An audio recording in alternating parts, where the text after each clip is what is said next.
Hunting Hollywood greetings, fellow multiversal adventurers. It's an honor to have you back in this saga that has us all hooked. Official channel statement: this story is 100% epic fiction, so please don't attempt real magic. The results aren't guaranteed and insurance won't cover it. The rights to this masterpiece belong entirely to its brilliant original author. We are just a barge sharing it with you. Do you want to keep being part of this amazing community?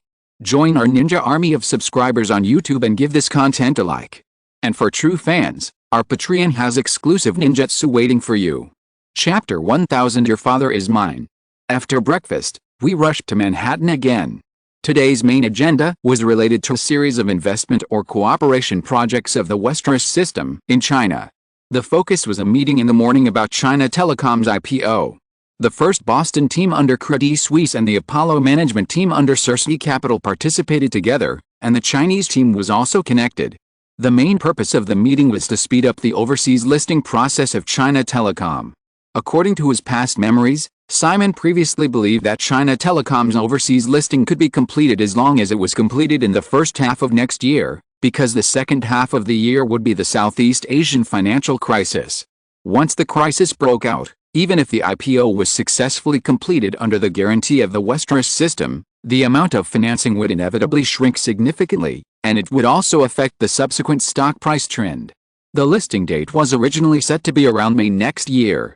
Now, Simon personally decided to advance this deadline by 5 months and required that the IPO operation be completed by the end of this year.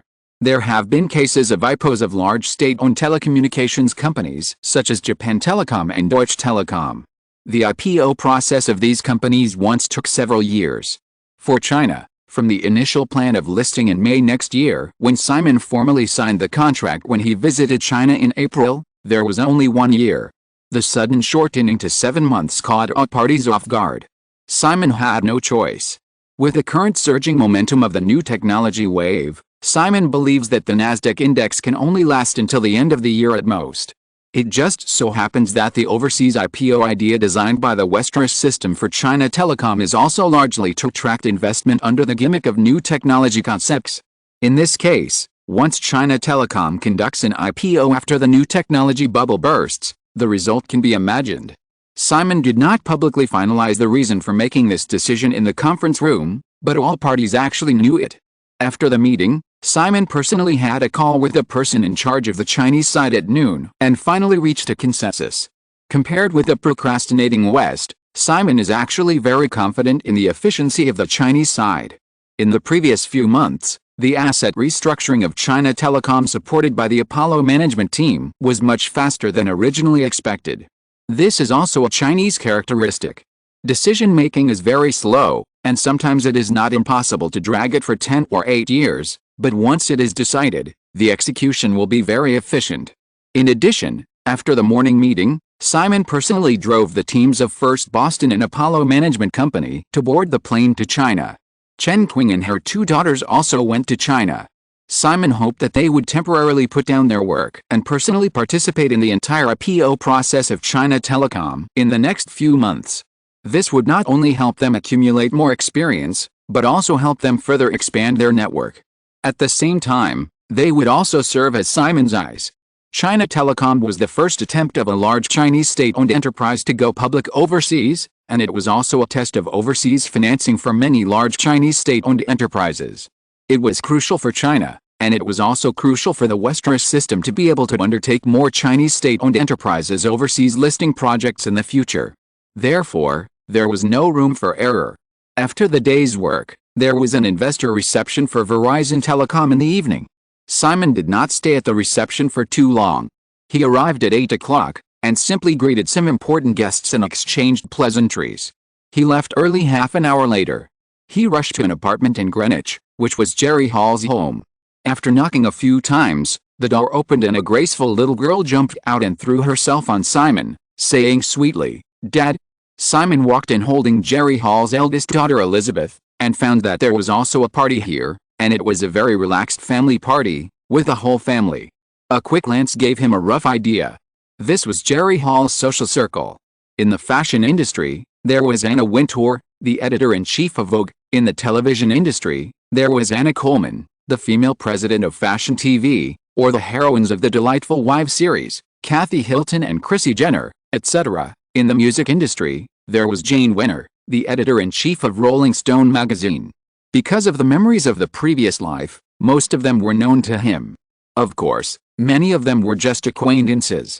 Even if you had more than 10 identities, he had to look up to these elites at the top of the pyramid. But this time, Simon was the one who was definitely looked up to. Because a shameless little girl probably got the news or instructions from her mother, and called Simon at noon to invite him to spend the night here, but she didn't expect that a party would be held. Even though he was busy for a week and didn't want to socialize anymore, Simon didn't mind the little thoughts of women. Anyway, he didn't need to spend any time on this level of socializing. After throwing the smiling little goblin who was clinging to him on a sofa in the living room, Simon turned to Jerry Hall, who came to greet him.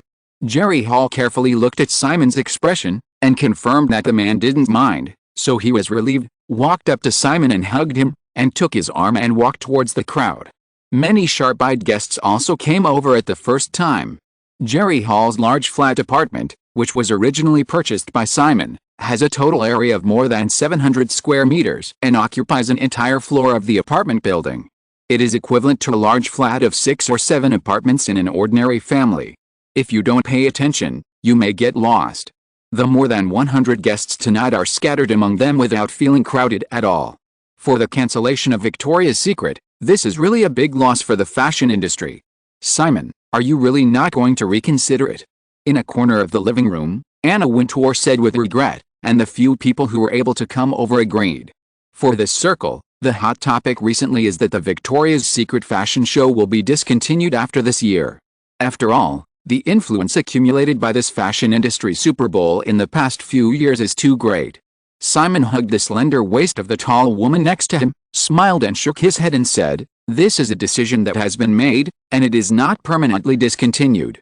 Unlike the Super Bowl or the Oscars, the Victoria's Secret fashion show model is difficult to surprise the audience every year, so I hope it can be suspended while it can still leave people with the best memories, and restart at the right time in the future. Everyone nodded in understanding again. It was a pleasant surprise to meet this young man with increasing power and wealth tonight. No one would be stupid enough to deliberately find fault. Anna Wintour also had an understanding expression. "Simon, speaking of which, we have already decided to do a Victoria's Secret special issue in the most important September issue of Vogue this year. As the leader of the Victoria's Secret fashion show, can you take the time to accept a brief interview?"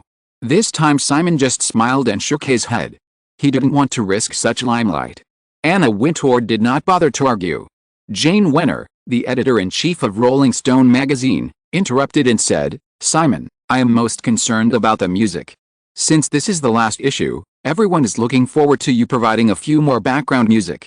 This requires inspiration."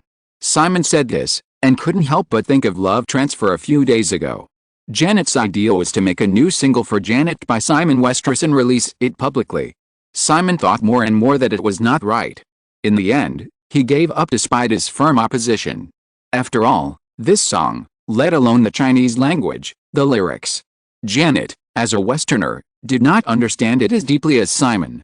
It was not suitable to be released under Simon's name. In the end, it was just decided to continue to promote related projects related to movies and music in China. Simon did not intend to sign his name at all. Janet pretended to be angry for a while, but let it go in a blink of an eye. If Simon wanted to, it would be easy for him to come up with a few classic background music for this Victoria's Secret show, but he did not have such an intention. Facing Jane Wenner's inquiry, he just practiced Tai Chi. After a while of socializing, Simon left temporarily and went to the bathroom. When he came out again, he saw Kris Jenner, who was wearing a black deep V dress, walking through the corridor. She looked very accidental. When she saw Simon, she showed a just right expression of surprise and greeted him, "Simon, go over there." Whenever Simon saw this woman, he couldn't help but have the urge to tease her. He casually pushed open a door next to her, ignored the woman's little excuse, and said directly, "Come." Kris Jenner hesitated for a moment, and subconsciously looked behind her to make sure no one was paying attention, and then hurried into the room. He closed the door and turned around to look around. This was a simple study room. There was a rest area by the window. The man was already leaning on the sofa. When he saw her turn around, He raised his hand with a sly smile and made a downward motion. There have been several similar encounters, and every time she thought of the power and status of the little man not far away, Kris Jenner, who admired power in her bones, could not resist at all, but just instinctively surrendered. Unconsciously, she lowered her body, with a flattering expression on her face, and slowly crawled towards the man. The party was still lively. Adults have their own circles, and children have their own circles. Elizabeth took the Hilton sisters and the Kardashian sisters and other friends to hide in her room to show off the kimonos she bought when she went on vacation to Japan with her mother some time ago. After a while of playing and laughing, she remembered the geisha doll she brought back from Japan. She forgot where it was and ran out to ask her mother. She happened to see Simon coming out of the other corridor. After saying hello, he took Kim Kardashian, who had become his follower, to the corridor where Simon had just come out. Simon looked at the direction the two girls ran to, paused, and said nothing, and it seemed that there was no time to say anything. On the other side, Elizabeth quickly came to the study room she had just entered, pushed the door open, walked straight to the bookshelf, and pointed to a row of exquisite geisha dolls about 20 centimeters high. "Look, this is it, let's show it to Courteney and the others." Kim Kardashian was about to help, but suddenly sniffed, turned around and said, "Liz, there seems to be some smell here." Elizabeth puzzled, "What?" She also sniffed as she spoke. Then the two girls came to the sofa on the other side of the study room like puppies, looking at the obvious wet mark on the expensive Persian carpet in front of the sofa, sniffed again, and Kim Kardashian looked strange. "Liz, do you have a dog?" "No." Elizabeth, who understood what it was, changed her expression several times, and suddenly became angry again. "It's really too immoral. This is something my mother specially asked someone to bring back from Iran." The girl covered her nose and stepped back 2 steps, and became even more angry. "If I find out who it is, you will never step into our door again." After Kim Kardashian was won over by Elizabeth from Paris, although she had been conscientiously serving as a little follower of the girl, how could she be willing to do so in her heart? Seeing that Elizabeth was almost angry and about to jump up, she didn't dare to say anything on the surface, but she couldn't help but feel a little gloating, pretending to be casual and said, "Then, how do you find out who it is?" Elizabeth turned her little head, stepped forward a little, and immediately stepped back, forgetting to take the geisha doll, and ran out directly, intending to complain to her mother. Kim Kardashian lagged behind and caught up. When she left, she thought about it and decided to leave the door of the study room open. If others found out, it would be embarrassing for your family. They might think that the whole family had a quirk and liked to lie on the carpet. Tisk tisk. However, just after Kim Kardashian left, the door of the study room was quickly closed from the inside. The people in the room were a little relieved that the two girls didn't come forward and noticed the back of the sofa. However, they then thought that they obviously couldn't stay here for long. They found their mother and Simon again. They were chatting with Cindy Crawford and her fiancé Rand Gerber and Stephanie Seymour and her billionaire husband Peter Brandt. Elizabeth was always very ladylike in front of adults. She waited for a moment and whispered something in her mother's ear. Jerry Hall thought about it, waved to a waitress, and asked Elizabeth to take her over to watch. Cindy and the others had already left, and the girl didn't want to go over again, so she immediately hung on Simon. Jerry Hall had no choice but to deal with it himself. After his mother left, Elizabeth immediately pulled Simon. "Dad, let's go to my place and show you my kimono. It's very beautiful." Simon roughly guessed what Elizabeth had just said to his mother. He remained calm on the surface, but when he saw Kim Kardashian following quietly, his expression flashed a little strange. Elizabeth pulled him to the girls' bedroom. There were girls in the room, and there were boys at the party. Obviously, he couldn't get into this circle of girls. After Simon entered the door, he happened to see a tall girl who was also very familiar in his memory, trying on a blue kimono with flowers. After seeing it, Elizabeth immediately started to laugh. "Innie, you are so fat, it doesn't fit at all, haha, it's so ugly." No woman, even a girl, wants to hear others say that she is fat. Seeing Elizabeth say this, Ivanka, the daughter of a golden-haired real estate developer, was immediately unhappy. "I'm just better developed and taller than you," the girl said, straightened her waist, and then pointed at Elizabeth's chest with a lethal force. "Hairtail." Hairtail? This was really lethal. The girl immediately let go of Simon and rushed to Ivanka beside the bed. Her slender body directly threw the girl who was obviously taller than her on the bed, and they wrestled half seriously and half fakely. Simon came to watch the fun. Of course he didn't help. When they came to the sofa against the wall, the girls who had little stars in their eyes when they saw Simon immediately stood up and gave him a seat. Simon sat down in the seat that Paris Hilton gave up, smiled and patted his knees casually. The girl didn't hesitate at all, sat directly on Simon's legs, and even hugged his neck intimately, and said to Elizabeth, who was playing and fighting with Ivanka, "Liz, your dad is mine." Chapter 1001 Tips. Hearing Paris' words, Elizabeth, who was pressed down by Ivanka because of her height and weight, quickly looked over and said, "Then you have to get your mother and father divorced first. This seems a bit difficult." Paris Hilton was stunned for a moment, feeling the feeling of sitting in Simon's arms and being hugged by a man, and suddenly she got an idea and pressed against Simon again, smiling and saying, "No, I can be Simon's girlfriend, so you still have to call me Mom." Elizabeth was immediately defeated. Moreover, after hearing what Paris said, the girls in the room inexplicably had a strange feeling, as if the door to a new world suddenly opened. Simon Westeros is not only married, but also has many lovers, which is well known. However, with this man's wealth and power, even becoming the other's lover is definitely a very face-saving thing. What's more, there's still a lot of money, a lot of money, a lot of money. The two girls were bickering, obviously forgetting the person involved. Paris said this, and soon she felt her body lightly float, and fell on the carpet in front of her. Throwing Paris aside, Simon casually picked up Paris's sister Nikki Hilton and said with a smile, "Forget about you, I still like Nikki more." The girls' laughter of gloating suddenly rang out around them. Paris returned to the sofa and took her sister's position without face, and slapped Simon lightly into satisfaction. "Simon, you are so bad." Then she glared at her sister again, with a threatening look on her face, as if she was asking her to make room for this princess.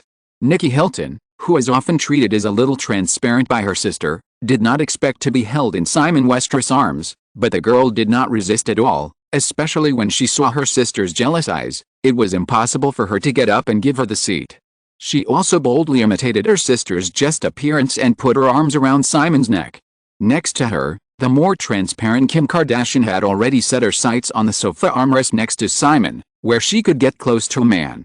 However, the seat was definitely higher than Simon Westeros, so the girl subconsciously didn't dare to sit there.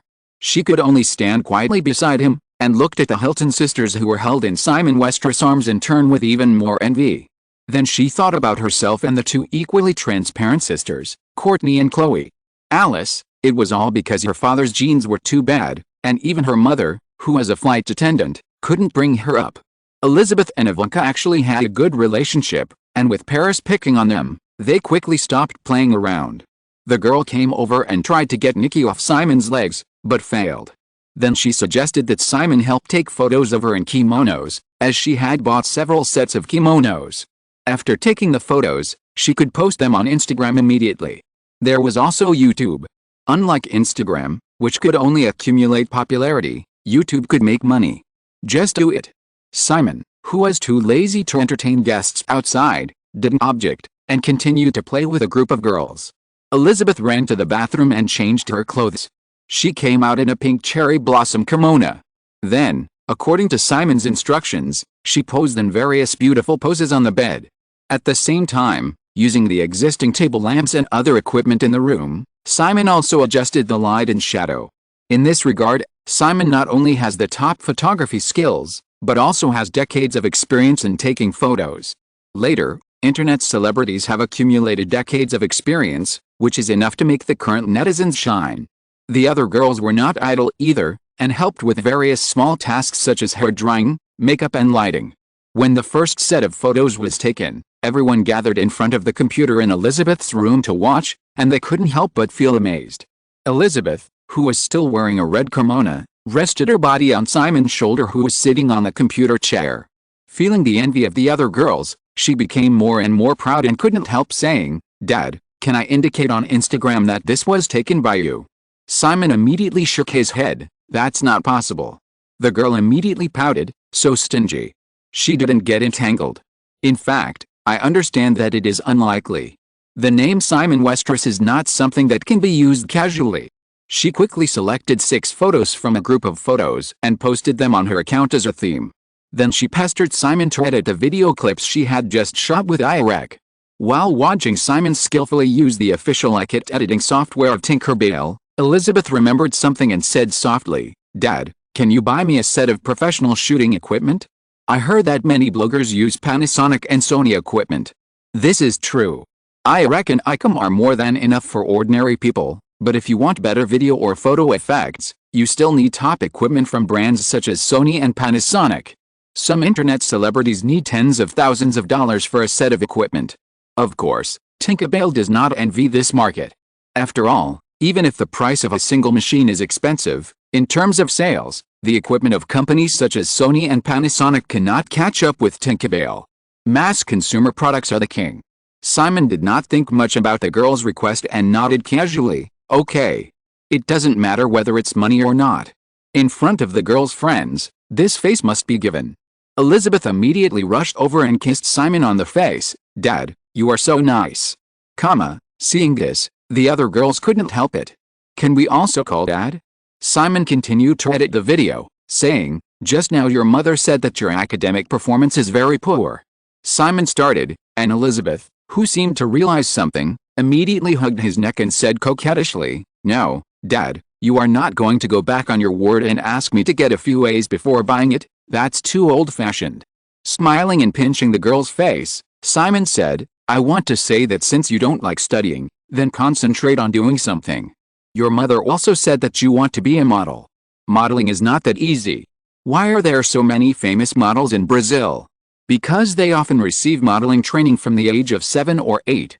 You are 12 years old this year, it's not too late." Seeing that Simon was not forcing her to study hard, Elizabeth was relieved. Model training? This should be nothing, and she agreed casually. Simon looked around. They were all goblins who could call the shots. He suddenly wanted to help them. He said, "Besides, you have already attracted a lot of attention on the internet. Have you ever thought about doing something else?" Simon said, "For example, you can open a small store on eBay and sell some clothes and shoes online, just like the kimono just now. After seeing your photo, many girls will definitely be interested. But kimonos are not something you can buy casually. This is your chance." Amazon now mainly operates its own stores and flagship stores of big brands. It does not accept small businesses to open stores for the time being. However, eBay, which was also invested and incubated by the Westeros system, has developed and is very suitable for small businesses. Elizabeth understood and hugged Simon's neck again, saying, "Dad, I'm only 12 years old." Simon smiled and looked at the girls around him. "If any of you are interested, you can try it." The other girls were obviously eager to try. Paris said, "Simon, my sister and I have more YouTube fans than Liz, but our accounts are all managed by our mother." The girl said with a little resentment. For some reason, the sister's mother suddenly became very interested in YouTube. She hired an assistant who graduated from the New York University Film School. She would shoot some Hilton family materials almost every day and open several YouTube accounts related to the Hilton family, including the sisters. As the first batch of people to try it out, coupled with the fame of the Hilton family and the popularity accumulated by Kathy Hilton's participation in The Real Housewives of New York, the Hilton family's accounts soon received official traffic attention from YouTube, and the content was also good. As of now, several Hilton-related accounts have accumulated 2.1 million fans.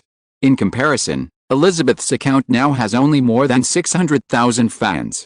The Hilton sisters all know that YouTube provides advertising revenue sharing, but although they have more fans than Elizabeth, and their mother has also received some advertising cooperation, the sisters are often dragged to shoot videos, but the income generated has basically nothing to do with them.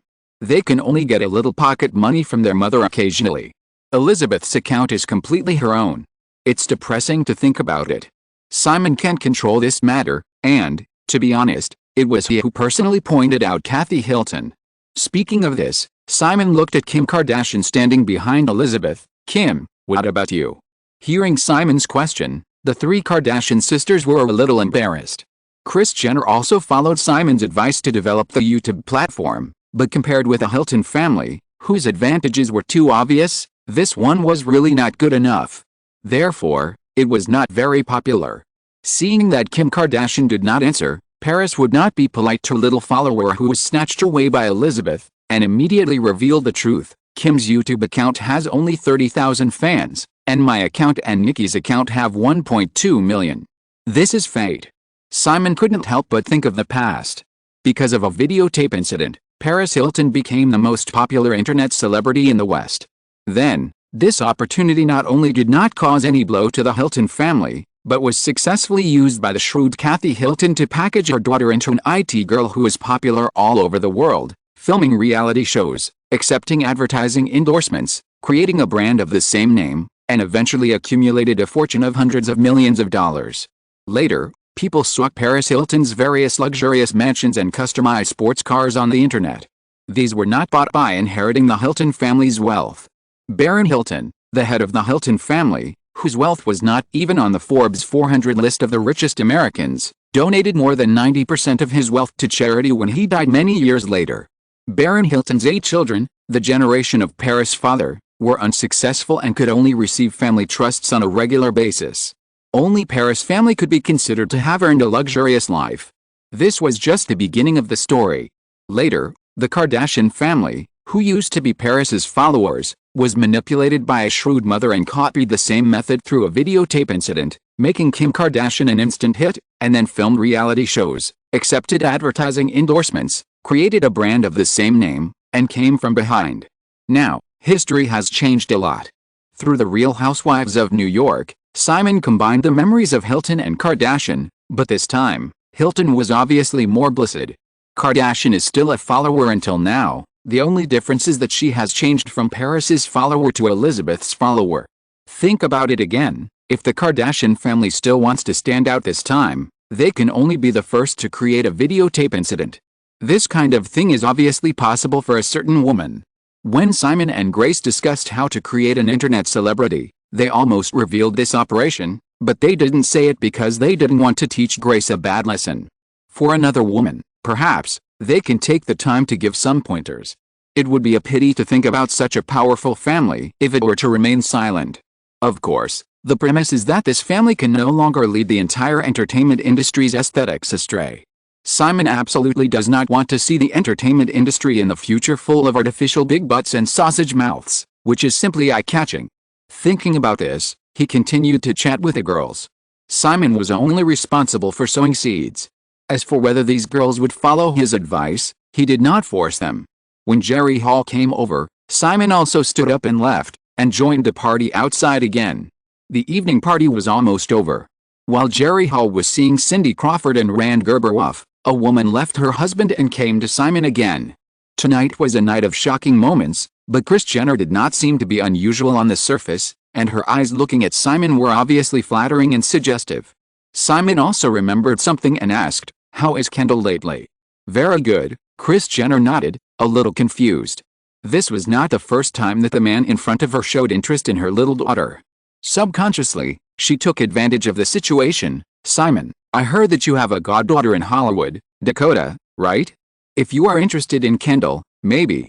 Simon shook his head directly. "I mean, are you planning to have another child?" Kris Jenner was suddenly confused again, and then she seemed to have thought of something wrong, and showed an embarrassed expression. "Simon, if you want, you can do it tomorrow." Simon ignored the woman's fantasies, and continued, "I mean, you should have another daughter and name her Kylie." Because she had a career and was no longer the housewife she used to be, Kris Jenner never thought about having another child after Kendall Jenner was born. After all, taking care of a child takes up too much time. However, when the man in front of her spoke, although she didn't understand why, she hesitated for a moment, nodded very smartly, and then said, "But, Simon, what if it's a boy?" "Boy?" Simon looked at Bruce Jenner not far away with interest. "Boys can also become girls." This joke, Kris Jenner obviously couldn't understand it. But she made up her mind that since Simon Westeros asked her to have another girl, she would have another one. If the next one is a boy, then continue. The popularity of The Real Housewives of New York has actually begun to decline. Although this reality show can continue for many seasons because of its low cost, Kris Jenner's ambition is not limited to this. Thinking about Kathy Hilton, who is a latecomer in The Real Housewives of New York series but soon overwhelmed herself, she was even more indignant. Why do they have fame and can have more success? Why can't she? However, Kris Jenner is also very aware of her disadvantages. The Hilton surname is not something that her Olympic champion husband, who has been worth billions of dollars, can compare to. If she wants to climb up, she must keep in touch with the man in front of her as much as possible. Just like when she was still Kris Kardashian, she had a chance meeting with Simon Westeros, and then she got the opportunity to be on The Real Housewives of New York. This reality show allows her to no longer rely on men to be a housewife, and now she can be said to have both fame and fortune. All of these are just some opportunities that the young man in front of her has randomly scattered. Thinking about the successful women around Simon Westeros who are worth hundreds of millions or even billions of dollars, Kris Jenner's restless mood has become even more intense. This is the ultimate goal she should have. As long as this goal can be achieved, having another daughter is nothing, even if all the daughters now, well, they are nothing. Chapter 1002 Connivance. It was late at night, and the music was over. In Jerry Hall's apartment, the maids were quietly cleaning up the party. Elizabeth dragged Ivanka, who was staying overnight, to look around, and finally found Simon and her mother drinking red wine and chatting in a living room with a view of Manhattan's night view. Seeing his two daughters coming in, Jerry Hall did not deliberately avoid anything. Instead, he ordered, "Liz, help me go see Jim and Gloria later, and then go to bed early. Don't stay up late." Elizabeth walked forward dissatisfiedly and sat down next to her mother, saying, "It's late at night now, and you asked me to go see Jim and Gloria, and I can't stay up late. It's really difficult." Jerry Hall raised his hand and rubbed his daughter's head, then looked at Ivanka. "Innie, no one came to pick you up." "I asked Innie to stay," Elizabeth said immediately. "Anyway, she doesn't like to go home much." Ivanka smiled at Jerry and Simon, sat down next to them, and said, "I called home and I won't go back tonight." Elizabeth suddenly jumped over and hugged Ivanka, but her eyes were looking at Simon. "We plan to go to Long Island to play on the weekend, Dad, please arrange it." Simon smiled and encouraged, "Long Island is so boring, let's go to the Caribbean." Elizabeth's eyes lit up. "Okay, and we want to take your Boeing 767. Before Simon could say anything else, Jerry Hall had already shaken his head. "No, I remember looking at the weather forecast 2 days ago. There's a hurricane there, it's too dangerous." "Then let's go to Hawaii." Elizabeth stood up again, jumped to Simon's side and hugged his arm, saying to her mother, "There won't be a storm in Hawaii too, will there? Or, the Mediterranean? Rome, Dad, I'm going to Rome." "No problem." "Yes." Jerry Hall looked at Simon helplessly. "I think you are deliberately spoiling Liz." Simon followed suit. "Forget it then. Mom, be careful or I'll break off our mother-daughter relationship." Jerry Hall reached out and grabbed his daughter's face. "What did you say? I didn't hear you." Elizabeth gasped in pain and begged bitterly, "Mom, I said I love you." Jerry Hall then let her go and said to Simon, "I just went to Japan a few days ago. I hope to arrange some tutoring for her during the rest of the summer vacation. Liz's academic performance is too poor." Hearing her mother say this, Elizabeth immediately brought up Simon. "Dad said that if I don't like studying, then I shouldn't study. I can concentrate on being a model in the future. Dad also said that he would arrange modeling training for me, right, Dad?" Jerry Hall interrupted again and rolled his eyes at Simon. "I'm sure, you really want to spoil Liz on purpose." Elizabeth chimed in, "Mom, I've never had a good study since I was a child. This is actually your responsibility." Simon patted the little girl who had been poking her mother to get angry. "Okay, go to bed early." "Then, it's settled, Dad, I'm going to Rome tomorrow." Simon nodded, "Of course. I'll take others with me." "Okay. Also, pocket money. I'll give it to you tomorrow morning." Seeing that his daughter was about to jump away excitedly, Jerry Hall hurriedly stopped her. "You can only play for 2 days, you have to come back next week." "It's summer vacation now," Elizabeth stopped and retorted, then looked at Simon with a suggestive expression. "Summer vacation." Simon also cooperated with a wink. Elizabeth confirmed, ignored her mother, and ran out of the room with Ivanka beside her. When his daughter disappeared, Jerry Hall said helplessly, "How about I go with you tomorrow?" "Okay, but Liz and the others probably don't want to take you." "What should we do, with a group of children?" "Don't worry, I'll make arrangements, and Sophie's in Italy." Jerry Hall then remembered that Europe was Sophia Fessie's territory.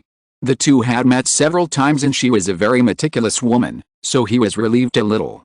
After changing her mind, the woman's expression began to soften. Simon followed suit, stretched out his hand to pick up the woman's crazy long legs and put them on his knees to play with them. The next day was the weekend. It was summer vacation again. But these had nothing to do with Simon. When he left in the morning, he asked Zoe, who was with him, to help a girl and a group of friends arrange a vacation in Rome, and then took a helicopter to Greenwich again. The whole day of Saturday was spent meeting with the heads of the two major political and military affairs of the Westeros system to discuss a lot of work that had accumulated recently. On Sunday, I returned to Manhattan again. Today's work was relatively easy and erotic. The main thing was to finalize the list of angels for this year's Victoria's Secret fashion show. As the last show of the first phase, it is very meaningful and has a higher level of attention. It is also the last large-scale exposure opportunity, so the list of angels has attracted much attention. After the list is finalized, we will start the final preparations for the November show. Speaking of which, the Victoria's Secret angels have perfect figures on stage, but many models are not like this in daily life. They often have to start a new stage of exercise and shaping 3 months before the show. Of course, there are also many models with strong self-control who can maintain a perfect figure for a long time. This varies from person to person. Therefore, although the list is finalized this time, if the figure does not meet the standard before the show, it will still be eliminated. The official arrangement is the last round of screening, and models do not necessarily need to attend in person. After all, even if it is not a fashion season, many supermodels still have very tight daily work arrangements. However, in the Victoria's Secret Brooklyn studio today, unless there are very few models who really can't make it back, the last round of screening, a large number of thin waists and long legs still fill the studio. With the accompanying agents, assistants and media reporters, the entire block where the Victoria's Secret studio is located is like a market. Even more, many models who failed to qualify for the final round of interviews tried to fish in troubled waters, bringing their teams to take photos on the street, and then publishing press releases with titles such as XXX participates in Victoria's Secret auditions, which can attract attention. However, the actual interview process is far less grand than outsiders imagine. Although it takes 1 or 2 hours to put on makeup and try on angel costumes, the average interview time for nearly 100 models is actually only a few minutes. They walk around the catwalk to see the effects of various aspects, chat casually for a few words, and then end. This is actually a very time-consuming job. The reason for doing this is mainly to increase the exposure of the Victoria's Secret brand. This operation can be hyped in the media for a week, and then the list will be announced, which is equivalent to creating a marketing effect of tens of millions of dollars in publicity fees without spending money. Therefore, Simon, who knew that this was just a formality, put a script on hand during the interview in addition to the candidate angel resumes that he was actually quite familiar with. Doing two things at once. As the ultimate boss behind the Victoria's Secret brand, no one would say anything when Simon was absent. Whatever Simon Westeros did was taken for granted. Because it was just a formality, the interview was declared over in the morning. The supermodels who came to the interview were actually looking forward to noon, when a working meal would be arranged here, and most importantly, there might be a chance to meet Simon Westeros face to face. However, when a group of big fairies who could have left early waited patiently until noon, they found that someone had left early. This is really. I can't catch anyone even if I go crazy. In her luxury car leaving Brooklyn and returning to Manhattan, Grace was both a little proud and uneasy. The man around her gave up a group of big fairies and made time to have lunch with her. Even though she was already a mother of 2 children, Grace still felt a little sour in her nose.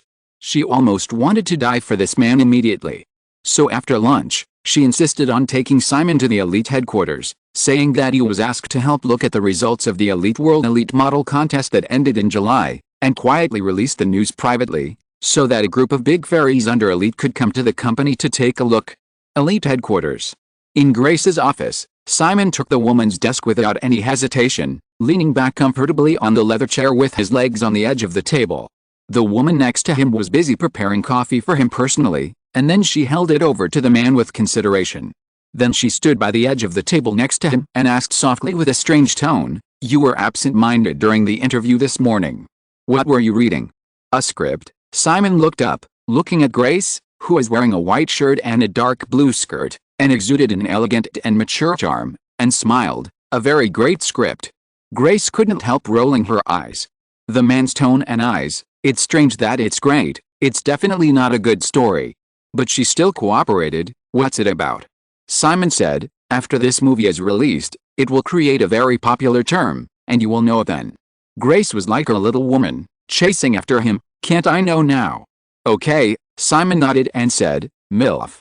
Yes, Simon quickly said a few words. Grace blushed immediately, raised her hand and weakly hammered Simon's calf beside her. It must be a very obscene movie. You are wrong. Simon shook his head and said, not only is it not obscene, but at its core it is still a very innocent youth film, telling the story of a group of high school students who are about to graduate. Oh, then I will go and see it when the time comes. Grace said, and then remembered something and smiled. A few days ago, I watched an MGM movie, Different Instincts starring Travolta.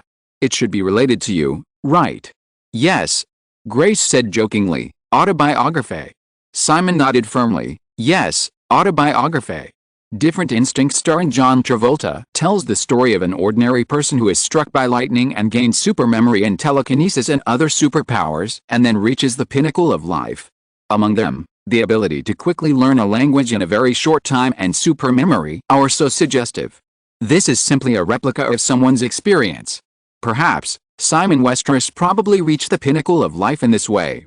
I just don't know if someone will deliberately draw lightning to strike me next. Speaking of which, Simon has released many smoke bombs in the past few years about his own secrets, such as the sixth sense that misled him to be a psychic, and last year's This Man Is From Earth, which triggered the association that Simon Westeros is an immortal, and this time Different Instincts, obviously, was struck by lightning. Over the years, even the speculation that Simon is a reborn person is not without. Simon really read similar articles, and the other party speculated that otherwise Simon Westeros would not be able to bet on various economic hotspots so accurately. However, similar speculations have been overturned, mainly because if he is a reborn person, how did Simon Westeros' superlanguage ability and various movie music and even financial skills come from? The reborn can only bring the memory of the previous life at most. No matter how much a person can learn, how much can he learn in his lifetime? With smoke bombs everywhere, there is naturally no truth. As for Different Instinct, it was also Simon's special arrangement, including the male lead Travolta, who was also Simon's choice. Simon also deliberately participated in modifying some of the details of the story, just to give the audience some interesting associations that may involve him. Anyway, in Simon's current position, it doesn't matter whether it is the truth or not. After all, in this society, no one has the ability to lock him up in a laboratory for research after knowing the truth.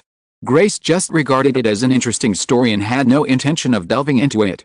Even if the man in front of her was a god who fell into the mortal world, she didn't care. Deep down, he was already her god. Grace extended a slender white hand to rub Simon's calf, and then said, "You seem to have arranged a lot of maids for Irene. Everyone knows it recently. Every time she goes out, she is like sweeping the streets." Simon felt the sour tone of Grace's voice and asked with a smile, "Are you envious?" "I don't envy little girls." Grace shook her head. In fact, she was a little envious, but only a little bit. She was more rational. With her condition, if Simon really arranged a few female maids for her, it would definitely be troublesome. Thinking of this, Grace pointed to the list in Simon's hand. "How are the girls this time?" Simon nodded. "Better than before, not all girls aged 14 or 15. The top 3 are all over 16, which is very good. I'm not Casablanca, he only likes girls under 18, Grace said, and rolled her eyes at Simon. "You men are all like this. I'm different." MILF, Grace repeated the word someone just said, and blushed a little. "They all have all kinds of quirks." Simon said, "How about I adjust myself and return to normal preferences? I'll start with you." Although Simon was obviously joking, Grace still felt her heart tighten a little, and she looked at Simon with some resentment. Simon spread one leg and took the woman between his legs. "Okay, don't worry, men's preferences are not so easy to change." "Yes." Grace nodded slightly and moved forward a little. Seeing the man looking at the roster again, she stopped moving, but maintained this slightly weird posture and casually found another topic. "This year's champion, Michelle Alves, you saw him last time, he was very good. It's a pity that you won't be 18 until September. You almost missed the Victoria's Secret show." Grace stopped talking about it after hearing Simon say that. In fact, Michelle Alves is in the same situation as Fernanda Lima. If she really wants to be promoted, it's just a matter of a man's words. After all, the Victoria's Secret fashion show will be held in November, and Alves will be 18 years old by then. However, since Simon is not very interested in the girl, Grace doesn't care, even if Michelle Alves, whom she actually thinks highly of, eventually becomes mediocre because of missing this opportunity and her older age. It doesn't matter as long as he likes her. If you are listening to this novel on a channel other than Fanfic World, it means it was downloaded and re-uploaded without effort. We warmly invite you to visit our channel, Fanfic World. There you will find the original version of this story and many other novels of various genres. We look forward to seeing you dive into a world of incredible novels. Chapter 1003 Touched. The office seemed very quiet, but the restless emotions in the air were not quiet at all. It was already past 3 o'clock in the afternoon. Grace Spuld, with a seductive blush on her face, helped the man to tidy up his clothes bit by bit like a docile little wife or a little maid. Seeing him leaning back comfortably on the leather chair behind her desk again, she brought him a glass of soda water before she started to tidy herself up. Thinking back to just now, even in this room with the air conditioner turned on very cool, I still couldn't help but feel a little hot. I felt like I was really crazy. I actually, deliberately picked up the phone, took the initiative to call the children at home, and chatted with my obviously confused daughter Rita for more than 10 minutes. Then, I was almost killed. After tying up her hair, she finally left his admiring gaze for a while, went to the bathroom to tidy up her makeup, and came back quickly. After he reached out his hand, she naturally came over, sat on his lap, leaned on the man's chest, and enjoyed the peace for more than 10 minutes again, and finally calmed down completely. Then he reluctantly said, "Outside, they must be waiting impatiently. They have occupied you for so long, maybe many girls are secretly scolding me. Do they know I'm here? I asked someone to call them over, but I didn't say it clearly, but you know, they're all very smart." Then wait. "Don't you have any plans for the afternoon?" "Nothing special, it doesn't matter whether I do it or not." Grace was a little uneasy. "Or, you can go and get busy first." I said it's nothing. Simon smiled and patted the woman, saying, "Now, it doesn't matter what I do or don't do. Sometimes I can't help but want to retire directly. You are only 28 years old. If you have to retire, then we are two failures." "No way, who made me so outstanding?" "Huh." With a chuckle, she felt admiration in her heart again. This is her man. Suddenly, another voice came to her ear, "Divorce Bill, you will be mine in the future." She wanted to agree immediately. However, after a little consideration, she said, "No need, I am already your woman." And just now, he obviously liked it. As long as he likes, she can do anything. Simon said again, "Divorce him." "Okay." Then he stopped arguing and stopped thinking about the future. The man hugging her is her future, and then she said in a low voice, "I will fight for the custody of Rita and Lay." Yet, then there was another moment of tenderness. Grace finally sat up first, stroked the man's face and looked at him obsessively for a moment, and said, "It's enough. I shouldn't occupy you for too long. By the way, I also asked those internet celebrities I told you about last time. Do you want to see them?" Simon thought of Christina Hendricks, who became an internet celebrity under Elite by accident. She was indeed a very distinctive woman. She was famous. However, because she was still in the sage time, she shook her head. Grace wanted to get up from his legs, but she was reluctant to do so, so she found another topic. "You don't seem to have a yacht. Why don't you build one so that you can take the girls to the sea to play on weekends?" Grace said it unintentionally, but her words accidentally touched something. It seemed to be a memory from a long, long time ago. Or someone else's memories. A large ocean-going cruise ship, a little boy who was despised, a magnificent sunset that covered the end of the sea and sky like blood in the evening, and a middle-aged couple who disappeared unknowingly while enjoying the view on the deck. When a woman falls deeply in love with a man, she can often feel his most subtle emotional changes. Grace clearly felt it at this moment. This is pain, hesitation, hatred, struggle. Suddenly she felt a little distressed. She leaned down against him again and kissed the man's face gently. She didn't intend to ask any more nonsense questions. She also blamed herself. She was really useless. How could she suddenly make him so painful? So she silently endured the man's unconsciously tightened arms around her waist. Suffocation. However, as long as I can help him share a little, it doesn't matter if I die. Yet, however, if I died suddenly like this, it might cause him trouble. I should find a place where no one is around, so that he can deal with it more easily. It would be best if I could bury it in the backyard of one of his manors and occasionally come out in the middle of the night. I would definitely not scare him, but just look at it, and I would be satisfied with it. After an unknown amount of time, a voice came to my ear again. Actually, it's mainly because I don't like the feeling of being trapped on an isolated island. Not wanting to continue this topic, Grace said, if you are not interested in Christina, and this year's competition signed 3 Chinese girls, I remember you like China very much. They are also very good. Simon lowered his head and glanced at Grace. Do you like to push me to other women? Grace looked at him and said, I guess many women around you must be the same as me. Then she reached out again, wanting to touch the man's face, but just put it on his chest and gently rubbed it, and her eyes were still facing each other. Because you are too good, Simon. You make all of us look up to you, and look up to you. If we possess too much, we will even feel that it is a sin. After Grace said this, Simon suddenly found that many women around him, including Janet, seemed to be like this. Holding the woman's slender waist tightly again, Simon said, I suddenly feel that I could have been a good man, but I was spoiled by you. Grace rolled her eyes at him, broke free from Simon's embrace, took the model list of this year's Elite World Model Contest on the desk, sat back on the man's lap, flipped through it, and showed it to Simon one by one. This is Jane, 19 years old, 181 centimeters tall, and this is Tao, 22 years old, 179 centimeters tall, and finally, this is Zhu, 18 years old, 182 centimeters tall. I secretly picked them all, and they must be in line with your aesthetics. I know you don't like Oriental girls with high cheekbones like many people do. They are not. Simon looked over.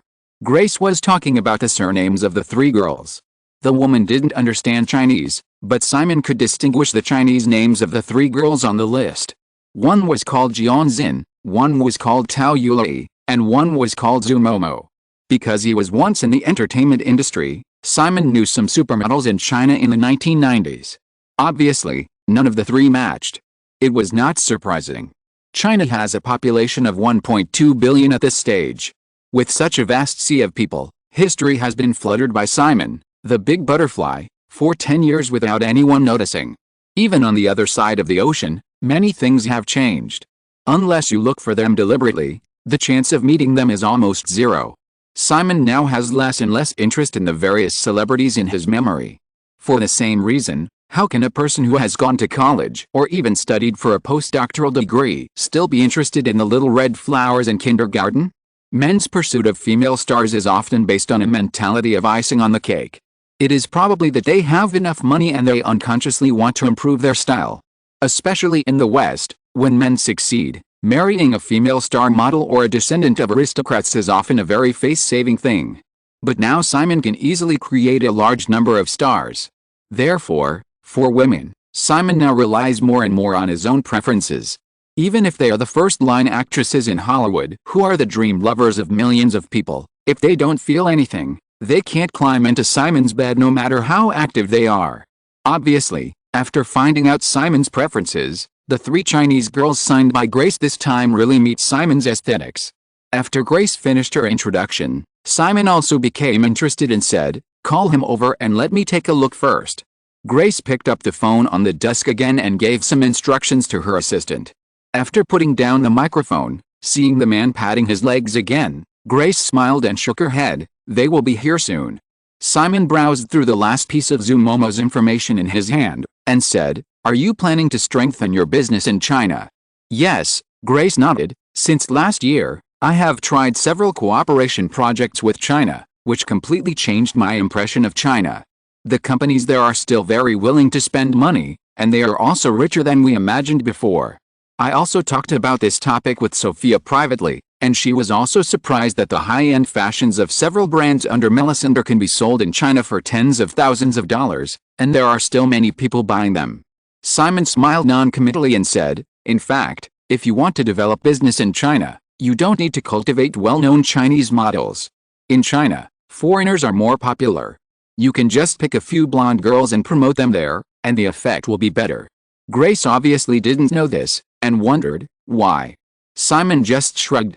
Seeing Simon didn't say anything, Grace didn't ask any more questions. She just quietly took note. She had blind trust in her man. Since he said so, it must be right. In this way, it is really possible to reduce investment and directly let the well-known models under Elite to conduct business in China. Elite now has a lot of top models because of someone's resource tilt. Opening up an additional market can also divert some of the top models and reduce the intrigues among these big goblins for resources. Moreover, Grace was not very satisfied with the 3 Chinese girls who signed up. The main reason was that they were a bit old. Western models often signed at the age of 14. If they are still not successful at the age of 20, they will be eliminated soon. In the past few months of the Elite model competition, the girls who signed up in Europe and the United States were all under 18 years old, and there were even girls who came to join in the fun at the age of 12 or 13. In China, because this society is conservative, the applicants are basically over 18 years old. In addition, they lack the foundation of model training that Europe and the United States may have started at the age of 7 or 8, so the professional quality can be imagined. They are old and have a weak foundation. Of course, they are not as good as the existing European and American models with strong professional quality under Elite. There was a knock on the door. After getting a response, Grace's assistant Sally Callan pushed open the door and walked in with 3 Oriental girls who looked very tall at first glance. This is Mr. Westeros. You all must know that he is actually the boss of Elite. Tao, the 3 of you can chat with Mr. Westeros, Grace introduced briefly, and then said to Simon, then I'll go and get busy first. After Grace finished speaking, she simply packed up a few documents from the desk and left with her assistant. Simon and the 3 girls standing side by side opposite the desk were the only ones left in the office. Simon looked at them one by one. Compared with the photos, they looked more real in front of him. The 3 girls were all about 1.8 meters tall, and they all wore high heels, which made them look more graceful. Their appearance styles were different. Jianxin, who was wearing a light pink long dress, was obviously a girl with temperament. This was not the kind of girl who was praised for her temperament if she was not beautiful. Grace carefully selected them for Simon, and their looks were all above 80 points. Jianxin's delicate and soft face with Oriental characteristics clearly gave people a very dignified and elegant feeling. At first glance, she didn't look like a 19-year-old girl at all, but at least she looked like 24 or 25 years old.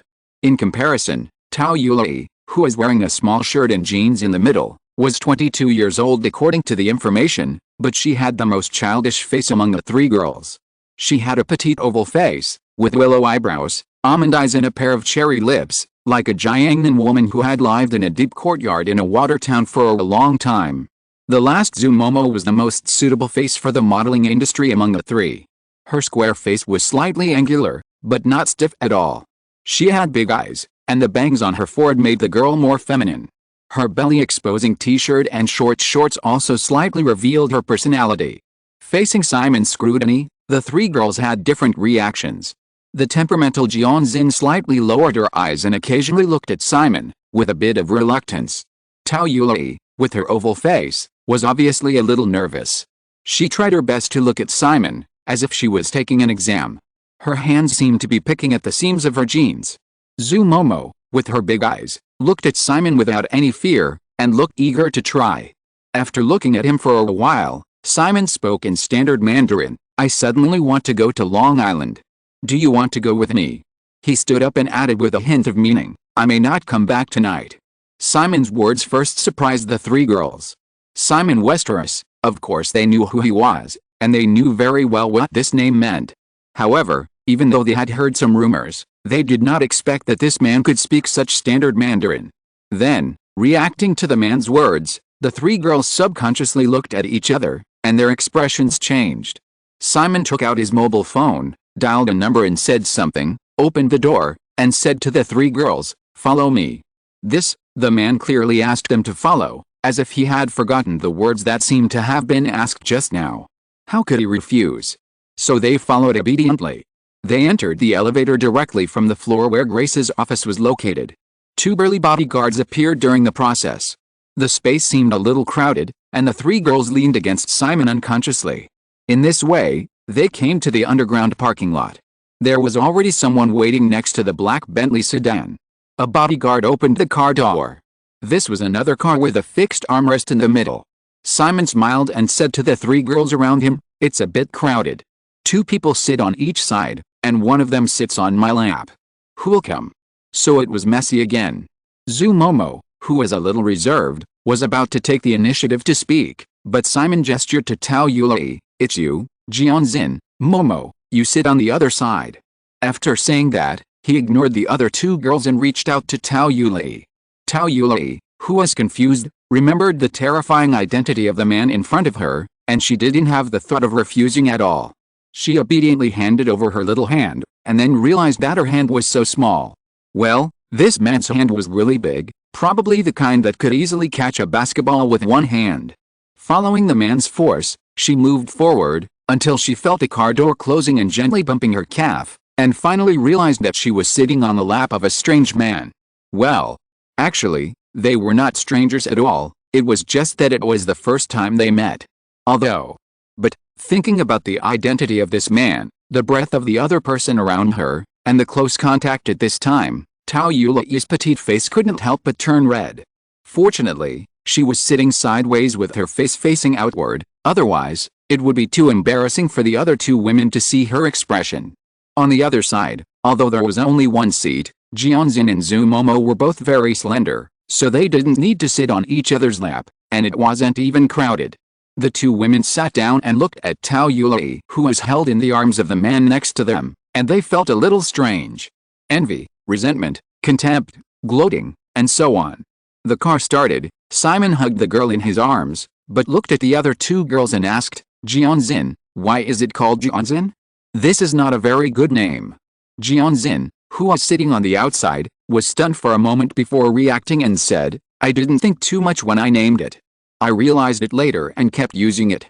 Jianzin, the Chinese homonym is hardship. This is indeed not a good name. Jianzin explained this, and she couldn't help but feel that the big man next to her was really sharp.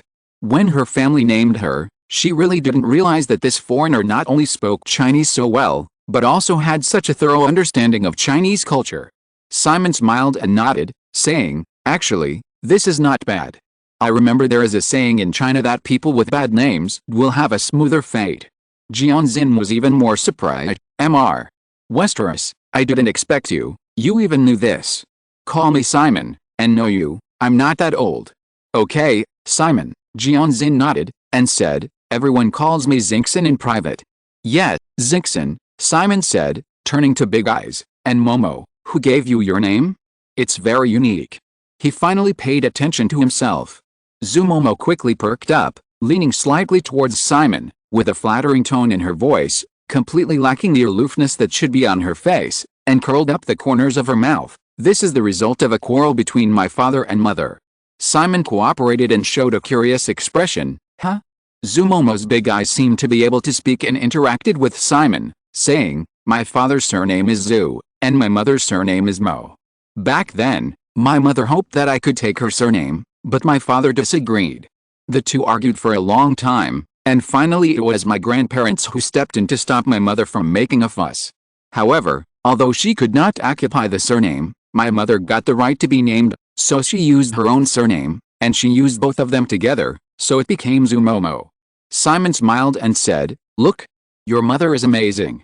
"Yes, my mother was very beautiful back then, and my grandfather's family background was also good. Everyone said that my father was able to catch up with my mother because he stepped on, well, he was very lucky." Zumomo raised her chin slightly, as if she had the charm of another woman, and then said, "Besides, I was just the beginning. Later, my 3 younger brothers and sisters all had the word Mo in their names, Zumolin, Zumohei, and Zumoxu." Simon got it accurately. "I know this, Lin Hai Zu Yuan, what about Zumo Yuan?" Zumomo shook his head, "No more." "Oh, 4 children, that's enough." Zumomo curved his mouth, "No, in fact, everyone in the family really hopes to have Lin Hai Zu Yuan. Then why is there no more?"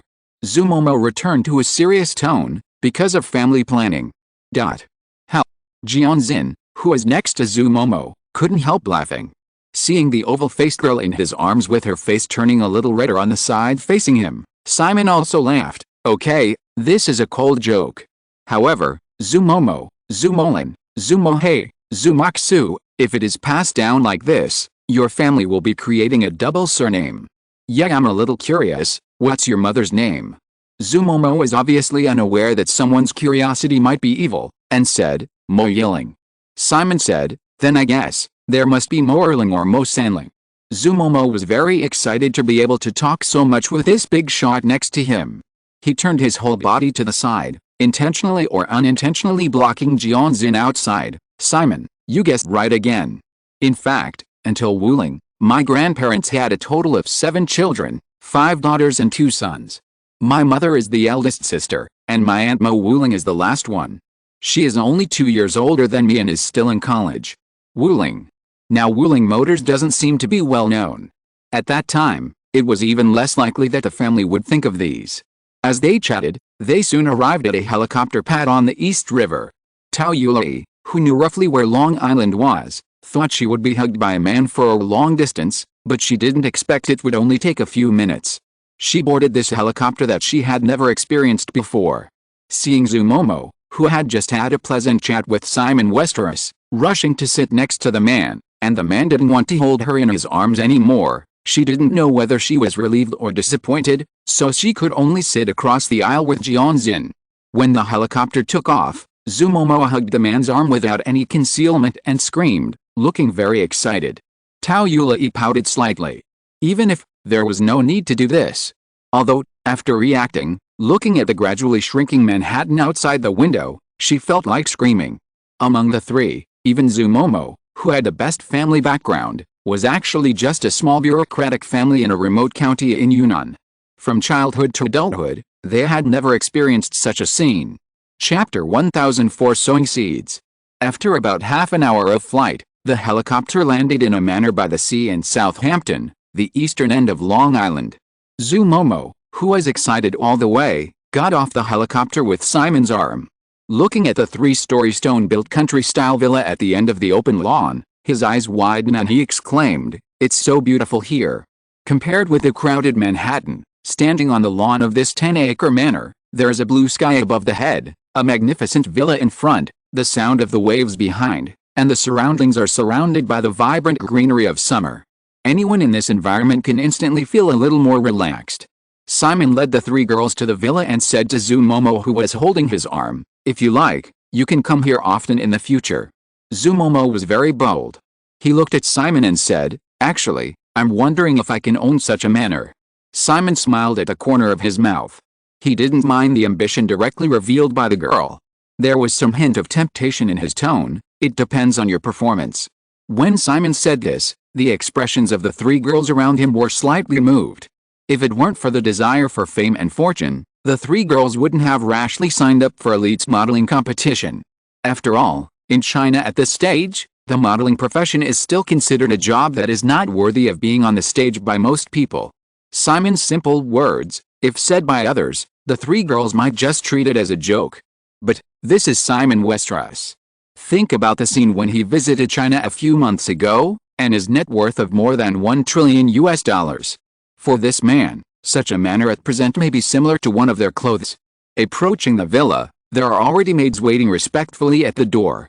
Although the Westeros family's properties are spread all over the world, with a still expanding team of waiters, the daily maintenance of each property, no matter how big or small, has reached the level of being ready for occupancy at any time. It's just that the expenses in this regard are enough for Simon to buy a few more manors at his feet every year. Of course, the problem of money is not a problem for Simon. When Simon and his companions arrived at the steps of the villa, one of the leading blonde waitresses stepped forward, slightly leaned over and followed Simon up the steps, while respectfully saying, "Mr. Westeros, Ms. Davis will arrive in half an hour. Is there anything you need now?" Simon did not answer immediately, but asked, "What's your name?" "Jill." The waitress hesitated slightly and added, "Jill Pector." Simon nodded. "Ask about what party is going on in the Hamptons tonight. It should be a relaxing party. Also, have someone send a batch of clothes over for them." "Okay," Jill said, taking a look at the figures of Zumomo and the other 2, and instantly knew what was going on. Everyone entered the villa, and the interior was also decorated in a relatively primitive style, with rocks on the walls, dark red wooden floors, furniture made of original wood, and seemingly rough fabric sofas. Put together, they have a special natural beauty.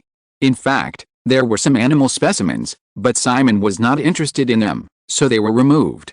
Zhu Momo, Jianzin and Tao Yulai looked around with interest. After hearing what the man said, they looked at each other with anticipation. After passing through the hall of the villa and turning right to a living room, Simon sat down on the sofa, patted Zhu Momo's waist, and said to Jill, "Take them around the villa. I'll take a break." Jill agreed again, made a gesture of invitation to Zhu Momo and the other two girls, and said to Simon, "Boss, do you want something to drink? Just give me a glass of water." Zhu Momo and the other two, who originally wanted Simon to accompany them, didn't say anything after hearing the man say that he wanted to take a break. They followed Jill out of the room obediently. After leaving the door, Jill called another maid to take the three girls to visit the villa, and ordered other subordinates to arrange for the entourage who came with Simon to stay in the annex. By the way, on the way to the kitchen, he quickly called Anger Davis and told him the two requests just now. Finally, he took a bottle of mineral water and a glass and returned to the living room. After placing the tray on the coffee table in front of Simon, Jill knelt down on the carpet and looked at the man leaning on the sofa flipping through a copy of Business Weekly and said, "Boss, do you want a cup?" Simon shook his head, "No." Jill responded softly, unscrewed the bottle cap, and sent the bottle to the corner of the coffee table closest to Simon. Then, the atmosphere quieted down. Jill Pector hesitated a little, but she insisted on kneeling beside the coffee table, because the opportunity to contact the boss directly was too rare. Once Angry Davis came with his team, everything here would be taken over, and she didn't know when she would be able to say even a word to someone. After nearly 10 minutes, Jill finally heard the voice she had been expecting. "Do you know that I like women to keep this posture?" Jill paused for a moment and nodded honestly, "Yes, boss." After all, as a member of the Wei family's maid team, Jill Pector, who has been a Wei family maid for nearly 2 years, can roughly know someone's personality and preferences by gathering the information she has collected in bits and pieces. Simon flipped a page of Business Weekly and asked, "Tell me about yourself." Jill was stunned. This was unexpected, but she knew that this was the best opportunity to leave an impression on this powerful man. Quickly organizing her thoughts, Jill said, "Boss, I received this job offer 2 years ago after I graduated from Princeton with a master's degree in applied mathematics. I agreed to it because I believed that this job would provide me with a great potential platform for development. After the initial training, I was initially responsible for the daily work of an estate in Miami, Florida. Half a year later, I was transferred to New York by Ms. Davis. Later, the lady probably thought I was doing a good job, so she talked to me in person and asked me to be the foreman of the maid team for a total of 7 properties in Southampton, starting last month. It seems that you are doing very well." Jill thought about it, and did not show off the many suggestions she had made for the daily management and team structure of the Wei family maids, but said confidently, "Yes. And applied mathematics, I like people with strong mathematical skills." "Thank you, boss. In addition, while working in the past 2 years, I also got an MBA degree." "Oh, I like this one too." Simon flipped through the magazine in his hand with a smile on his face, "But, it's a pity that you missed it. You know, for this opportunity, she has been patiently waiting for 2 years. Although the salary and benefits of the Wei family maids and guards are quite generous, many people choose to resign because the daily work is too low level and they can't see a man for a long time, which is far from what they originally imagined. In comparison, Jill is definitely one of the few people who is very proactive and can endure the dullness. Of course, she doesn't plan to hold on forever. Jill's plan is to work for the full 5-year contract period. If she can't make a breakthrough, she will definitely resign and do something of her own with the accumulation of recent years and the share of the vase fund provided by the Westeros family to the Wei family maids and guards. She was 23 years old when she joined the company 2 years ago. Even if she is 28 years old in the planned 5 years, it is not too late for many things. Now, things have obviously taken a significant turn for the better. Speaking of which, even if it weren't for today, Jill knew that she had locked in a good future after meeting Janet Westeros in June. There are always rumors that Janet Westeros is ignored by Simon Westeros, but Jill knows that Janet Westeros, or the two Janet, in Cape Dumay Manor have more resources and power than the mistresses of many wealthy families. However, compared with Janet Westeros's future arrangements for her, Jill still hopes to get the direct favor of the male owner of the family. Simon simply closed the Business Weekly in his hand and motioned to the girl, "Come here." Jill obediently moved to the man's feet. Simon reached out and lifted the girl's chin to look at her. She had a standard German girl's appearance with a score of more than 80 points, golden hair, blue eyes, a straight nose and a delicate mouth. His fingertips also felt the tender skin that was obviously well maintained. Pecked. "Is this a German surname?" Jill nodded slightly. "Yes, boss. I was born in Germany and immigrated to the United States with my parents when I was 3 years old." Simon took his hand back and smiled. "One more point, I also like German girls. Except for the lack of sense of humor, the Germans are indeed one of the best peoples in the world." Jill considerately handed the bottle of mineral water that Simon had not touched to her boss, and looked up at the man with a slight twinkle in her eyes, but did not speak. In fact, Jill was very curious about the ethnicity of this man. Or the whole world was very curious.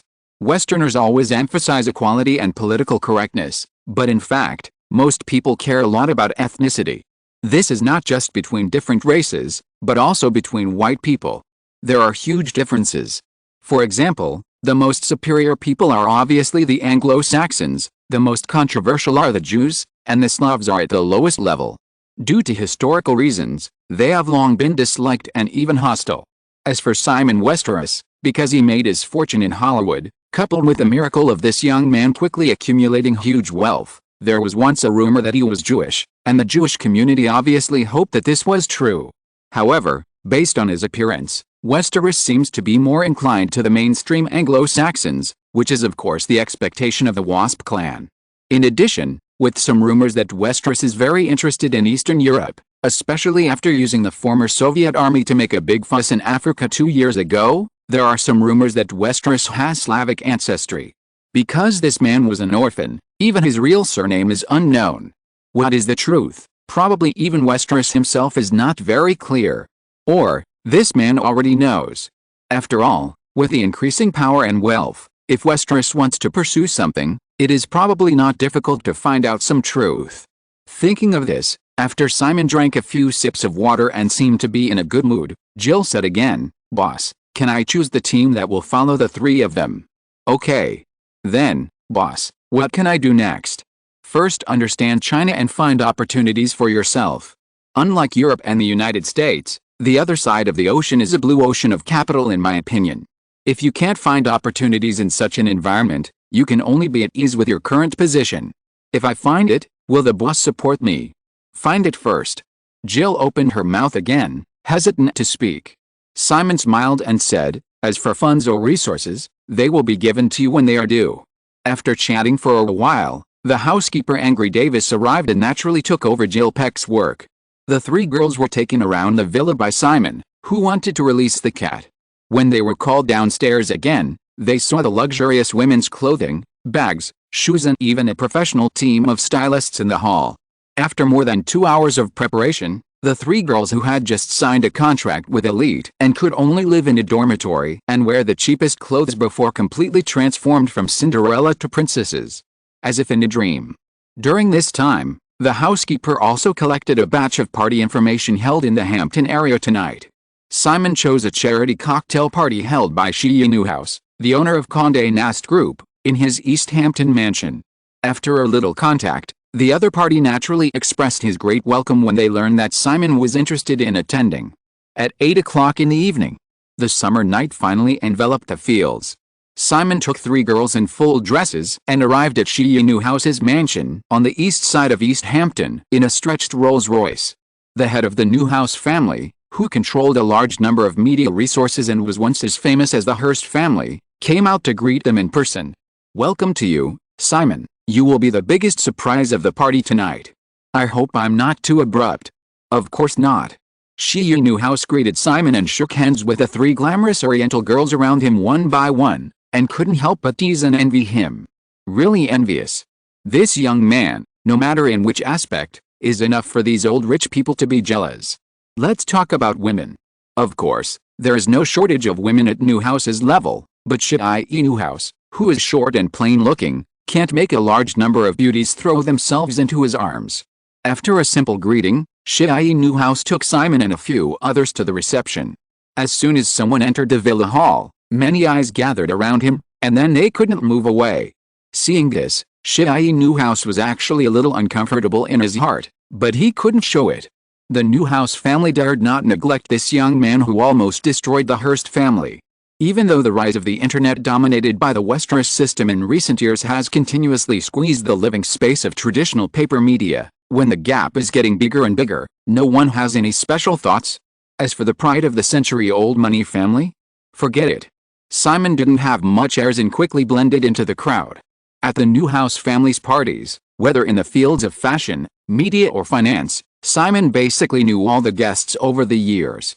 For example, Anna Coleman, the female president of Fashion TV, Anna Wintour, the editor-in-chief of Vogue magazine, and Cindy Crawford and her husband were all seen at Jerry Hall's house last night. In fact, this circle is very small. Anna Coleman and others were not surprised at all that Simon, who was staying at Hall's house, brought 3 Oriental girls to the cocktail party today.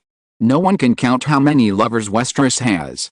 Moreover, if it were other men, especially married men, it would be inevitable that there would be ups and downs. For Simon Westeros, after gradually getting used to it, many people took it for granted. Jane and the other 2 have just signed with Elite. Anna, if Vogue has a suitable opportunity, you can let them try. No problem, Simon, Anna Wintour agreed with a smile, and looked at the 3 girls seriously. I have to say, their figures and temperaments are very good, and they will definitely shine in the future. By the way, Simon, do you plan to let them walk on the Victoria's Secret runway for the last time? It depends on the specific situation. They are just entering the industry and the catwalks are not very good. You know, my requirements are very strict. Anna Wintour smiled and said, I am actually a very strict person. Of course. Simon was chatting with Anna Wintour and others, and Jane, Zun and the other 2 girls were obediently accompanying them with a smile on their faces. The 3 girls' English skills were only enough for simple communication, and it was difficult for them to understand if the people around them spoke a little faster. However, although they could only be quails around men, the 3 girls were quite excited to be able to participate in such a party. Just Anna Wintour, the 3 women who already understood what Vogue meant in the fashion circle, had their eyes light up, not to mention the people around them, who were all big names in New York City in their minds. Of course, no one could be bigger than the man next to them. So they must hug him tightly. Simon was chatting with Wintour and the others, and a slightly old voice came from beside him. Simon, I didn't expect to see you here tonight.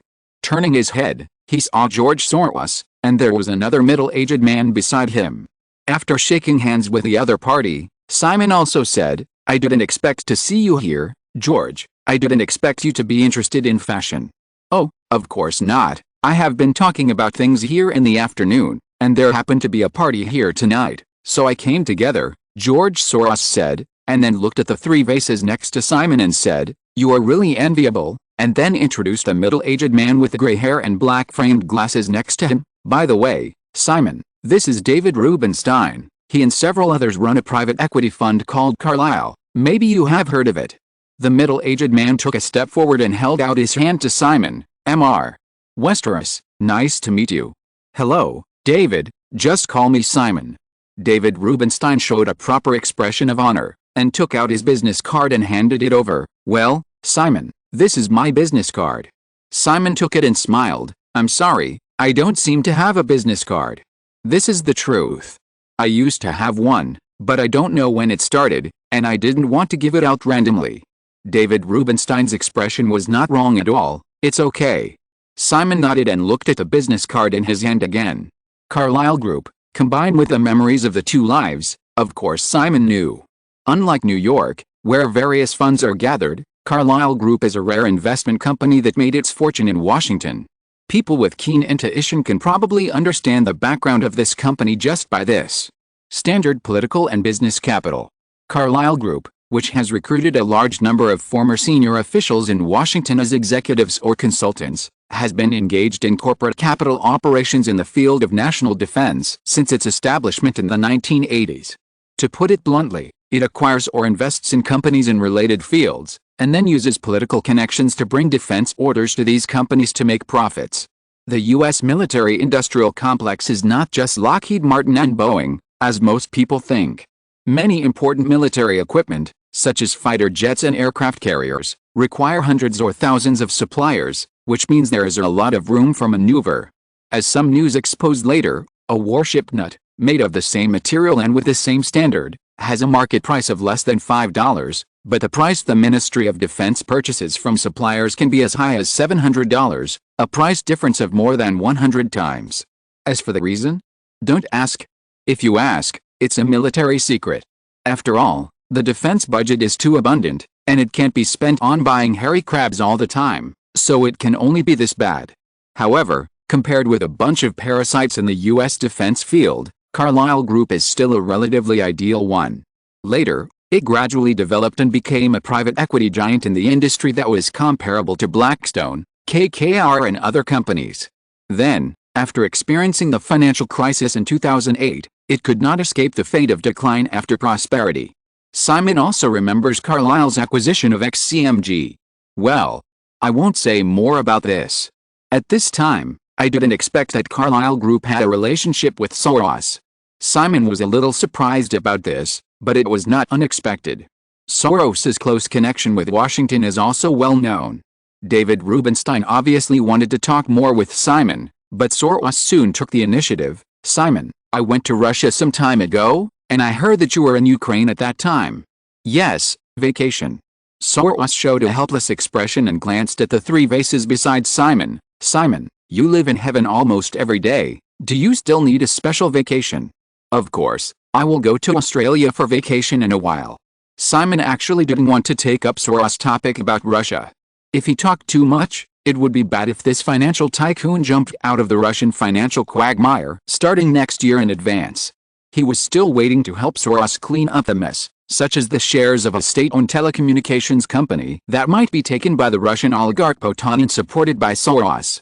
Actually, George, I don't have any special plans for many things now.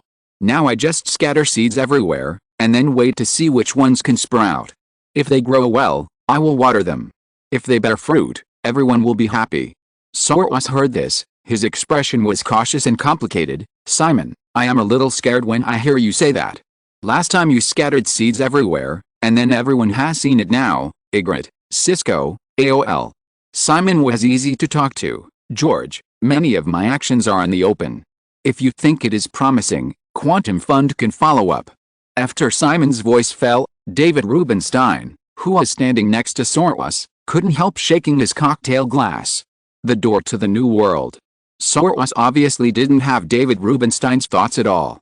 His solemn expression melted and turned into a bitter smile. That's the problem, Simon, I can't keep up. After becoming famous for several consecutive financial sniping, Quantum Fund now controls funds of tens of billions of US dollars.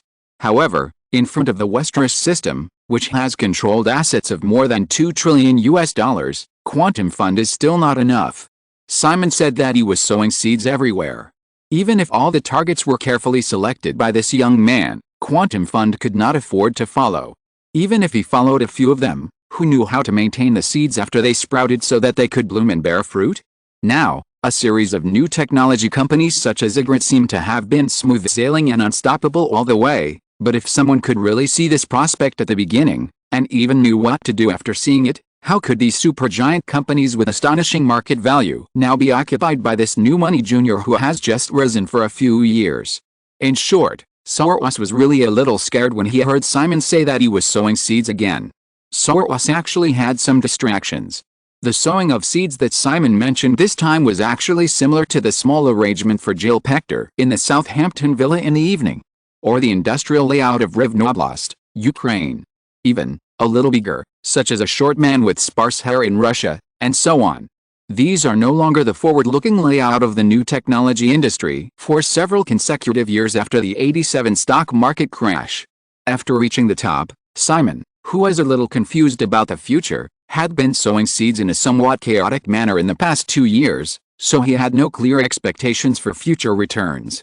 However, many years later, when the seeds that Simon had sown around the world in recent years gradually grew up and almost covered the entire world, it was not only Soros who confirmed that his fear at that moment was correct, but the whole world at that time could not help but be afraid. Chapter 1005 Blood Alliance. This was the most comfortable sleep I had since arriving in the United States. The luxurious bedroom, the soft big bed, and the suitable temperature brought by the air conditioner. In fact, the man woke up when he got up, but when he heard the other party say that they could continue to sleep, he continued obediently. When she opened her eyes again, although she didn't know the time, she could feel the scorching summer sun through the curtains. It was obviously late. After opening her eyes and thinking about it for a while, Tao Yulai turned over carefully. She could feel the discomfort between her legs during the movement. When she saw Jeonjin and Zhu Momo, who were hugging each other with a thin blanket lifted, she felt even more complicated. From childhood to adulthood, because of her height and appearance, Tao Yulai has always been a proud girl in her bones. Until she graduated from college, she had never had a relationship because she always looked down on it and because she was waiting for a good price. Unexpectedly, in just one night, the man gave her an experience that had never been seen in any of the most ambitious literature or film and television works she had ever seen. Of course, she was not willing in her heart. However, every time they thought of the man's terrifying identity that made them unable to even look up to him, as well as his handsome appearance and erudite conversation, coupled with some irresistible strength, they unknowingly sank into it. Occasionally, she would be clear-headed and comfort herself that both Jeonjin and Zhu Momo were like this, so what was there for her to worry about? This was Simon Westeros. After staying in the same position for an unknown period of time, Zhu Momo, who was close to Tao Yulai, finally woke up. Perhaps she felt a coolness in the air, and subconsciously went to Jeonjin's arms, so Jeonjin also woke up. After a short silence, Jeonjin spoke first. "Momo, I didn't expect your skin to be so good and so white. You are born beautiful, there's nothing I can do about it.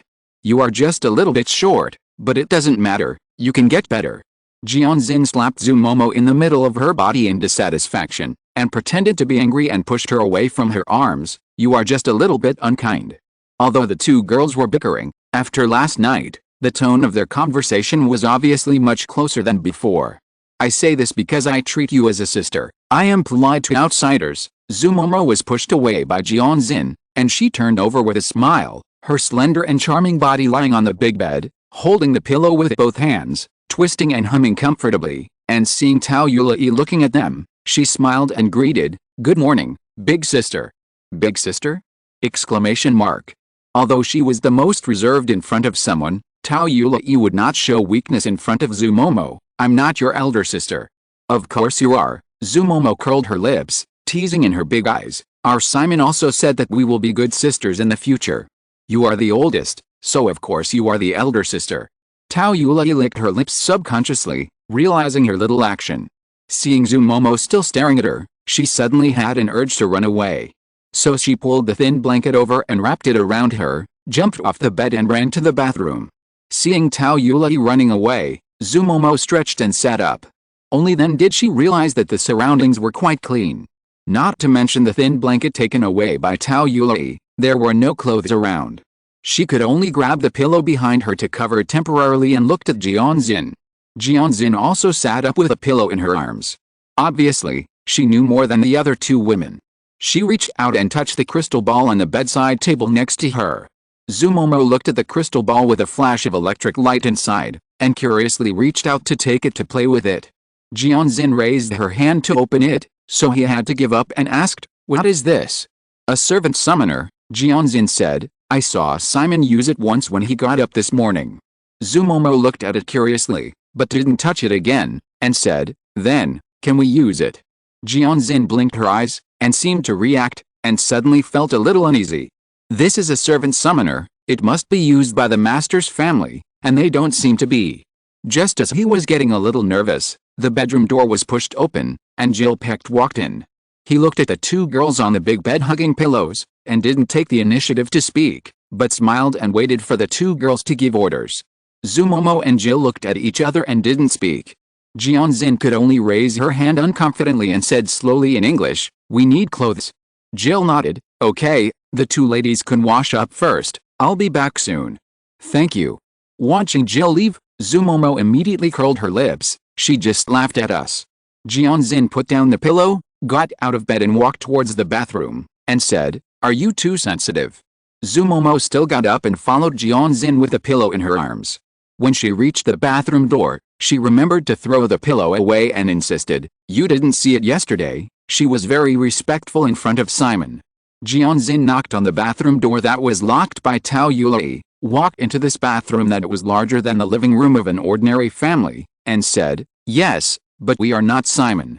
Zumomo followed in with an indignant tone, "Anyway, I think her expression just now was deliberate, as if, well, she was trying to intimidate us. You think too much?" Zumomo watched Jianxin walk into the toilet cubicle and no longer pay attention to herself. She could only walk to the washstand and brush her teeth with Tao Yulei. However, relying on the keen ability to observe words and expressions cultivated by her life circle from childhood to adulthood, even if Jianxin didn't believe it, she still felt that the waitress just now was obviously intentional, as if she was trying to gain some initiative. When she came out of the bathroom again, Jill had returned with 2 other waitresses. There were several more racks of clothes and a pile of shoes and accessories in the room, just like yesterday afternoon. She took the initiative to help the 3 women choose and match. The 3 glamorous women went downstairs, only to find that it was almost 1 o'clock in the afternoon. It was not surprising. She drank some wine last night, and then accompanied the man until after 1 o'clock in the morning. It was their first time. The bedroom of this mansion was much more comfortable than their collective dormitory in Manhattan's East Village. Today, there was no agent urging them to go through various trainings, so it was inevitable that they would oversleep. They were led directly to the restaurant. The lunch was very rich. Unfortunately, there were only 3 girls left. Simon had already left. Zumomo asked about it and learned that the man had flown back to the West Coast this morning. So it was inevitable to feel uneasy during the meal. What's next? From yesterday afternoon to now, less than 24 hours have passed since the 3 girls met Simon Westeros, but they seem to have entered another world. After being a princess, Cinderella probably doesn't want to go back to the kitchen to pick beans. After finishing lunch in anxiety, Angie Davis arrived and gave 2 choices. The 3 girls could leave with a generous gift and then treat everything yesterday as a dream, or become Simon Westeros's lover. A certain housekeeper was really straightforward, but after coming to the United States, the 3 girls gradually felt that this was probably the habit of Westerners. Angie didn't urge them, saying that they could consider it. If they didn't want to, they could leave directly in the afternoon. If it was the second option, they could continue to stay in this manner for 1 night. The housekeeper seemed to be very busy at work and left in a hurry. Another day passed. The next day, the 3 girls didn't leave. Angie Davis, who came again, began to arrange various affairs for them. Only then did I realize that it was not so easy to become someone's lover. I signed a thick stack of agreements. It felt like selling myself. However, looking at what I got, a single-family villa on the Upper West Side, a cloakroom filled with various luxury brands, a team of female waiters and guards led by Jill Pecht, a check of $1 million, the opportunity to appear on the Victoria's Secret runway, and the opportunity to play a role in a movie from a Chinese master-level director. Are the 3 of me really worth so much? On West 87th Street in the Upper West Side, near Columbus Avenue, in a 3-story single-family villa. After working non-stop for 2 days, Zumomo returned from a private hospital in the Upper East Side in the evening after completing a full set of comprehensive physical examinations. She screamed and threw herself on the sofa in the living room. She turned her head to look at Jill, then subconsciously turned her eyes and said to another waitress, "Annie, help me massage my calves. They are so sore." Zumomo spoke in Chinese. The waitress named Annie was actually a Chinese girl. Her surname was Zhao and her Chinese name was Zhaodan. There are hundreds of people with the same name in China. She changed her name to Annie after studying in the United States a few years ago. Considering that Zumomo and the other 2 girls were not very good at English, Zhao Annie, who originally served the National Style Art Troupe, was specially assigned to the 3 girls as a translator. After hearing Zumomo's instructions, Zhao Annie, who was only a little over 1.6 meters tall and had a pleasing round face, walked forward, first picked up Zumomo's pair of slender calves to make way, and then sat down on the sofa before putting her calves on her knees and began to twist them. Zumomo turned her head to watch this scene and was a little dissatisfied. The girl hoped that these maids could serve her submissively like they did in front of someone, instead of being so reluctant, so she said, "Take off your shoes, and massage your feet." Zhao Annie helped her take off her high heels, but said, "I won't massage your feet." Zumomo was even more dissatisfied. "Don't forget, you are my maid. It does not include massaging your feet," Zhao Annie emphasized again, paused, and added, if you want, I can call a masser. Zumomo pouted and turned her head back to let Zhao Annie massage her legs. She thought to herself that the next time she saw Simon, she must discuss whether she could help her change a team of more obedient female maids and guards. Jill, who was sitting on the single sofa next to her, was holding an introductory Chinese course and flipping through it carefully, reciting silently in her mouth. After a while, she waited for Jianxin and Tao Yulei, who had gone to change clothes, to return before closing the course, looking at the other two women who were sitting down, and said, I have something to discuss. Jill spoke, and although this sentence was very simple, Zhao Annie still started to translate it simultaneously. The English level of the three women was really not up to par. Both women nodded. Compared to Zumomo, who was resentful of Jill's efforts to take the initiative through some details of her facial expressions on Monday morning, Jianxin and Tao Yulei had a good impression of the waitress. Jill said, it's like this.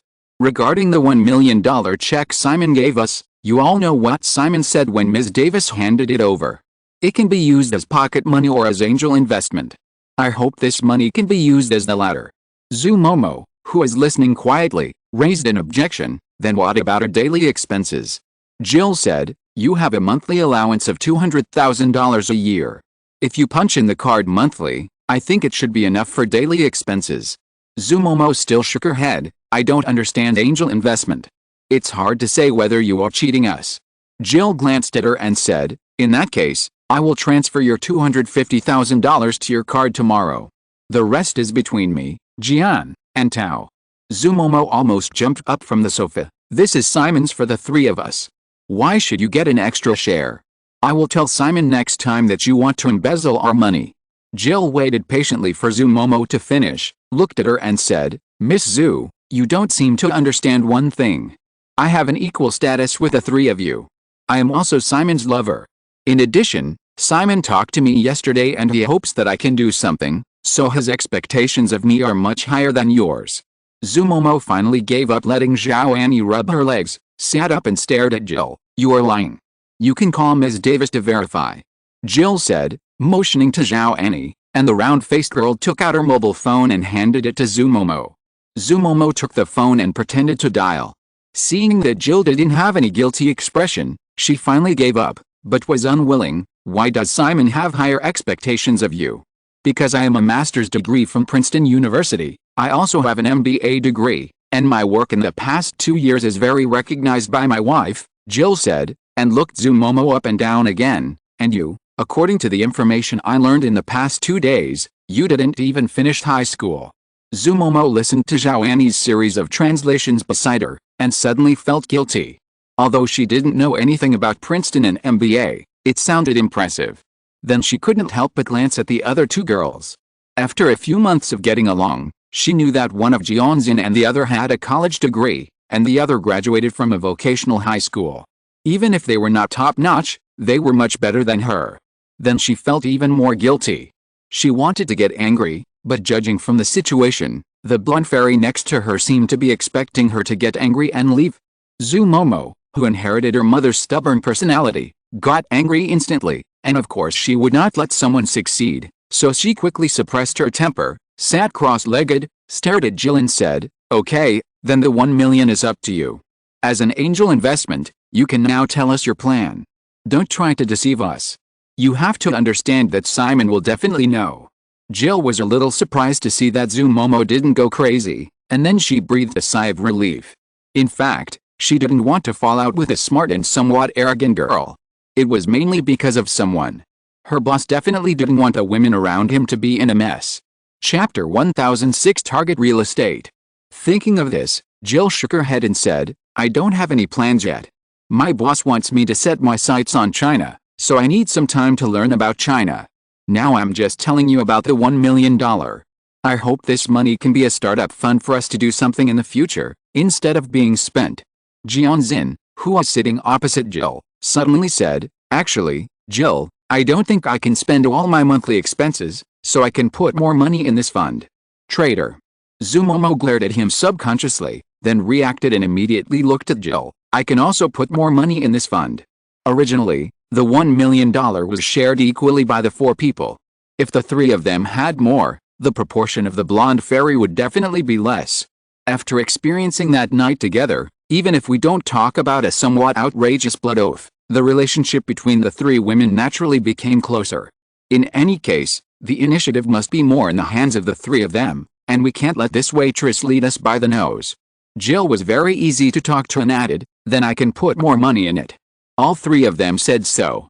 Since the sofas were occupied, they could only sit on the footstool next to them. Tao Yulei, who was a bit of a go-with-the-flow person, followed suit and raised her hand like an elementary school student. Me too. The round-faced Zhao Annie diligently helped translate, and after the four girls had expressed their opinions, she couldn't help but look at Jill. Jill also glanced at her, and then said to Zhu Momo and the other two, I talked to Simon. In fact, Zhao and the others were specially selected by me. They will be our team in the future. So, as long as they are willing, we should accept them to join. Zhu Momo stared at Jill. I always feel that you are taking advantage of Simon. Zhao Annie translated truthfully and explained, but Jill did not feel guilty at all. If you have any doubts, you can ask Simon in person the next time you see him. Zhu Momo said, I will definitely do it. Jianxin spoke again and asked, Jill, then, what should we do next? Do what you should do? Jill looked at the three people in turn and said, Jane, Tao, the boss said that you two can be on the Victoria's Secret tea stage. After coming to the United States for a few months, I believe you all understand what this means. This is enough to make you famous. However, the boss's meaning is also very clear, provided that the two of you must meet the standard of catwalk in a few months. So you should focus on this in the future. I think Elite will definitely provide you with the best training resources. As for Zhu, call me Momo. Why do you Westerners always call people by their surnames? Isn't it strange? Okay, Momo. Momo, Ms. Davis has arranged everything for you. You will go to meet the acting teacher tomorrow morning. I understand that Zhang is the best director in China, and that script.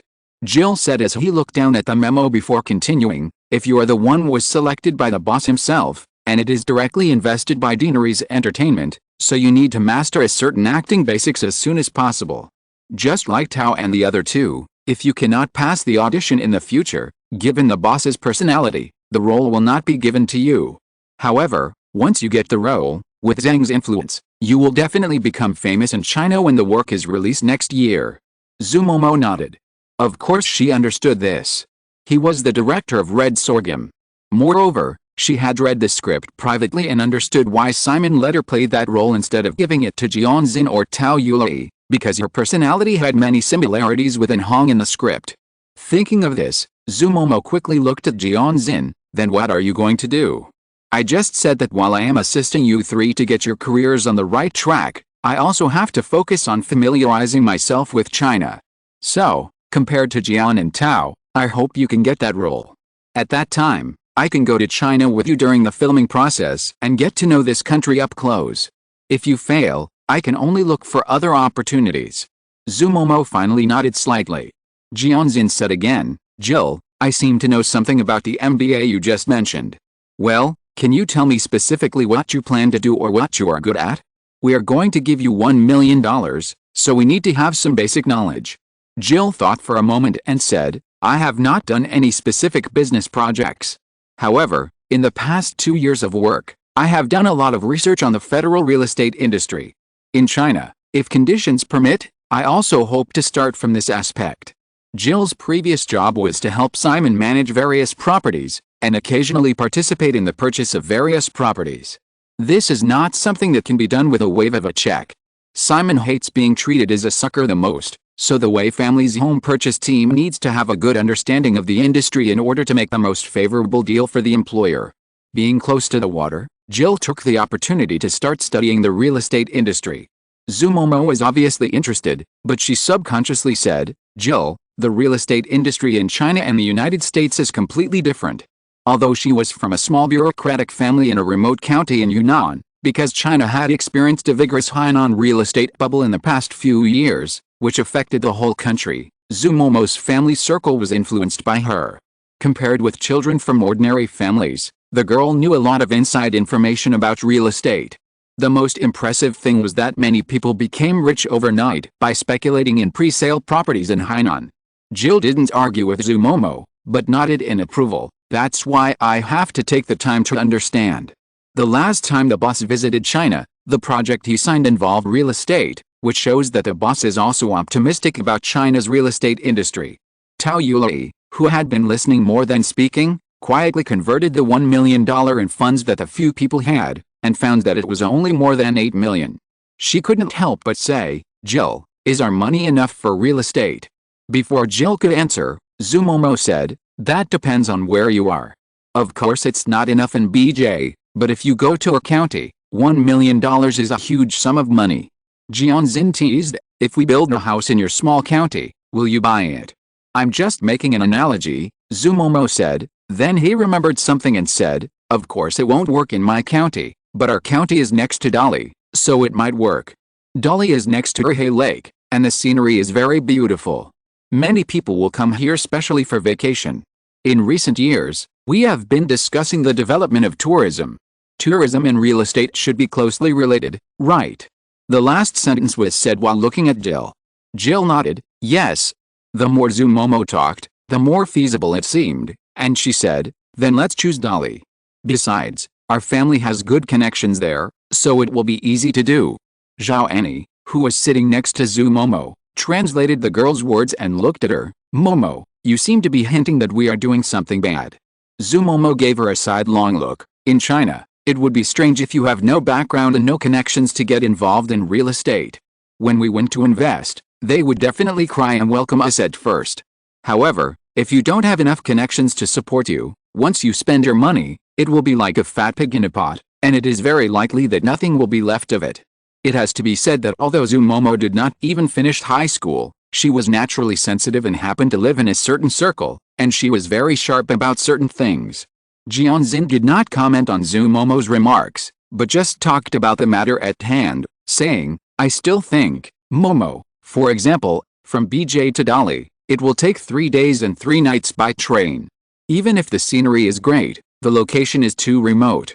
Zumomo said, "It doesn't take 3 days and 3 nights, it's probably only 2 days, and Dali has an airport. How many people can afford to fly?" Zumomo was self-taught on some issues, and said without much thought, "We can develop real estate specifically for those who can afford to fly." Jill had been listening carefully to Zhao Annie's translation. Seeing Zumomo talking about this, he was also a little surprised, and then interrupted, "Momo, your place, are you sure there are really a lot of people going on vacation?" Zumomo nodded, "Yes, because it is really beautiful, with good air and scenery. A few years ago, a Hong Kong businessman bought an island on Urhe Lake to build a club. It's very mysterious, and there are guests from all over the country." Jill said, "In that case, maybe, next time there's a chance, you can take me to see it." Zumomo was very generous, "No problem." Seeing that the topic was coming to an end, Tao Yulai hesitated a little, and finally asked, "Jill, when can we see Simon next time?" As soon as she said this, Zumomo and Jianzin both looked at her, and then quickly turned to Jill.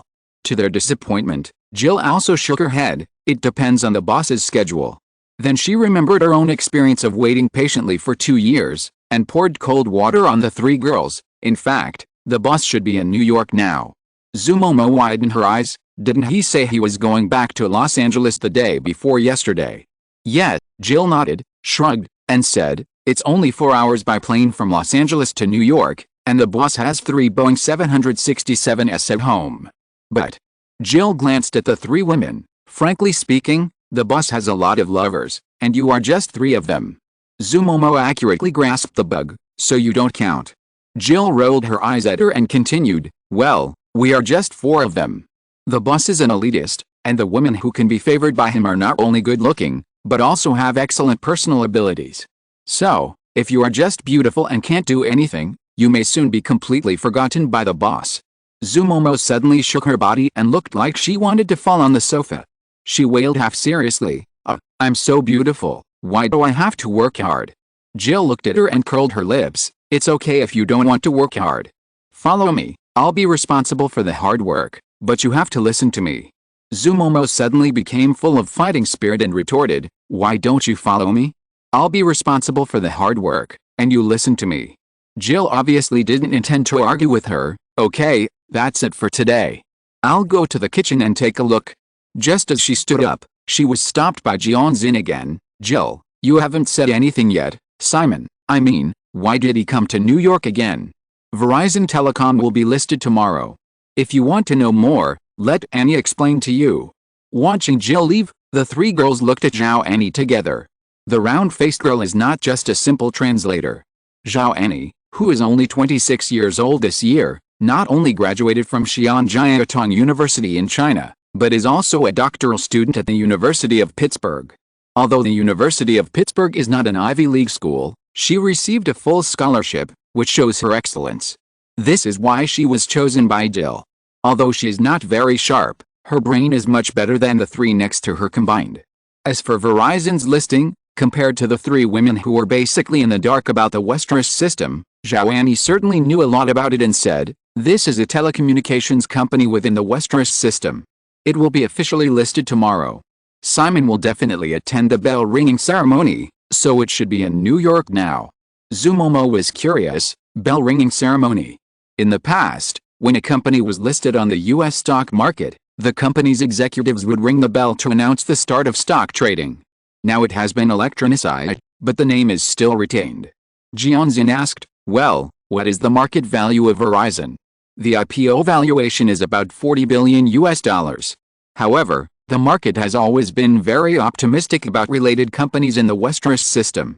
Perhaps after listing, it will only take the next 2 days for it to double. Zumomo's eyes suddenly lit up. Then can we buy the company's stock with the $1 million US in our hands? Zhao Annie poured cold water on her. The IPO subscription has ended, and unless you ask Simon for help, you can't get this kind of popular stock at all. I mean after the listing.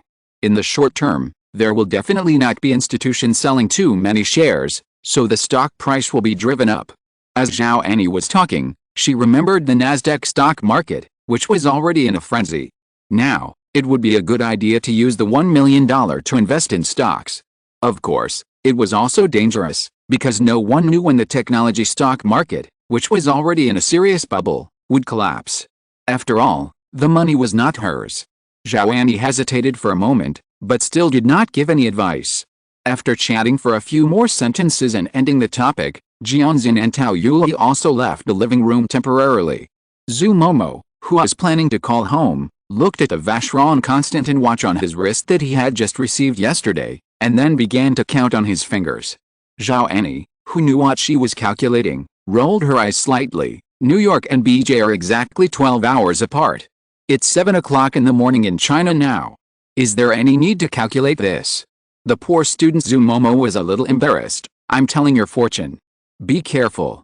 You may have a blood disaster recently. Oh, I didn't expect you to be so accurate. I admire you. Zumomo reacted and pouted at Zhao Annie lightly. She turned her eyes and slowly took out her high heels, put them on silently, and then stood up. She was the tallest among the three girls at 182 centimeters. With the exaggerated 12 centimeters heels, she rushed forward to 2 meters. Although Zhao Annie, who is only 1.6 meters tall, was sitting on the sofa, she still felt a plain suppression full of strong malice. It was too bullying. She deliberately frowned and looked down at Zhao Annie for a moment like a queen. Before female doctor wanted to speak back, Zumomo shook her hair, snorted proudly, and walked towards the stairs with her high heels. Back in her room, the girl immediately lost her coldness.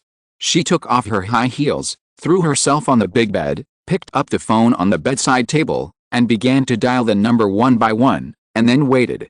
After a while, the call was connected. Hearing the voice on the other end, Zumomo's tone suddenly became a little more coquettish. "Mom, it's me." Because the transoceanic call had to go through too many transfers, not only was the current noise very serious, but there were also obvious intervals during the call.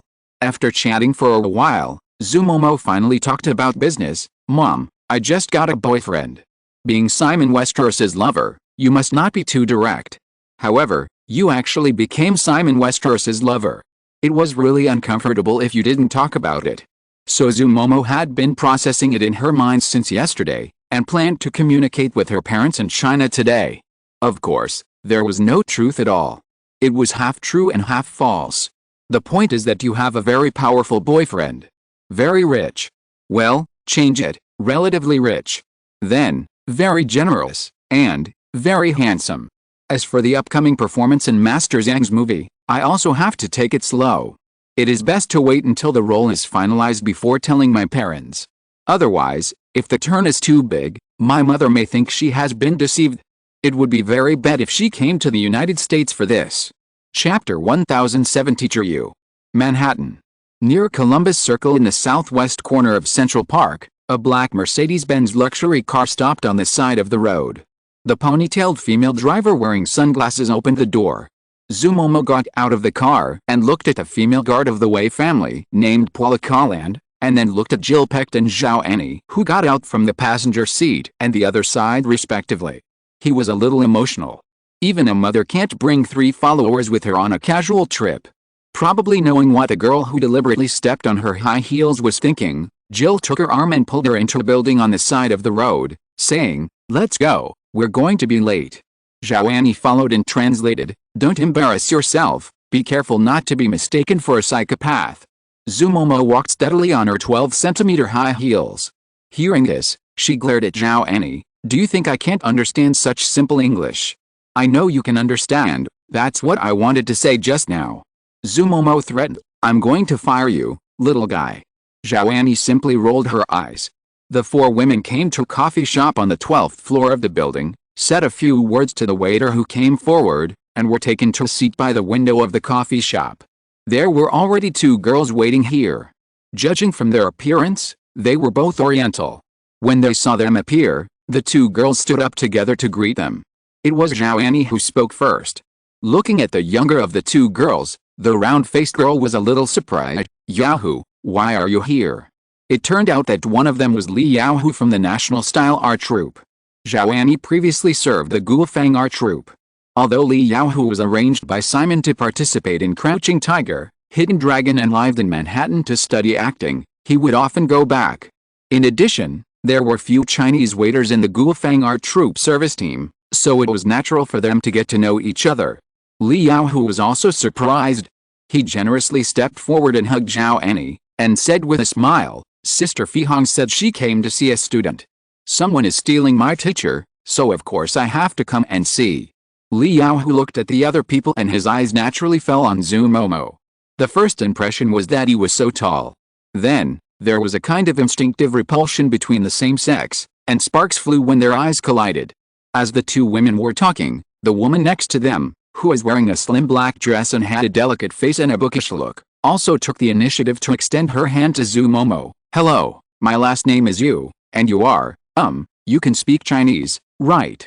Although he didn't get along with a certain fox at first glance, Zumomo felt a liking for the woman in front of her and shook hands with her. "Of course, my name is Zumomo." The woman nodded and said, "My English name is Fei." Zumomo was stunned for a moment, then reacted and smiled. "Teacher Yu, Momo is my Chinese name, but my English name is also Momo. My agent said that this is easy to remember, and it has personality, and it sounds cute." Teacher Yu was a little embarrassed. "Oh, sorry, I thought your English name was also Momo, and if you don't mind, just call me Sister Yu, no need to call me teacher." "Okay, Sister Yu," Zumomo agreed, and praised, "Sister Yu, you are so beautiful, I can't tell your age from the outside. Actually, I'm not many years older than you." Teacher Yu said, and looked at Jill again. Jill also took the initiative to extend her hand and said in Chinese with a clearly awkward and heavily accented voice, "Hello, Miss Yu, I'm Jill, nice to meet you." "Hello." Teacher Yu shook hands with Jill, feeling very strange. The Chinese of the blonde in front of her was really hard to evaluate, and she even admired that she could speak it in public. Teacher Yu didn't show too much of a strange look, but Zumomo didn't give Jill any face at all, almost bursting out laughing, and said to her, "Jill, you'd better not speak Chinese, it's too bad." Jill ignored her, but still switched to English and explained to Teacher Yu, "Sorry, Miss Yu, I just started learning Chinese 2 days ago, so you may not be used to it." Teacher Yu was a little surprised, and then a little admired this blonde who just started speaking after 2 days of learning, and quickly switched to English. "It's okay, you've already spoken very well." Zumomo understood what Teacher Yu said and couldn't help rolling her eyes. "Is this good? It should be terrible." Teacher Yu, who noticed Zumomo's expression, also had a clue in her mind. This girl was obviously not easy to teach. In fact, From the first sight, Teacher Yu felt that something was wrong. She really didn't understand who was so whimsical to send such a girl who looked nearly 2 meters tall and could only be a special actor to her to learn acting. It was simply outrageous. In comparison, if Jill, who dared to speak boldly after learning Chinese for 2 days, wanted to learn acting from her, Teacher Yu would be very happy. After all, she looked very motivated. Everyone greeted each other briefly. Except for the female guard named Paula who took the initiative to sit next to her, the remaining 5 women sat around a round table and started talking about business. Teacher Yu felt that the experience in the past few months was really wonderful. As a proud girl from a wealthy family who started to learn acting at a very young age, Teacher Yu was already famous before entering the Beijing Film Academy to study at university. After graduating from university, she stayed at the school for a short time to teach. She didn't want her life to be too dull, so she took advantage of the trend of going abroad to study in the United States. There is always a gap between ideals and reality. She found that life in the United States was far from what she had imagined. She was already hesitating whether to return to China, but suddenly she received a special job invitation to teach a girl to learn acting. Teacher Yu was not interested at first. However, the introducer later revealed some inside information to her, and the salary offered by the other party was too generous, so she agreed. After joining the job, she got along with her female student who was given a strange name by a big shot. She soon found that both of them were very straightforward, like-minded, and only 5 years apart in age. The relationship quickly became close. It was not so much a master and apprentice, but a bit like a sister. Not only that, after getting this job, Teacher Yu found that she had unknowingly entered the New York film circle. Not only did she meet Ang Lee, a respected Chinese director, but she also came into contact with many outstanding filmmakers. This was something she had not been able to do in Los Angeles in the past 2 years.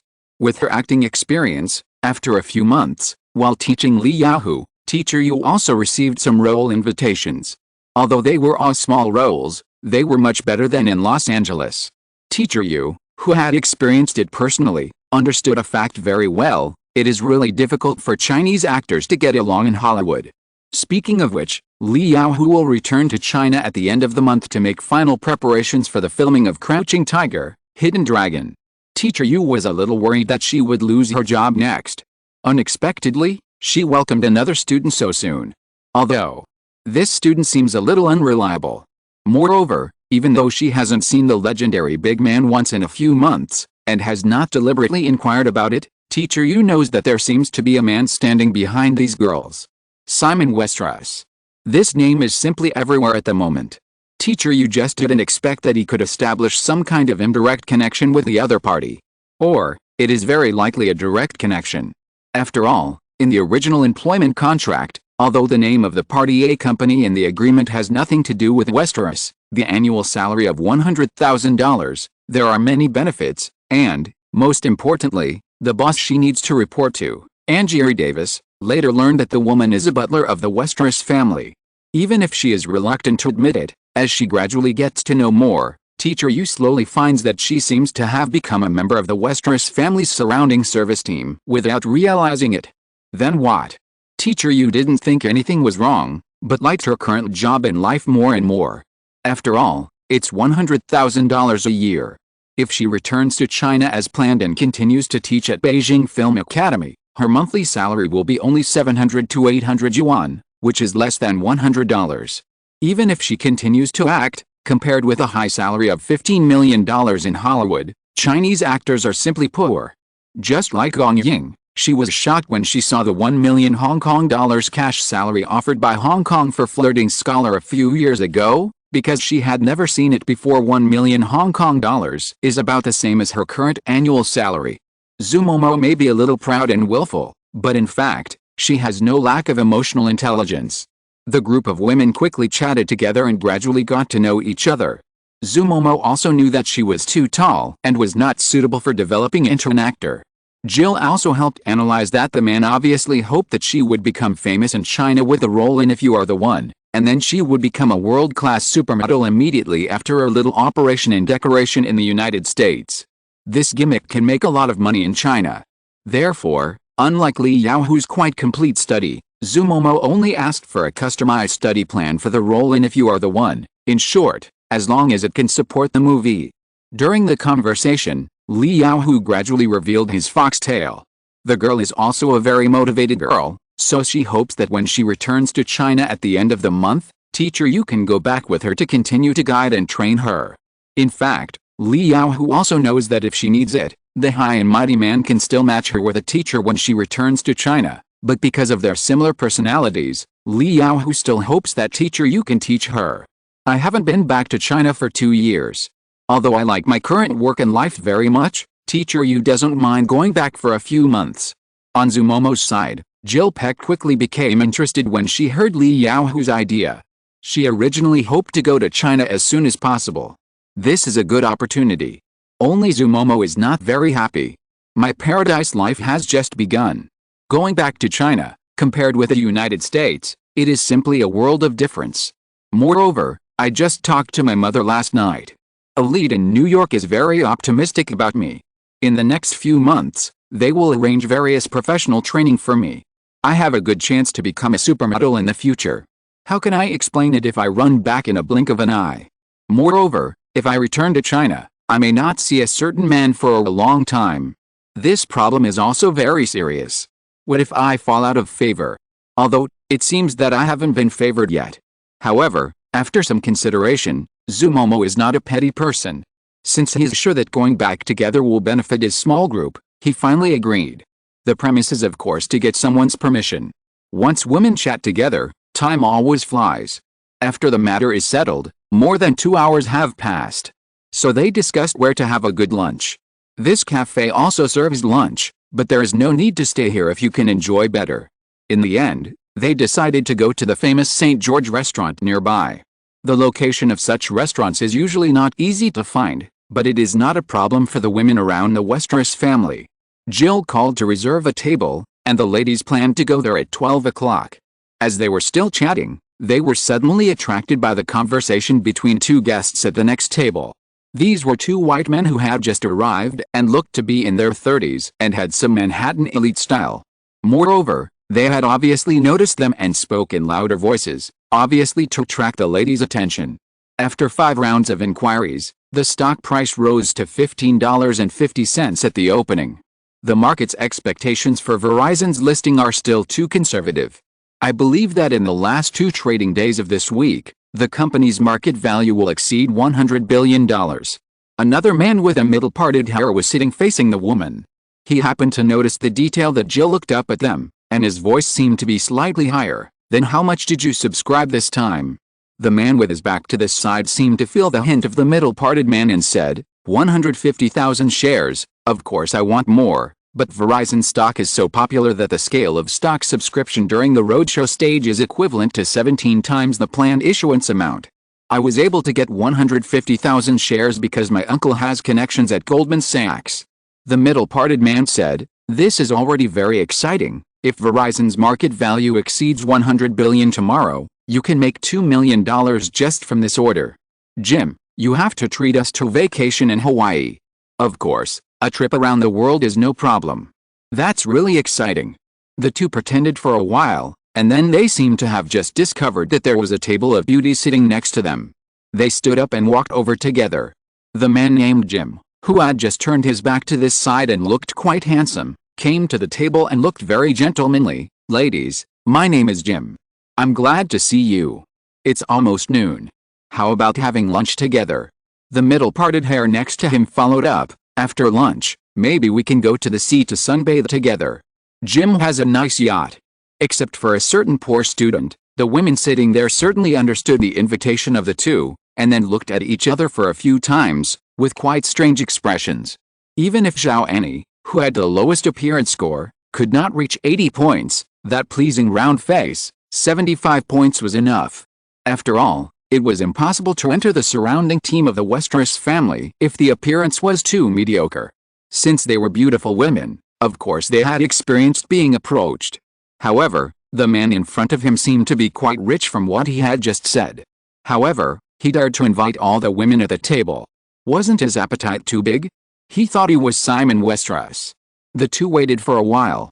Seeing that all the women had strange faces and no one spoke, the man named Jim slowed down his speech. "Ladies, can you speak English?"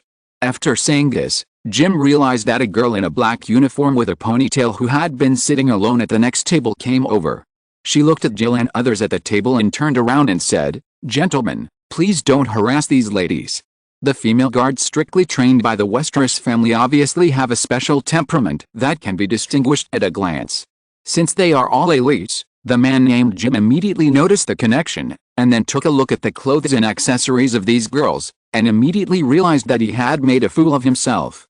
Not to mention other things, just the limited edition Vacheron Constantin ladies' watch on Zumomo's hand, he happened to know that it was worth up to $120,000. This is obviously not one of those Oriental girls that he can just hook up with.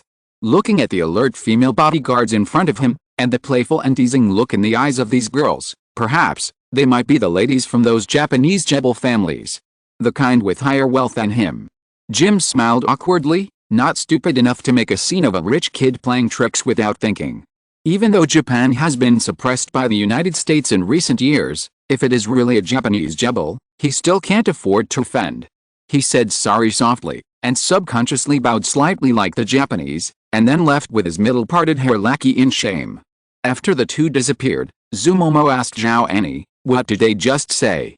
Zhao Annie smiled and said, "They want to invite us to dinner, and then take a yacht to the sea to sunbathe together. Momo, they have a private yacht and are very rich. If you want, it's not too late to catch up now." Zumomo rolled his eyes immediately. "Why don't you go?" "I'm seasick." The women around laughed.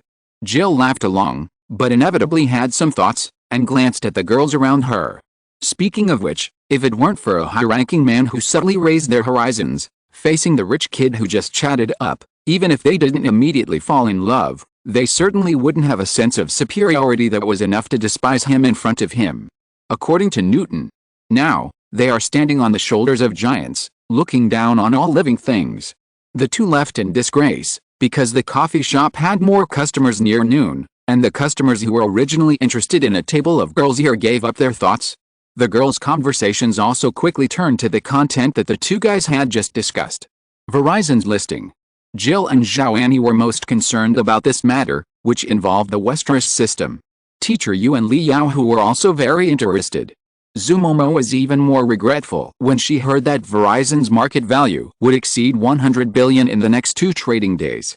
If the $1 million on their side could be converted into Verizon stocks in advance, it would more than double in 2 days. More than double. What a pity to miss such a good opportunity. When the women went to St. George's restaurant for lunch, a few kilometers away, at the Marriott Hotel near the headquarters of the Nasdaq exchange, the celebration reception for Verizon's listing officially started at 12 o'clock. This morning, the long-prepared Verizon Telecom was successfully listed on the Nasdaq market. According to the excellent market feedback during the roadshow stage, Verizon Telecom's final listing price was determined to be $10.75. The number of shares issued was 500 million, and the scale of funds raised was $5.375 billion. At the same time, a green shoe mechanism was attached. Once triggered, an additional 75 million shares will be provided to investors. Of all the planned shares to be issued, 300 million shares are new shares, and the additional 75 million shares of green shoes are all cashed out by the original shareholders. Moreover, once the green shoe mechanism is triggered, the extra 75 million shares will all be directly provided by Westeros. Calculated, this IPO raised only $3.225 billion for the company's future development. Of the approximately $2.9 billion in cash raised from the green shoe offering, the Westeros family alone accounted for $2.6 billion. Therefore, this IPO can be said to be a way to raise funds and cash out for the Westeros system. After the market opened in the morning, after 5 rounds of inquiries, Verizon's stock price reached $15.26, an increase of 41.9%, and Verizon's market value reached $60.6 billion. It is worth mentioning that the opening price of $1.526 billion is no longer the lowest quotation unit of $0.125 in the U.S. stock market in the past.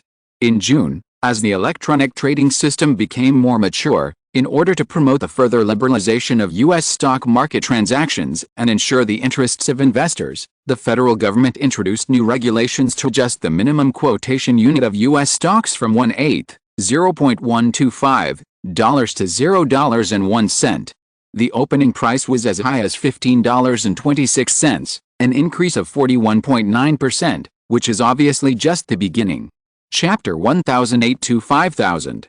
When the U.S. stock market closed on the afternoon of August 15, the first trading day of the official listing, Verizon's stock price had soared 71% compared to the issue price of $10.75, and the closing price was $1.838 billion. According to the total share capital of 3.973 billion shares after the listing, Verizon's market value rose from $42.7 billion before the listing to $73 billion. The next day was July 16, Friday, the last trading day of the week. Verizon's stock price not only did not fall back, but it rose again by 51% under the crazy pursuit of the capital market, quickly breaking through the $100 billion mark, and the closing market value reached $110.9 billion, becoming another $100 billion market value giant in the Westeros system. Not only that, Verizon's listing once again strongly drove the rise of the entire Nasdaq market. In just 2 days, Nasdaq achieved two 5,000 creations in one fell swoop. First, the Nasdaq index broke through 5,000 points. At the close of Friday, the Nasdaq finally reached a high of 5,073 points. At the same time, the U.S. stock market also gave birth to the first $500 billion market value company, IGRT. Its market value was fixed at $513.6 billion on Friday afternoon. It was only 1 month after IGRT's market value broke through $400 billion on July 15, once again showing the crazy state of the technology stock market. In addition, as the world's largest network equipment supplier, Cisco's market value also closed at $436.5 billion that afternoon, becoming another $400 billion level technology giant. Cisco is actually the third one. Deaneries Entertainment, which is listed on the New York Stock Exchange, has unexpectedly surpassed Cisco in market value recently due to factors such as the group's performance.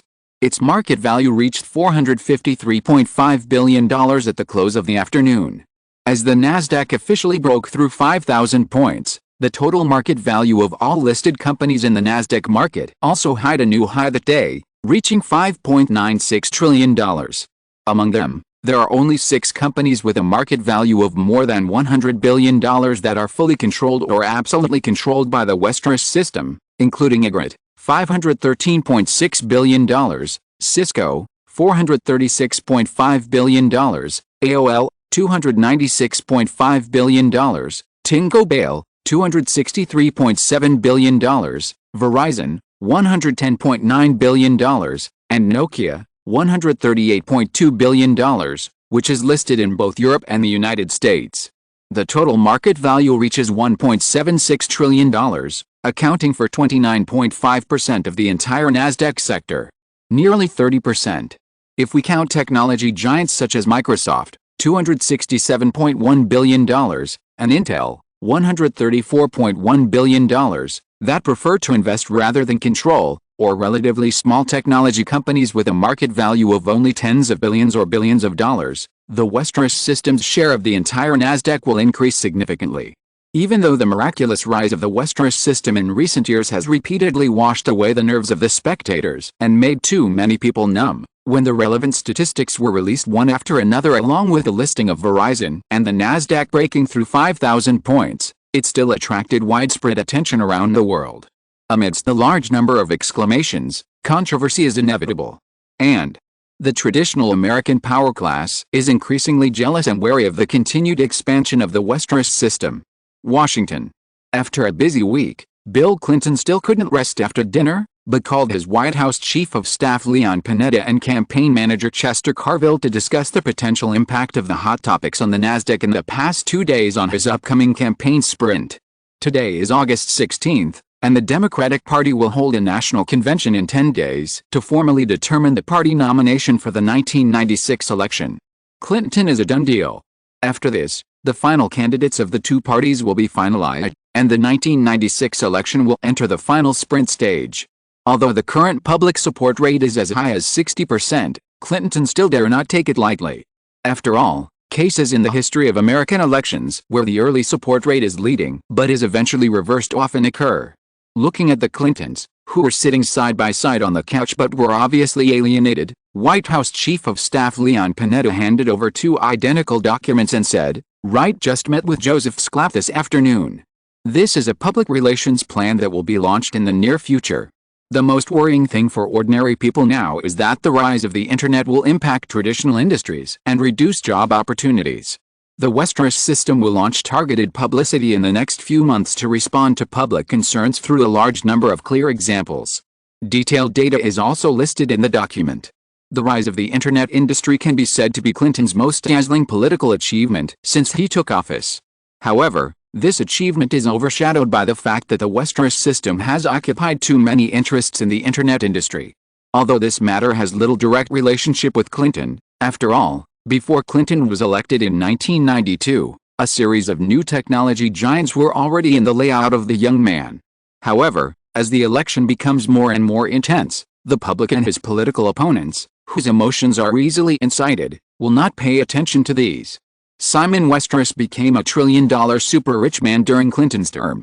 This serious concentration of wealth and the social inequality it represents are obviously the fault of the president. Clinton was about to speak when he flipped through the public relations plan in his hand that focused on promoting the opportunities that the internet industry brings to all walks of life in the federal society. Hillary beside him rushed to say, "This plan looks good and may bring some help to Bill's campaign." However, this is obviously not the crux of the problem. Dole will definitely only attack us for being too close to the Westeros system next. In this case, said Chester Carville, the campaign manager on the other side, perhaps we should respond in advance and change our attitude towards the Westeros system, just like we passed the Kasabom-Kennedy Act. In order to build momentum for the upcoming election, Clinton recently signed and passed a number of new bills involving welfare reform, healthcare, environmental protection, etc. The Kasabom-Kennedy Act is an important one among them, ensuring that the federal public can still enjoy medical insurance when changing jobs or temporarily unemployed. The reason why Chester Carville specifically mentioned this bill was mainly because it was actually grabbed by Clinton from the Republicans. The bill was originally proposed by two Republican congressmen, Nancy Kasabom and Ted Kennedy. Because this bill would greatly increase federal health care spending, Clinton initially disagreed, and the Congress was also full of controversy, so it was once stranded. However, when he learned that the Republicans were recently re-promoting this bill and weighing the pros and cons, in order to prevent the Republicans from using it to gain bargaining chips in the next election, Clinton took the initiative and quickly signed a bill in the form of a presidential executive order, directly smashing the Republicans' wishful thinking. Chester Carville said this, and the meaning was very clear. In the next election, the Republicans will definitely make a fuss about the good relationship between the White House and the Westeros system. If you don't want to be passive, then the best way is to change your attitude first and be tough on the Westeros system. After Carville finished speaking, Clinton was considering it, and heard Hillary next to him saying, "This is a good idea, Chester, do you have any specific ideas?" Clinton frowned slightly, but still looked at the campaign manager opposite. Chester Carville pretended not to notice the First Lady's continuous interruption, looked at the president, and after receiving his eye permission, he said, "Take a grid as a target and launch an antitrust investigation." After all, the company's monopoly tendency is too obvious. Moreover, as the company with the highest market value in the federal government, launching an investigation into Ygritte can also achieve the greatest impact in the shortest time. Regarding Ygritte's monopoly issue, as the company rushed to the top position in the market value of American companies after its listing, there were countless related lawsuits and disputes, but it had been deliberately ignored by Washington before. Now, if an investigation is to be launched, all kinds of reasons are ready. This time, before the president and his wife spoke, Leon Panetta had already said, "Chester, have you considered what impact this might have on the Nasdaq stock market?" The Nasdaq broke through 5,000 points, and the bubble in the technology stock market became more and more serious. At this time point, rashly launching an antitrust investigation against Ygritte is likely to lead to the collapse of the Nasdaq market. If this happens, Clinton's most dazzling political achievement during his first term may be wiped out in the next few months. The most important thing is that if the technology stocks collapse, Wall Street, Silicon Valley, and even the investors all over the world will inevitably suffer huge losses, and they will all turn their anger to the White House. No one can bear such a result. The atmosphere in this living room in the West Wing of the White House suddenly became a little silent. Everyone remembers that in the first half of the year, Simon Westeros tried to suppress the excessive madness of the Nasdaq index by continuously reducing his holdings and other actions. However, facing strong pressure from all sides, even this super-rich man with a net worth of $1 trillion had to stop. Now, the White House dares not take this risk easily. Think about the Republican side again. This is almost a dead end. If you want to gain the initiative, the White House must take the initiative. In comparison, on the Republican side, Bob Dole, who has already been determined to be nominated by the party, only needs to emphasize that he will take tough measures against the Westeros system after being elected. As for whether he will really do so in the future, who knows? After a moment of silence, Hillary spoke first again, looking at her husband and said, "Bill, you must make a decision and take action against the Westeros system." The attitude of the First Lady is very clear. Leon Panetta and Chester Carville looked at each other in silence. Clinton, who was tapping his knees and pondering, could not help but feel a little angry when he heard his wife's words. He knew Hillary's idea. Rather than saying it was for his re-election, it was better to say that Hillary was paving the way for her own future political career. If the antitrust investigation into Hydrate fails and bursts the technology bubble, both Wall Street and Silicon Valley will only blame him as the president. For the First Lady, even if there is an impact, it will probably be resolved in a few years. As for him, even if he wins a second term, it will definitely not be easy for him. Not to mention after he steps down. The First Lady can continue to gain political capital through a second term and accumulate deeper political connections. Although he thought so, Clinton was not a person who lacked decisiveness. He made up his mind quietly and looked at his chief of staff, "Leon, what do you think?" Leon Panetta pondered for a while and said, "Even if the bubble really bursts, I think voters should be more willing to see this scene. Yes, the impact of offending capital will not be immediately apparent. After all, even the campaign funds have been raised enough at the moment. If the bubble really bursts, the effect on voters will also be immediate.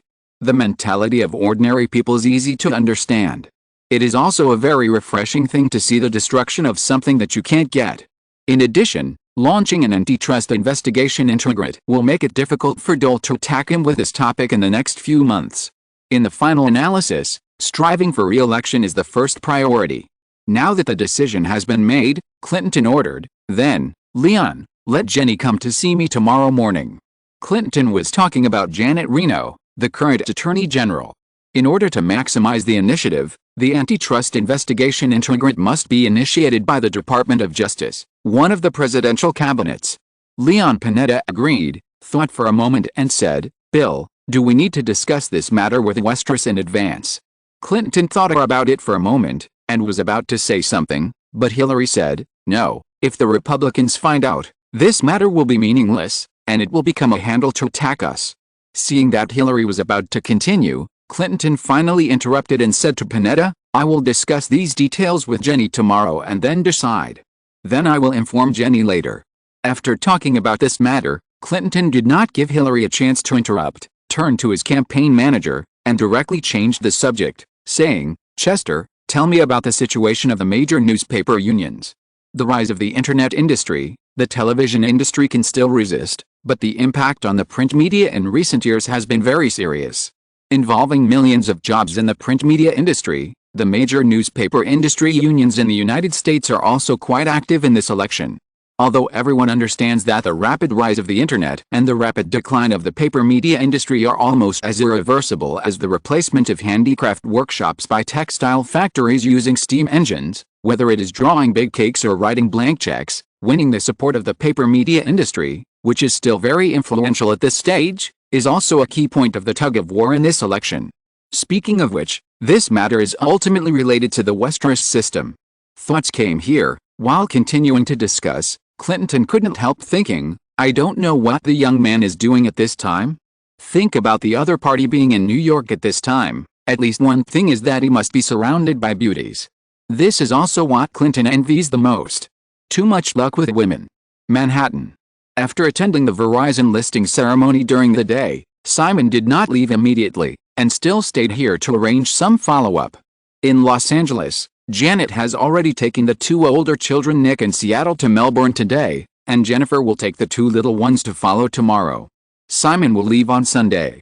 In order to avoid certain things from happening, Simon personally made the decision that the family would not take the same plane as much as possible. Janet was reluctant about this and hoped to die with Simon, but in most cases she still followed the man's wishes. Unlike Clinton's guest in the White House, Simon was also busy all day, but he was not surrounded by beauties at this time.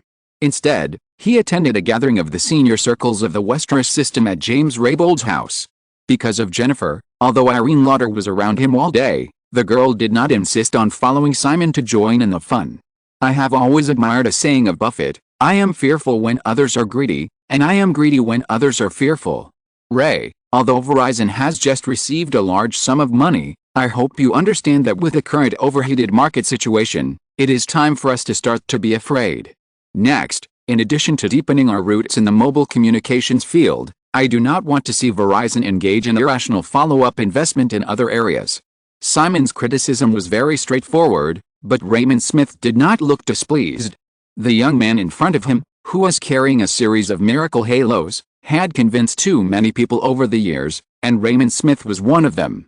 "Simon, I understand," Raymond Smith assured him, and then said, "In addition, there is one more thing, Simon. Speaking of which, don't you think it would be a good thing if AOL and Verizon could merge?" Simon didn't expect Smith to mention this.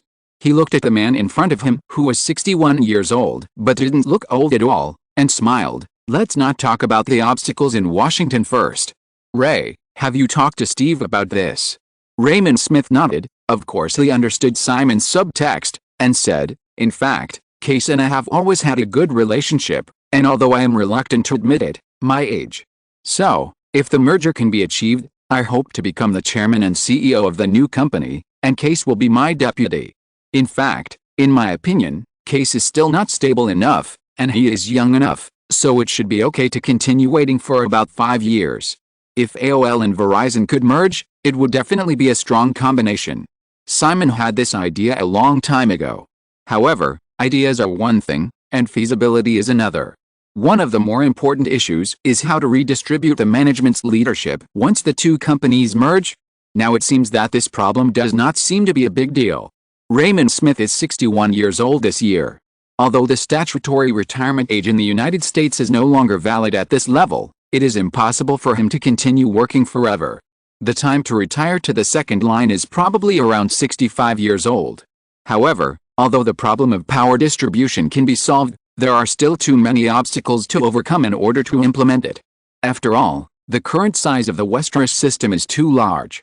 Even though AOL and Verizon Telecom are both companies under the absolute control of the Westeros system, many people obviously do not want to see the 2 companies merge into one. After all, with the current scale of the 2 companies, once merged, it would be almost stronger than it back then. In addition, there is the most direct benefit aspect. Although the 2 companies maintain their own independence, it will inevitably cause redundant waste of resource investment, but they can also relatively obtain more benefits in their respective businesses. Moreover, if they want to develop new businesses such as cable TV, the barriers are also smaller. After considering the integration, if possible, Simon is more inclined to merge the 2 companies. However, although I don't know whether the president in the White House has already planned to take action against Ygritte, as the scale continues to expand, the pressure on the Westeros system will inevitably increase significantly. To put it bluntly, the merger of AOL and Verizon Telecom is not a question of whether Simon wants to, but a question of whether it can be done. There are too many obstacles. James Raybold, who had just finished talking with Henry Paulson, the latest CEO of Goldman Sachs, also came over. The 3 of them discussed this issue for a while, but could not come to a conclusion. They could only think about it in the long run. In short, things can be pushed forward, but success or failure cannot be forced. Chapter 1009 Splitting is inevitable. Because it was a cocktail party at the Raybold family, Simon stayed until the end, saw off other guests, and discussed some Westeros company affairs with James Raybold before leaving at around 11 o'clock in the evening. The car left the Upper East Side, bypassed Central Park, and arrived in front of a villa on West 78th Street in the Upper West Side. It was almost dawn. This was Alexandra Martinez's residence. Angry Davis personally opened the door and welcomed Simon in. As soon as he stepped into the living room, Simon heard a faint woman's laughter and asked a housekeeper who had come in advance, "Are there guests here now?" The housekeeper was about to speak when the Golden Rose Cave princess called out from the railing of the second-floor platform that could be seen directly from the living room. The woman quickly stepped down the stairs, her face with a faint blush, and threw herself into Simon's arms. "It's so late, Simon. Why are you here just now?" Simon hugged the woman who was only wearing a light pink tight nightgown, hugged her, felt the hot soft jade fragrance in his arms, and the slight alcohol, and smiled and said, "I have to finish the socializing before I can come here." As he said this, several women appeared by the railing on the second floor. They were not the female maids and guards beside Alexandra, but obviously her friends. Simon had enough possessiveness for the women around him, but he did not restrict their private lives. As long as they did not cheat on him, it didn't matter if they had some friends of the opposite sex. Seeing that the woman still had guests late at night, he didn't mind too much, just like the last time at the Hall family, and nodded to the women upstairs. Moreover, looking at them this way, he found that he knew several of them. Holding Alexandra through the living room, he stepped on the stairs to the second floor. About 6 or 7 women came to greet him from the open living room upstairs with different expressions. There were surprise, excitement, restraint, and eagerness in their eyes. Alexandra, with a flushed face and a slightly drunk look, also reacted at this time and explained, "Simon, Sarah and I agreed to have a party on Friday a few days ago, but I didn't expect you to come today." "Oh, let me introduce." They don't need me to introduce them, right?" "Oh, no," Simon said, looking over and confirming that there were a total of 7 women. Brooke Shields recognized them at a glance. There were also 2 leading actresses from Sex and the City, Sarah Jessica Parker and Kim Cattrall. There was also another one, Mary Louise Parker, a single drug mom. It was a coincidence that Simon used to confuse the 2 Parkers. Then, Simon no longer knew the other 3 women. They were obviously good friends that Alexandra had met in New York in recent months. It seemed that the women were of similar age. Moreover, after a little sorting, they were all in a relatively close circle, either TV, dance drama, or fashion. Princess Golden Rose Cave had good communication skills. After a quick glance at the group of women, Simon smiled again and said, "Everyone, please sit down. It's so late and you haven't left yet. What are you talking about?" As he said that, he put his arm around Alexandra and walked to the sofa in the living room on the second floor. When Simon spoke, the women followed suit and sat down one after another. However, facing this young man who seemed to be younger than them, it was difficult for the group of women to resume their relaxed conversation for a while. "Just kidding. This is Simon Westeros. Alive." In the past 2 days, Verizon Telecom's IPO has triggered a series of heated discussions in the media. Even if you are not very interested in the relevant news, you will inevitably be surrounded by various related news in Manhattan. You can't avoid it even if you want to. What's more, most of the women present have to make a living in an industry controlled by men. Whether it is film and television or fashion. Just like the 2 leading actors of Sex and the City, and Candace Bushnell, who is sitting next to the 2 leading actors and Simon does not know but is actually the author of the original Sex and the City, and Mary Louise Parker, a single drug mother who is continuing her Broadway career and starting to develop in Hollywood, and even Brooke Shields, who has just cooperated with ABC on a new film Unexpected Susan that will be broadcast in September this year. The connection is very direct. The last 2, one is an independent writer for fashion magazines similar to Candace Bushnell, and the other is a famous makeup artist in New York City. Although they were all queen-level women, since they were still gathering at Alexandra's place in the early morning, they might have the intention to contact Simon, but it was obvious that these women should be single, at least not married, otherwise they would not be suitable to hang out late at night. After a few small talk, worried that Simon didn't know their identities, he took the initiative to introduce them. Seeing that someone didn't have the airs of a super tycoon, the atmosphere gradually became lively. Regarding Ygritte, the market value can reach $500 billion US. "Simon, this is really amazing. We were just discussing whether to invest in some technology stocks," said Brooke Shields, who was holding a glass of red wine on the sofa opposite, while intentionally or unintentionally throwing a seductive look. "Simon, can you give us some advice?" Simon and Alexandra squeezed intimately on a single sofa, hugging the woman in his arms, and also he had a glass of red wine in his hand. Hearing this, he looked around and said, "It's so late at night, and we still have to discuss making money. How boring, let's talk about something else." When the women who had been listening to Simon said this, they all laughed softly. Moreover, looking at the two people on the single sofa who did not hide their intimacy, especially the man's arm that was restless around Alexandra, the atmosphere in the air inevitably became a little strange. "This is Simon Westeros." The women only felt that this simple but not simple sentence was repeated in their minds. Even if they did not mention the series of dazzling halos on someone, just this handsome face and the strong body that the whole world knew because of some past news were enough to make the mature women around them think. Coupled with the effect of alcohol, they completely forgot all the thoughts that inevitably arose when they saw this man enter the door for the first time. Candace Bushnell, who wrote the Sex and the City series and looks about 35 years old but is much prettier than Sarah Jessica Parker, the protagonist of her own works, smiled and continued Simon's words, "So, Simon, what do you think we should talk about?" Simon did not answer Candace's question, but drank the red wine in the glass in one gulp, and then suddenly stood up with Alexandra in his arms. "It's late, everyone should rest early. There are enough guest rooms here. If you want to go back, let Angry arrange a car for you." He deliberately gave the women around him a meaningful look, and walked directly to the stairs with a golden rose princess. Although he liked the feeling of being surrounded by a group of women, after all, it was too late, and after a busy day, Simon suddenly just wanted to take a bath, and then hug a fragrant woman to rest as soon as possible. The last look was also a clear invitation. "I don't want to do anything else tonight." And Simon is not really interested in the women around him, even if it is Brooke Shields, but if there are more women on the big bed as pillows, he will not refuse. Seeing Simon Westeros suddenly leave with Alexandra in his arms, the women in the living room on the second floor looked at each other. However, they probably reacted quickly.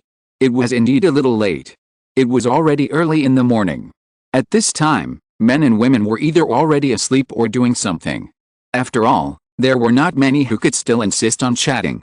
After Simon left, Angie Davis soon appeared and politely said, "Ladies, is there anything else you need?" No one spoke for a while. "Do you want a car or a room?" This was a problem.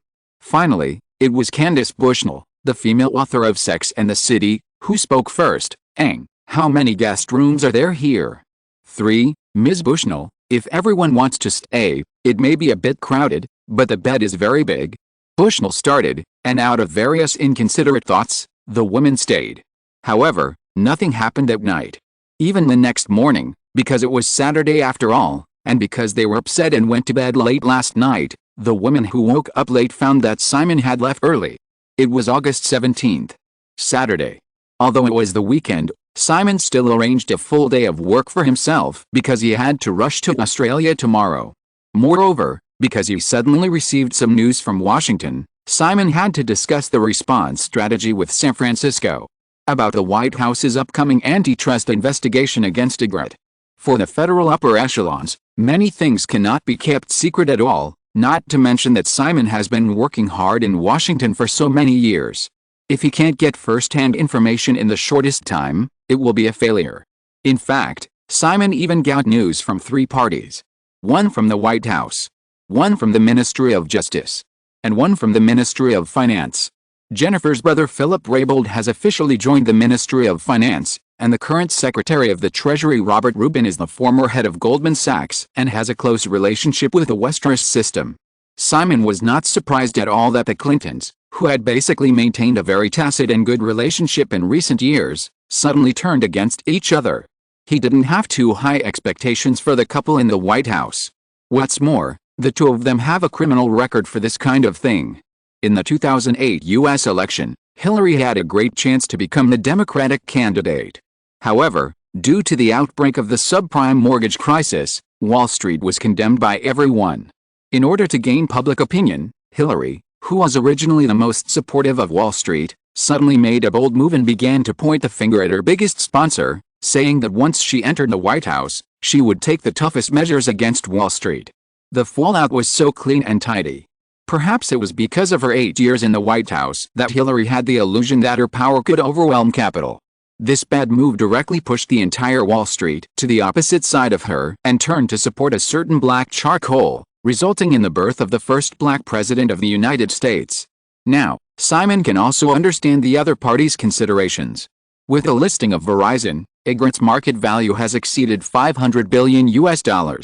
In addition, the New Year's Forbes 400 list of the richest Americans will be released at the end of the month. In addition, the election is about to enter the sprint stage, and the two parties must have some hot topics to focus on. Simon's ever-expanding personal wealth, a topic that has been discussed for a long time in the past few years, will inevitably become the focus of the election debate. The internet industry is a project that the Clinton administration has focused on promoting since it came to power, and Simon has achieved a surge in his wealth by relying on the explosion of the internet industry. In any case, the Republican Party will link the two as cause and effect. In order to avoid being passive in the election process in the next few months, just like Hillary's tricks in Simon's memory, this time, the White House also intends to take the initiative. Since Lee got the news in advance, although Simon had prepared for the split of Ygritte from the beginning, such as the different heads of several major businesses that he focused on supporting, Simon would not stand idly by since the White House took action. Splitting is inevitable. But at least on the surface, Simon will never cooperate to give the outside world the impression that he is actively seeking to split Ygritte, but will resolutely resist. Because human nature is to push for more.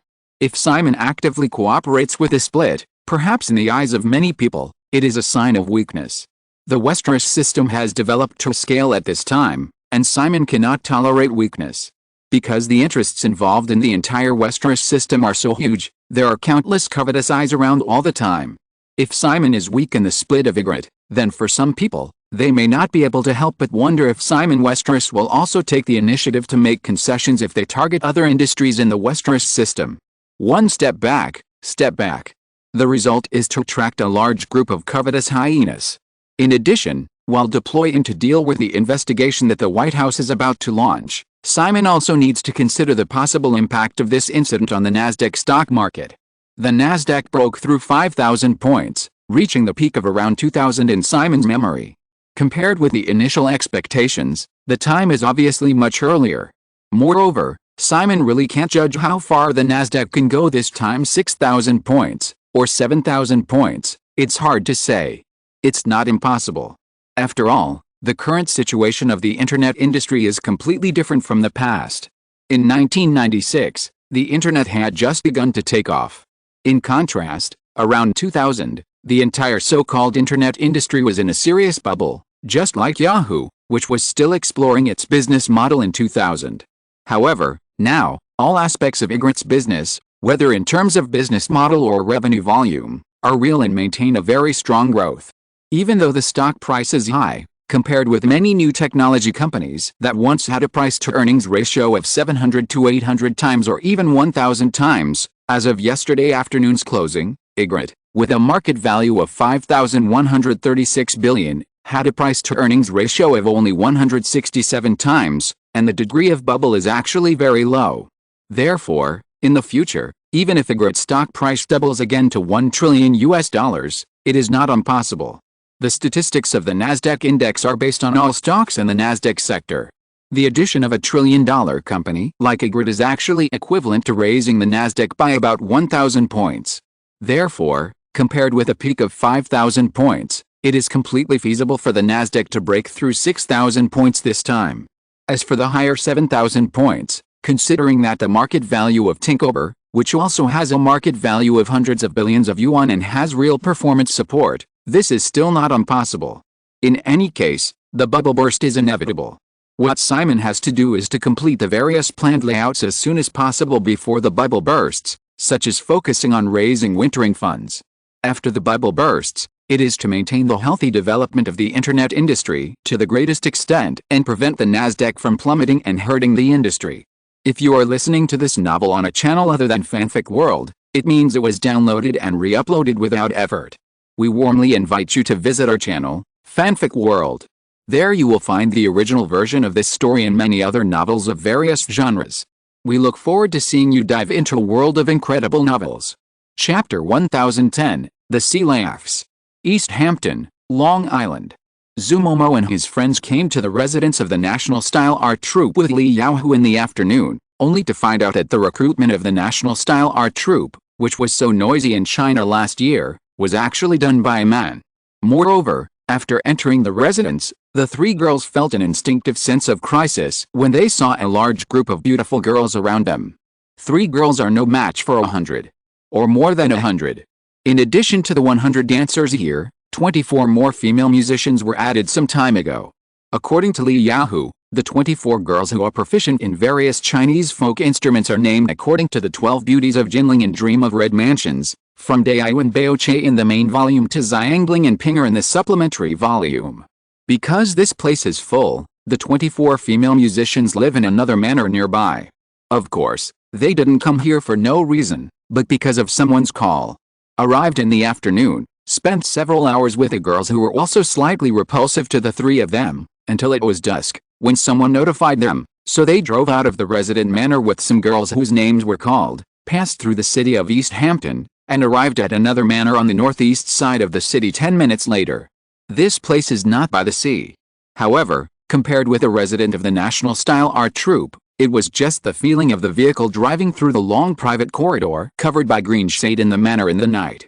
The area of the manor is obviously larger, and it may even be hundreds of acres. Even if it is not as prime as the coastal area, it is the Hampton area after all, and it is obviously not just anyone who can mark out such a private territory. In connection with the previous experience, Zumomo and the others couldn't help but wonder how many properties the man had here. Teacher Yu, who also received an invitation, came to East Hampton for the first time. From afternoon to evening, she came to this manor in the northeast from the coastal resident of the National Style Art Troupe. Even though she hadn't seen a man yet, the luxury represented by the surname Westeros still gave her a strong shock. Moreover, Teacher Yu also became more and more aware that she was indeed a member of the huge service team of the Westeros family, but she didn't know whether the man knew her. Maybe. Teacher Yu, who had been a proud daughter of heaven and had countless suitors since she was a child, felt inexplicably uneasy and had some strange expectations when she thought of this. Several cars stopped in the parking lot in front of the manor's villa. 2 maids came up to them. Instead of taking them into the brightly lit main villa, they walked along the side corridor around the main villa to the other side. Under the clear summer night sky in East Hampton, the surroundings were vast and deep. Under the temporary light stand, the lawn behind the main villa seemed very lively at this time. There was a large carpet on the lawn, the same color as the lawn, but the obvious color difference under the light made it easy to distinguish that it was a mat instead of natural green grass. Then, the mat was full of Oriental women wearing gorgeous hanfu who still couldn't hide their slender figures. And a man sitting on the carpet with red and green in his arms. In addition, the women were holding various Chinese musical instruments in their hands or around them, and they seemed to be preparing for a performance. However, the performances were usually on the stage, but in front of them, they were just surrounding a man. Seeing the scene in front of him, Teacher Yu instinctively had some resistance and shrinking. This. Even though he knew how powerful and wealthy he was, it seemed too ridiculous. If he showed up later, should he run away, or could he run away? Before he could make any decision, the dozen or so girls who came together took off their shoes under the guidance of the waitress and stepped on the oversized carpet in front of them, which was hundreds of square meters. After a little hesitation, Teacher Yu took off his shoes and stepped on it. He thought the green grass on this lawn-like carpet would be a bit hard plastic, but he didn't expect it to be very soft and comfortable after stepping on it. He didn't know what material it was made of. But one thing is certain. It is definitely expensive. Teacher Yu was thinking in a messy way. Zumomo had already run to Simon Westeros. She was obviously trying to win his favor. She threw herself into the man's arms and hugged him. She even threw someone who was sitting on the ground and pushed some of the women around her away without leaving any trace. When Teacher Yu walked in front of a man, the situation around him had changed. On one side were Zumomo and the other 2, and on the other side were several women from the National Style Art Troupe. The girl closest to the man was Wei Kansi, who was introduced in the afternoon. Further out were Li Yaohu and her roommate Chen Xingwei. Simon Westeros had also noticed her and looked over with a smile. Even if you can easily see a man's photo in the media, when you face him up close, Teacher Yu thinks that this handsome Western face with a gentle smile is still quite attractive. If the man doesn't have so many beautiful women around him.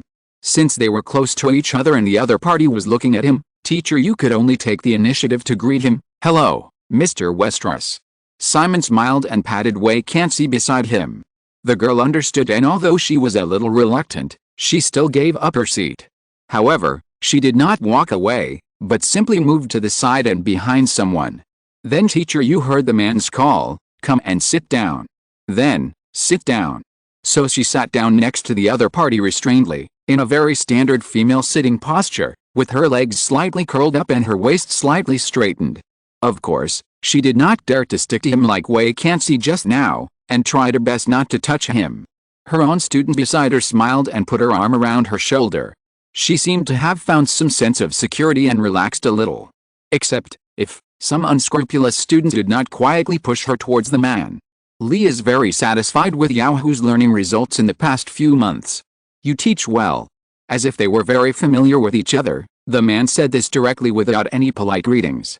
It must be said that this voice, this tone, and thinking about the other party's high status, but he can be so approachable at this time, Teacher Yu unconsciously developed some good feelings in his heart, and the inexplicable panic that followed. "Thank you, Mr. Westeros, this is what I should do. Then, in the next few months, I hope you can teach Momo well," the man said again, with a smile. "Momo is different from Yaohu, his mind is more wandering.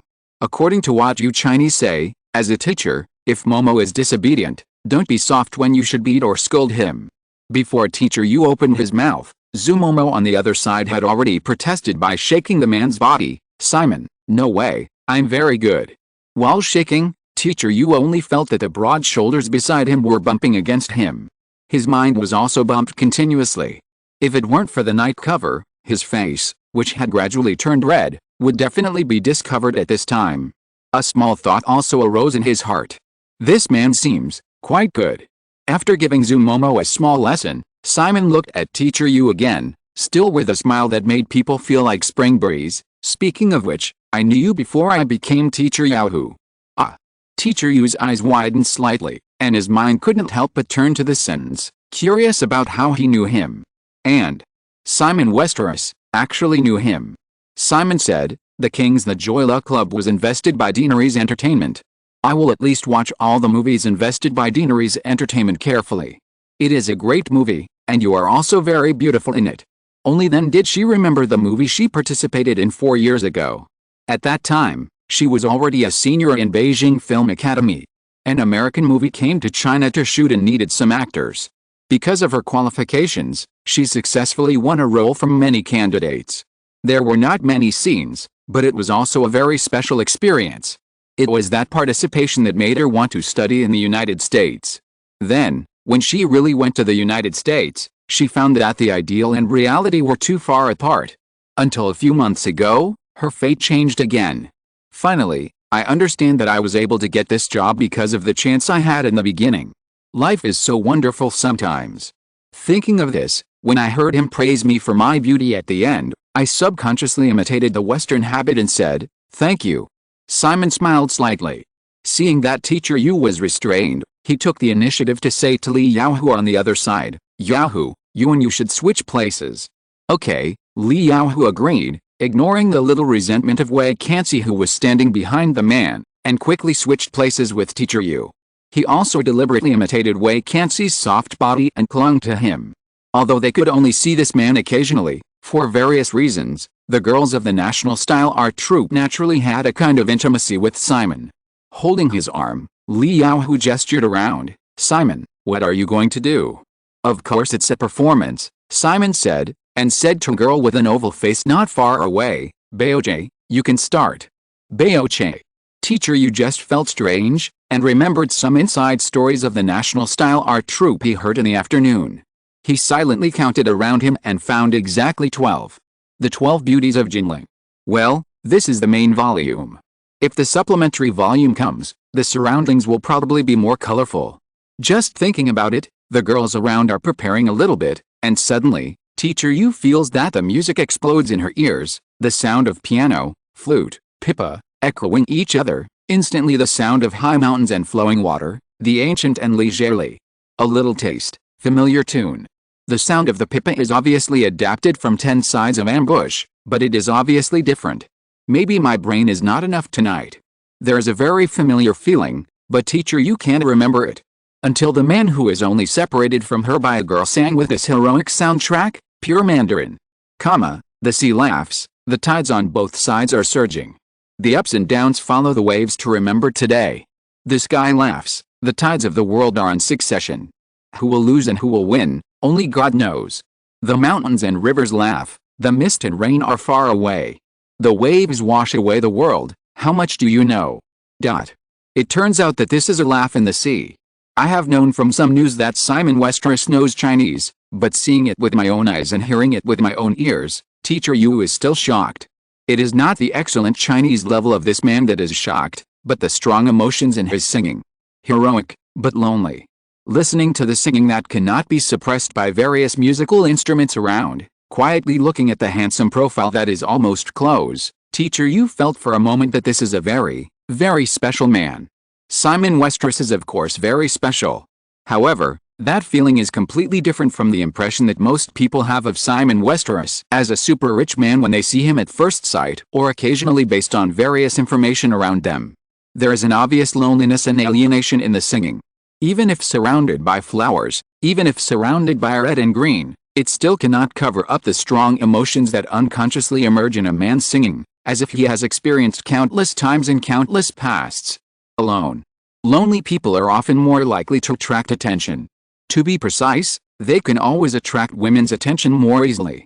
If this man is also very good, so good that people look up to him, or even despair, then this attraction will be magnified countless times unconsciously, and women will sink unconsciously.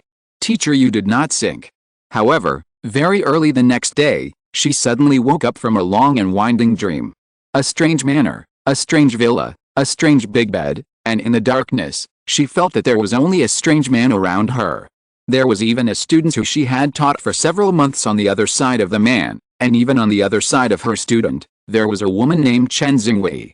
Teacher Yu inexplicably felt that there was nothing wrong. A man like Simon Westeros seemed to have nothing wrong with anything. In the weak light, she quietly reached out and touched the man's shoulder, and continued to think in her heart, without any loss or unwillingness, and any extravagant hopes for the future. Teacher Yu is a very independent woman with a clear attitude towards life.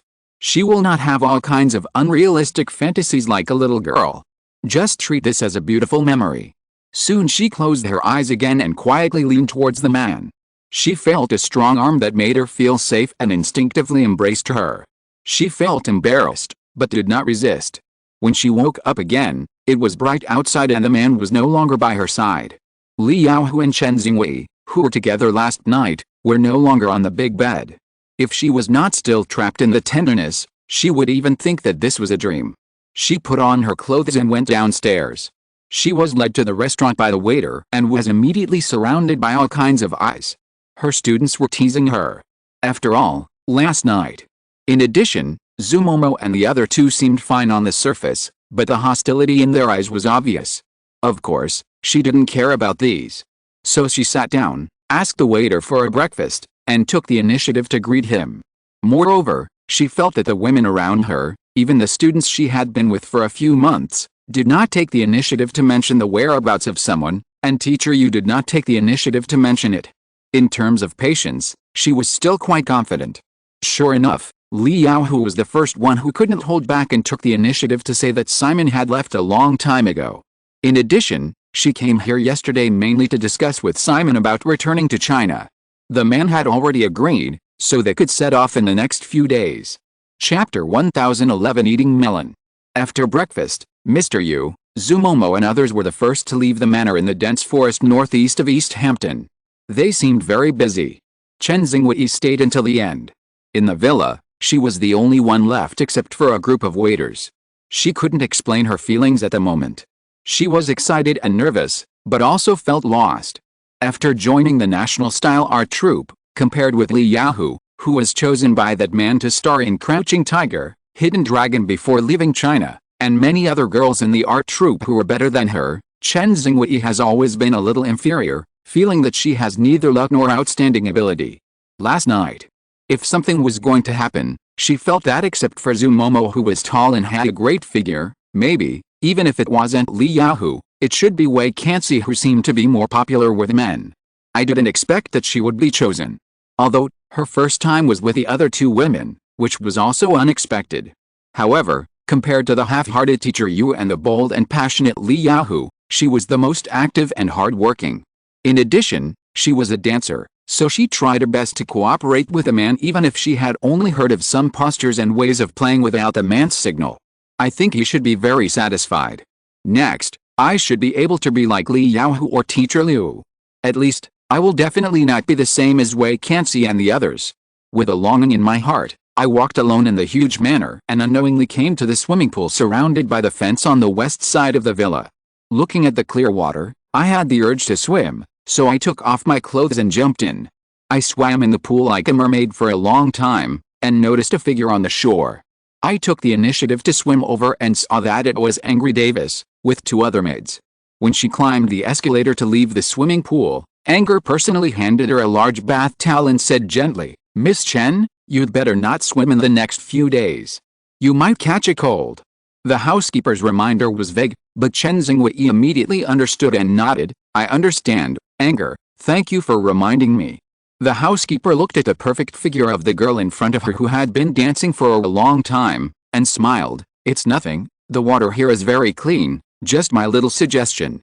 Chen Xingwei dried her body, took the long dress handed over by a maid behind Anger and put it on, and asked, "Anger, are you looking for me on purpose?" The housekeeper nodded. "Yes, I'm going to Manhattan soon, and I need to talk to Miss Chen about some things." "Then let's go to the villa." After saying that, they returned to the villa together. At first, they were a little nervous, but finally determined that it was nothing serious, or a good thing. They signed several new agreements. First, her annual salary increased to $200,000, which was worth being happy about after all. In addition, regarding the content of the agreement, Chen Xingwei was embarrassed to read it carefully, and insisted on taking a quick look. What impressed her most were some clauses involving accidental pregnancy. It was probably that if something happened, she would have no rights. Chen Xingwei did not raise any objections. With Simon Westeros's identity, this was natural. Perhaps many Western super-rich people were like this to their lovers. After all, it was too much involved. Chen Xingwei did not dare to hope for certain ideas at all, and felt that if it really happened, it would not be a good thing for her, and the child might not be born at all. After dealing with these trivial matters, the housekeeper took her back to the manor where the National Style Art Troupe was located. Perhaps she noticed her slight loss and took the initiative to comfort her and hinted that she should be patient. Indeed, although she was not as lucky as Li Yahu, she was already lucky, and it would definitely be different in the future. When they parted, she once again sincerely thanked Anger, and secretly made up her mind to make more friends with this housekeeper in the future. In the past, she was like other girls, and there was no reason to have too much contact, but now it was different. Although it was Sunday, and no one would raise any objection if the girls chose to rest, it was still very busy here. It was still about the tour. The current life was a dream come true for the girls of the National Style Art Troupe. In order to avoid any accidents, everyone worked hard for the end-of-year tour. Chen Xingwei had confirmed that he would participate in 2 dances, Guanju, which was planned to be the opening of the performance and the opening of the Book of Songs, and Kwei, which was creatively provided by a man himself. After saying goodbye to the housekeeper, Chen Xingwei first returned to his room in the main villa, changed his clothes, and rushed to the next-door practice room. Along the way, Chen Xingwei deliberately made his walking posture look a little strange, and didn't mind the weirdness in the eyes of the girls around him. Just to let them know. Arriving at the practice room, I found the team of Guanju. The 2 main creators, Mr. Wang and Mr. Liu, and other girls in the team were brainstorming to improve the details of the dance. This was the work arranged yesterday. However, no one said anything about Chen Xingwei's lateness, and some girls had obvious envy in their expressions. Inadvertently, his eyes met with Teacher Liu's. Everyone knew about Teacher Liu and her daughter. In the past, everyone was quite polite to her, even the choreographers of the other art troupes were like this. This time, Chen Xingwei also clearly felt that Teacher Liu seemed a little jealous when she looked at him. He couldn't help but feel a little proud. Men all like novelty. Maybe Simon hasn't been to her place for a long time? But he also envied the mother and daughter for being able to enjoy a luxury house alone. Envy is envy, but he is so young and has obvious advantages. On the other hand, because he didn't take a helicopter, Angry Davis returned to Manhattan, and it was almost noon. His boss was going to host a banquet at home at noon. Girl A was already preparing in the apartment on 5th Avenue. After the housekeeper arrived, they helped arrange the details of the lunch. At 12 noon, Simon returned and the guests arrived at the same time. Steve Forbes, the current head of Forbes Group. In the past 6 months, Steve Forbes has tried very hard to win the nomination of the Republican presidential candidate in this year's election. He is one of Bob Dole's strongest competitors. As a billionaire, Steve Forbes wants to imitate some of Ross Perot's routines in the last election, and he is more strategic than Perot. He knows that the success of a third party that breaks away from the two parties is too low, so he chooses the Republican side. Unfortunately, Steve Forbes, who has too little political experience, was not able to defeat the establishment Bob Dole. Although the Republican nomination will not be officially finalized until the national convention at the end of the month, it is now basically confirmed that it will be Bob Dole. As for this lunch, Anger guessed that it should be related to the upcoming new Forbes 400 list of the richest Americans. Although he doesn't know much about it and is very conscientious not to deliberately delve into it, Anger understands that even though his boss's personal wealth has been far ahead of others, so far ahead that even various rich lists have lost some meaning, the Westeros system still attaches great importance to relevant financial data. Lunch lasted until 1 p.m. Both the host and the guests enjoyed themselves. After seeing off Steve Forbes, Lady A and Anger began to prepare for Simon's flight to Melbourne in the afternoon. Before that, there was another small matter. 3 little water onions flew from Los Angeles and stayed in New York for a short time. They were the 3 girls of Ekaterina Noskova, who came to the United States from Ukraine to watch the Olympics last month. The housekeeper didn't pay much attention to what was going on in Europe, but she roughly knew that these were the 3 most favored of the boss's lovers in Ukraine. The girls came to watch the Olympics, and Anger helped to take care of the daily routine. Then, on July 27th, the bombing was unexpected. The 3 girls who had fun until late at night were actually near the Atlanta Olympic Park. Of course, there would be no relevant news in the public media. However, when the lady found out, she was very angry and summoned the 3 girls to Cape Dumay Manor and personally arranged for them to be trained for half a month. If it weren't for the Westeros family's Australian vacation schedule this time, it is estimated that the 3 girls would continue to stay at Cape Dumay Manor to learn etiquette or serve as gardeners. I just don't know if they got beaten. Madam can really deal with the restless women around her boss. Judging from the way they look now, the 3 girls are obviously much more submissive in front of their boss. Simon sat on the sofa in a living room in the apartment, with the information of the Forbes 400 list of the richest Americans, which would be released in a week, on his knees. While flipping through it, he looked up at the 3 little quails and said, "So, why did Jenny let you go?" The 3 girls looked at each other and recalled the ups and downs of the past half-month. Evgenia Kokoshko said, "Madam, you told us not to leave Ukraine for the next year, and you also asked us to complete high school courses within a year." Simon turned a page of the information in his hand and smiled. "That's good. Last time, we were still going crazy outside at 1 o'clock in the morning. It was really a bit outrageous. Fortunately, we didn't encounter any danger." Hearing this, the 3 girls subconsciously shrank their necks in guilt. The girls didn't say anything, and Simon quickly said, "I'm leaving this afternoon, so I won't accompany you. It's still early, so if you want to buy something, go quickly and get on the plane back to Ukraine before the evening." The 3 girls agreed and didn't leave immediately. Natalia Lyudeva asked, "Well, Simon, when will you go to Riv next time?" "That's not certain. I'll go there when I have time." Suddenly, she felt a little disappointed. Seeing that the man had no intention of dealing with them, the 3 little water onions finally stepped forward and kissed Simon goodbye, then left the apartment obediently, and finally walked around Manhattan for a few hours.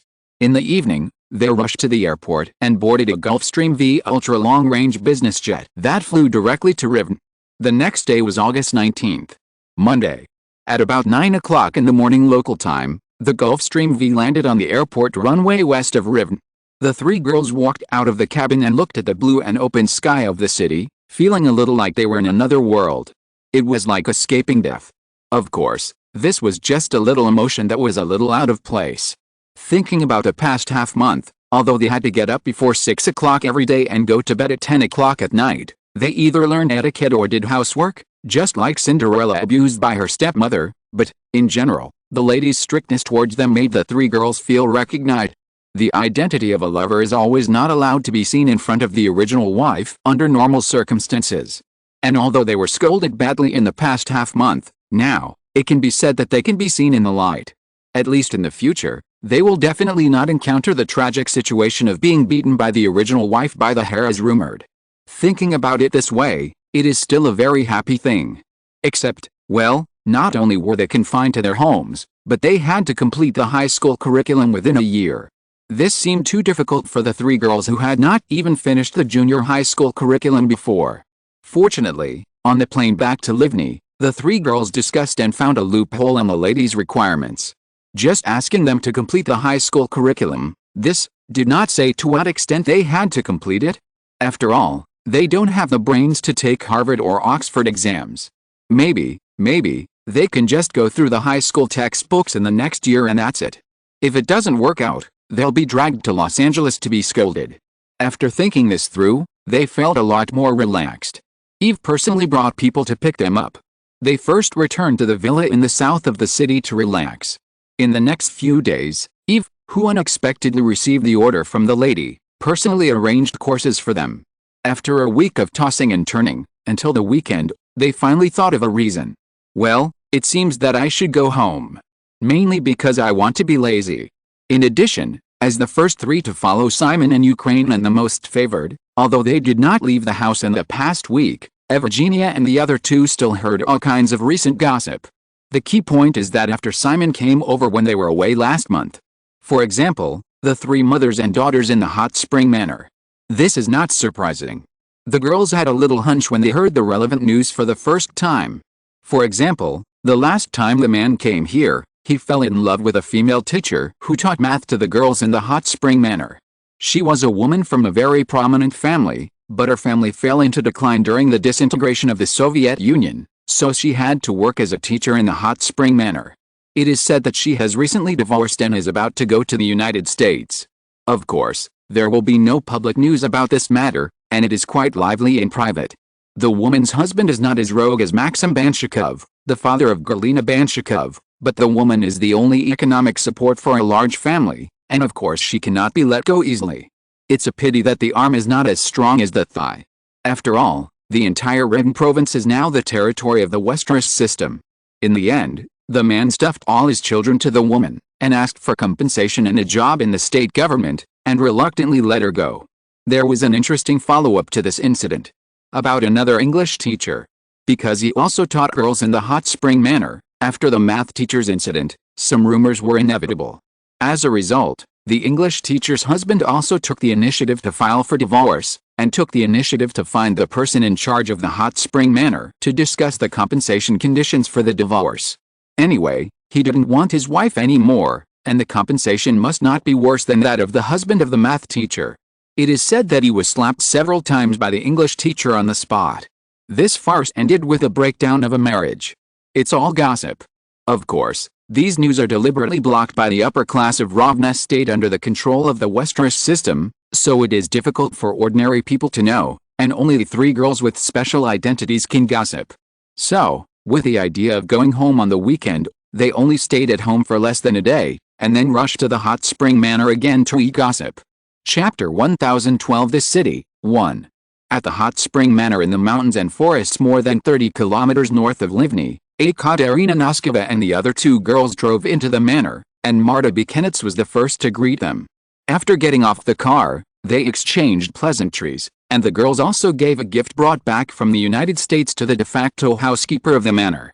They were not lacking in emotional intelligence and getting along with others, and then they walked through the tree-lined corridor in the manor to the main villa together, chatting and laughing. I've only been away for a month, but it feels like autumn has suddenly arrived in Rivne, Evgenia Kokoshko said, looking at the still lush greenery around. Compared to Los Angeles or New York, the end of August in northern Ukraine has already made people feel noticeably cooler. However, the girl's tone was somewhat boastful when she said this. After all, unlike the caged birds in the manor, although they have just been confined for a year, they have been to many places in the past 2 years. As she spoke, she seemed to feel something and asked again, Marta, it's so quiet here, are they all away? Marta seemed to be unaware of the girl's little thoughts just now, and said, "Today is Sunday, there are no classes scheduled, and you can move freely these 2 days." Although they can't run out as often as Ekaterina and the other two, the girls in the manor don't have too strict restrictions on their daily lives, especially on weekends, and it's okay to go out or go home. It's just that after the incident with Banshikova last time, the girls will be accompanied by female guards whether they go out or go home. As she spoke, she had already entered the villa. The three girls have their own rooms here, and they don't plan to leave in the next few days. After all, they are here to eat melons. As for the high school courses that have just been arranged these days, the teacher will come tomorrow. There are indeed not many girls in the villa. After asking, the three Banshikova mother and daughter who are more concerned went to the city of Rivne yesterday and will probably come back in the evening. Then, Marta said that Anna Bilkowska, the most studious girl here, went to visit teacher Maria Rosin with some other girls after breakfast today, which immediately attracted the attention of the three girls. This is the melon to eat. After asking for details, the three girls left the hot spring manor again and rushed to the hot spring resort a few kilometers away. The two female teachers involved in the gossip these days were arranged in the hotel area of the hot spring resort. There are many single-family villas for foreign tourists here, and they are close to the hot spring manor. Although the small disturbance was easily suppressed, the hot spring manor has made adjustments quickly after the incident. All married female teachers have been removed, and various courses have been replaced by single ladies. Although it is true that Simon has some preferences for women, he does not want to cause too much trouble. Not to mention some other female teachers who lost their jobs because of this. The two people involved, except Juliana Meretskova, who has been eaten, after knowing what happened here, read Maria Rosin's information, a very intellectual woman who meets Simon's aesthetic taste, so he also arranged it casually. In fact, there is no too much demand. However, since the woman obeyed Simon's arrangement, it is also a kind of tacit agreement. As for whether there is pressure from the top of the Westeros system in Livni behind the matter, Simon does not care too much. Arriving at the hot spring resort, the girls did not enter the lively leisure and entertainment center, but went directly to the hotel area, and soon found a villa in a corner of the resort. It was already more than 10 o'clock in the morning. Anna Bilkowska and other 5 girls who arrived early were preparing lunch with a female teacher with glasses who had a good temperament. Although Maria Rosin was surprised by the arrival of the 3 girls who were not very familiar with her, she still expressed her gratitude and invited them to stay for lunch. So they stayed. Then, this female teacher, who had a gentle and kind personality despite her brows showing some sadness, soon made the 3 girls feel close to her. They were just there to watch the fun, but soon they expressed their sympathy from the bottom of their hearts, thinking that teacher Maria's husband was a real jerk. As for, well, the root of this matter, the girls would not delve into it. Simon was certainly not wrong. Then they met Ms. Rosin's 4 children, 3 boys and 1 girl. The eldest daughter, Annette Rosin, was 21 years old. She was introduced as a junior at the National University of Science and Technology. She had the same intellectual and gentle temperament as her mother. During the chat, they learned that she had been working as a summer intern in Kiev, and obviously she had returned to Rivne because of a change in her family. The other 3 boys were young boys of about the same age as them. Although they behaved very decently when they were greeted, they were still sent away by Ms. Rosin, who took the initiative to avoid suspicion at lunch, and they did not sit at the table together. After the lively lunch, Anna and several other girls took the initiative to say goodbye. The 3 girls who had developed a liking for teacher Maria after just a few hours of getting along also left together. After seeing off the girls who came to see her, Maria Rosin returned to the living room of the villa with her daughter. The extra servants and guard beside her were already cleaning up the mess after lunch. She was about to go over to help, but was stopped by her daughter, who paused and followed her upstairs. The mother and daughter came to a living room with a terrace on the 2nd floor and sat down on the sofa. Feeling her mother naturally reaching out to smooth her hair by her ears, Annette Rosin, who had returned from Kiev yesterday afternoon, hesitated for a moment and finally asked, "Mom, what's going on between you and Dad?" Maria Rosin paused and fell silent, her eyes suddenly reddened. How could she explain this matter? At the very beginning, it had nothing to do with her at all. Perhaps, the big man from the United States knew her information, but she had never even met him. How could anything happen? However, because of some rumors, her husband didn't think so. She explained. However, her husband, who once held an important position in the Antonov Design Bureau, followed her to Rivne after being laid off. As a high-end teaching talent recruited by the Westeros system for the Rivne West City School, Maria Rosin enjoyed a monthly salary of $500, while her husband could only find a job as an ordinary engineer in a power plant in Rivne, and because she helped to contact him, his monthly salary was less than $40. The impact of the reversal of fate on a man's self-esteem can be imagined. This time it was an outburst. Although she explained seriously that she had never met Simon Westeros, her husband obviously did not believe it. At first, it was not too stiff. After all, it was a relationship of more than 20 years. However, the compromise proposed by her husband, asking her to quit her current job and concentrate on being a housewife, was difficult for her to agree. It was not that she was reluctant to give up this job, but that, in addition to her daughter who was already in college, the other 3 boys in the family were all studying at the Rivne West City School. Maria, who is a teacher, could better understand how strong the Rivne West City School was. It could be said that it was the best school in Ukraine at this stage. Moreover, because of her, the 3 children can attend the Rivne City School completely free of charge, and they also enjoy some subsidies for food and other things. The scholarships of this school are also very generous. The 3 boys who inherited the good genes of the couple successfully obtained scholarships with excellent grades in the past year. All of this means a bright future for the children. In today's Ukraine, many people can't get such a future even if they try their best. And if she resigns, Maria, who knows the threshold of the Rivne City School very well, can imagine a certain result. As a mother, she can't give up her 3 children to maintain her husband's pitiful self-esteem because of some obviously false rumors. Even when her husband asked her to resign, she was extremely disappointed. Her husband must understand what might happen if she resigned, but he only considered himself and completely ignored the children. Not to mention, with his salary, if she resigned, to what extent the family's living conditions would fall. A few days ago, when she insisted on teaching the girls, her husband, who could no longer bear it, came to her house. He was hysterical and even discussed the conditions with the housekeeper of the Hot Spring Manor on the spot. She completely gave up the last bit of hope for her husband and slapped him on the spot. Then, first of all, she received a notice that she no longer needed to teach the girls, and soon learned that other married female teachers in the manor had also stopped working, and it seemed that all of them were replaced by unmarried women. She felt quite guilty for this, because she knew very well how difficult it was to find such a job in the current turbulent state of the country. Although it seemed that it didn't matter if they, the employed teaching staff, didn't work, but no one thought it was natural. People with a little bit of brains knew that there would be rewards only if they paid. If they only took the salary and didn't do anything for a long time, maybe one morning, they would have no job. Then, it was now. She was arranged to live in this villa, which was much more luxurious than the residential area in the west of Rivne City, and 2 servants were arranged. She was not a little girl, so how could she not understand what this meant? But, thinking about her children, could she resist? And all of these, when asked by her daughter, she had no way to explain. She could only remain silent.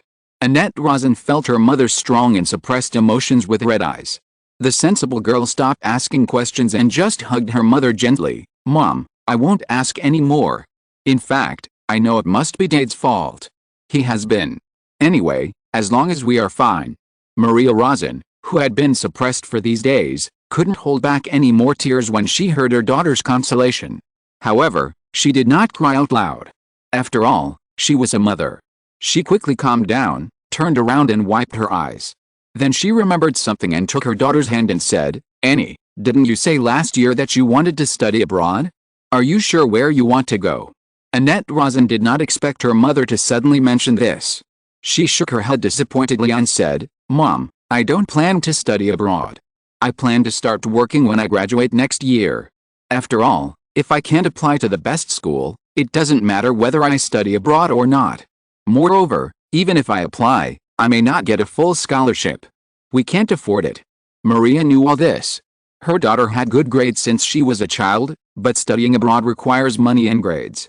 Think about the consumption level overseas. Her monthly salary of $500 seems to be a lot in Ukraine, but it is completely unacceptable overseas. And her daughter is a proud person. She is used to doing her best in everything. Maybe she can get an offer from a top overseas university, but if she wants a full scholarship, it will definitely not be so easy. And if she goes to a lower level school, Even if she gets a scholarship, it may be better not to go. Thinking of this, Maria said firmly, "You must go abroad to study, Anne. All you have to do is choose a school, Oxford, Cambridge, Imperial College in the UK, or Harvard, MIT, Stanford in the United States. Honey, tell Mom when you've made your choice, and Mom will take care of the rest." When Annette Rosin heard her mother's words, she subconsciously glanced at the villain next to her and shook her head again. "Mom, I won't go." Maria noticed her daughter's eyes and knew that she probably understood something. She hesitated for a while and didn't say anything more for the time being. Anyway, her daughter will only be a senior after the summer vacation.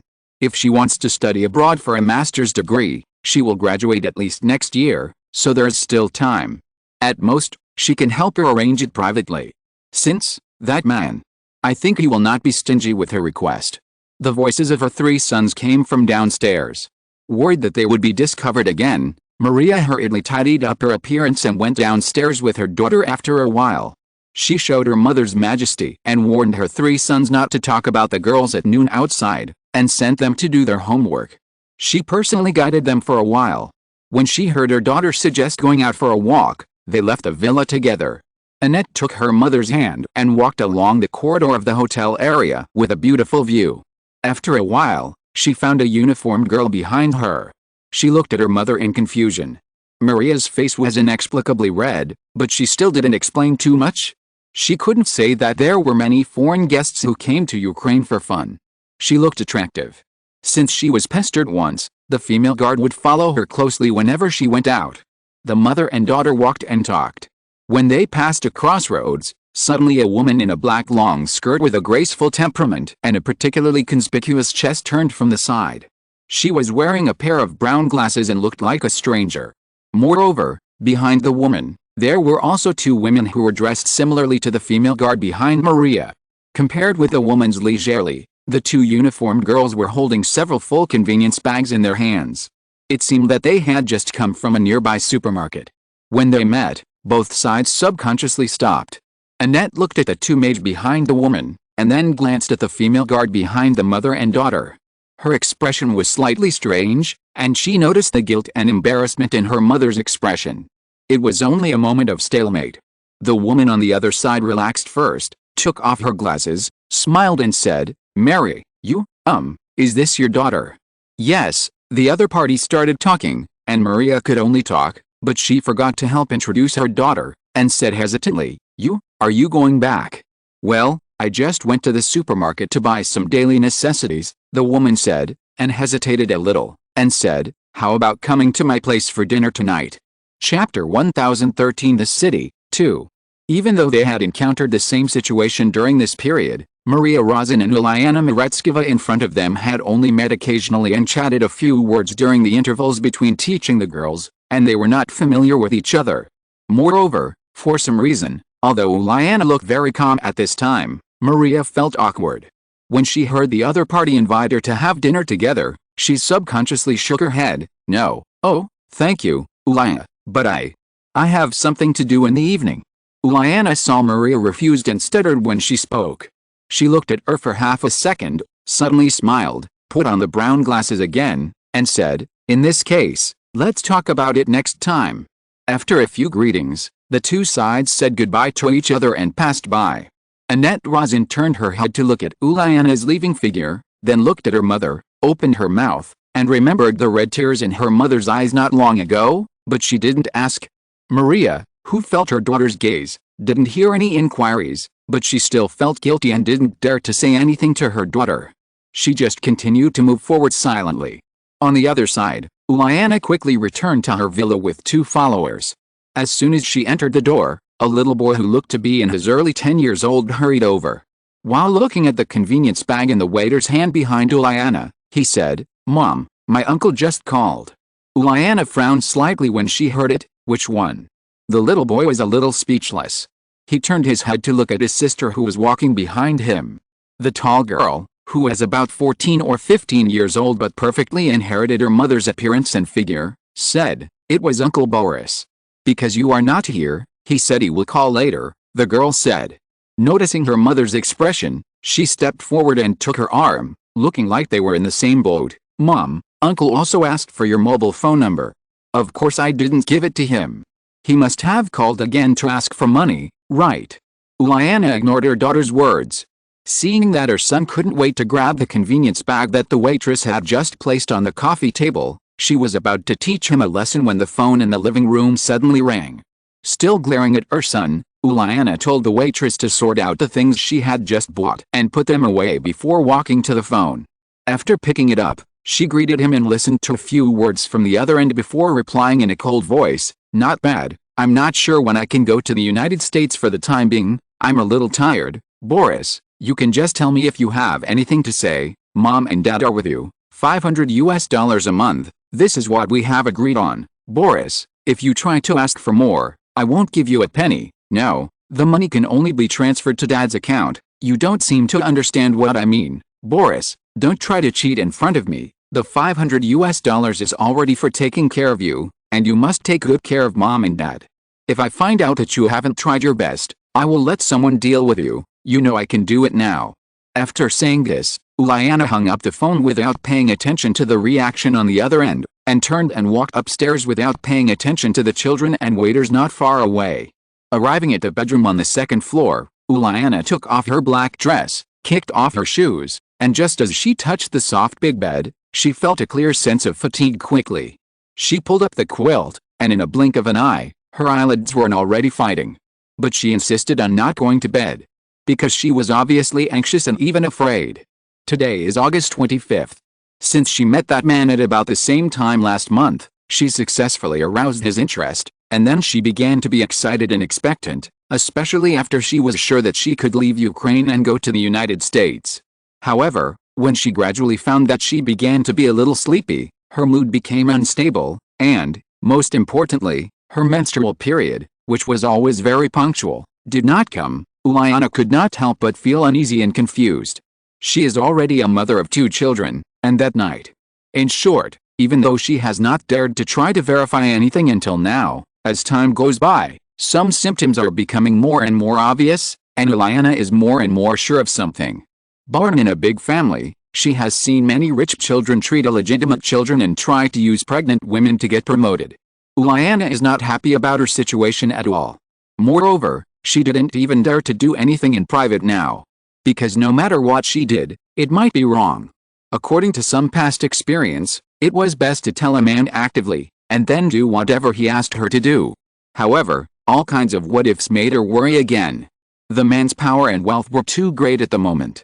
If there was another child, especially an illegitimate child, it would inevitably involve many things. Even if she just wanted to live a better life and had never thought about such things, would he believe it? And would the people around him believe it? In the end, it was not impossible for her to suddenly die inexplicably. In Ukraine today, at least in this border state in the northwest of Ukraine, especially in the city of Rivne, it was really easy for Simon Westeros to make someone disappear. Feelings of confusion, anxiety, fear, etc. kept coming, and Uliana didn't know when she fell asleep. She woke up again because there was a knock on the bedroom door. It was dark outside. After agreeing, the waitress Katya pushed open the door, looked at her lying on the big bed in the dim light and said softly, "Mom, dinner is ready." Uliana agreed again, and waited for Katya to turn on the bedroom light before sitting up. Seeing that the other party took the initiative to help her take the long skirt, she enjoyed the feeling of being served.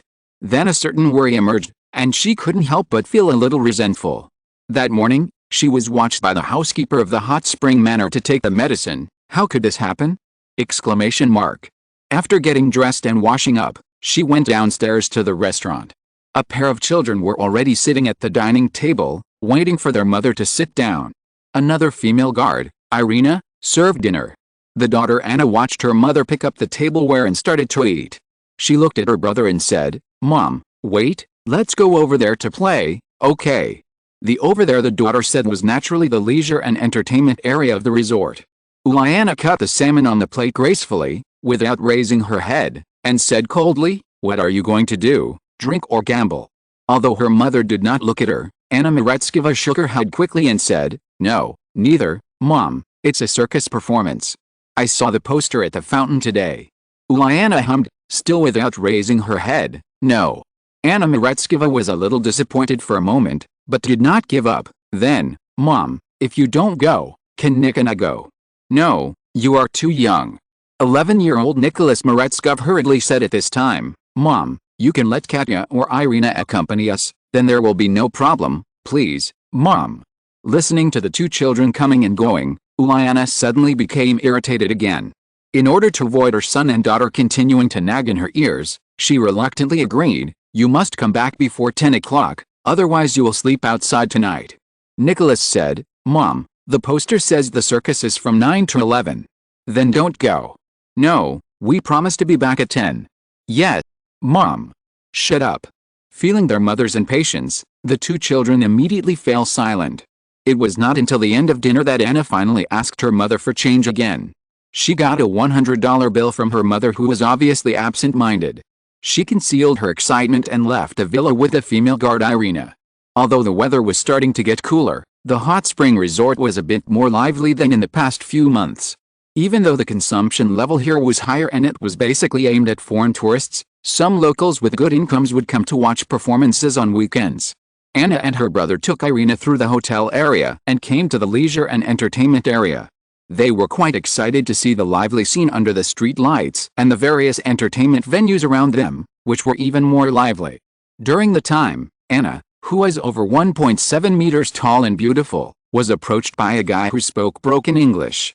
Irina stopped him and negotiated with him for a few words, and he left in disgrace. It was still early, so the brother and sister walked around here.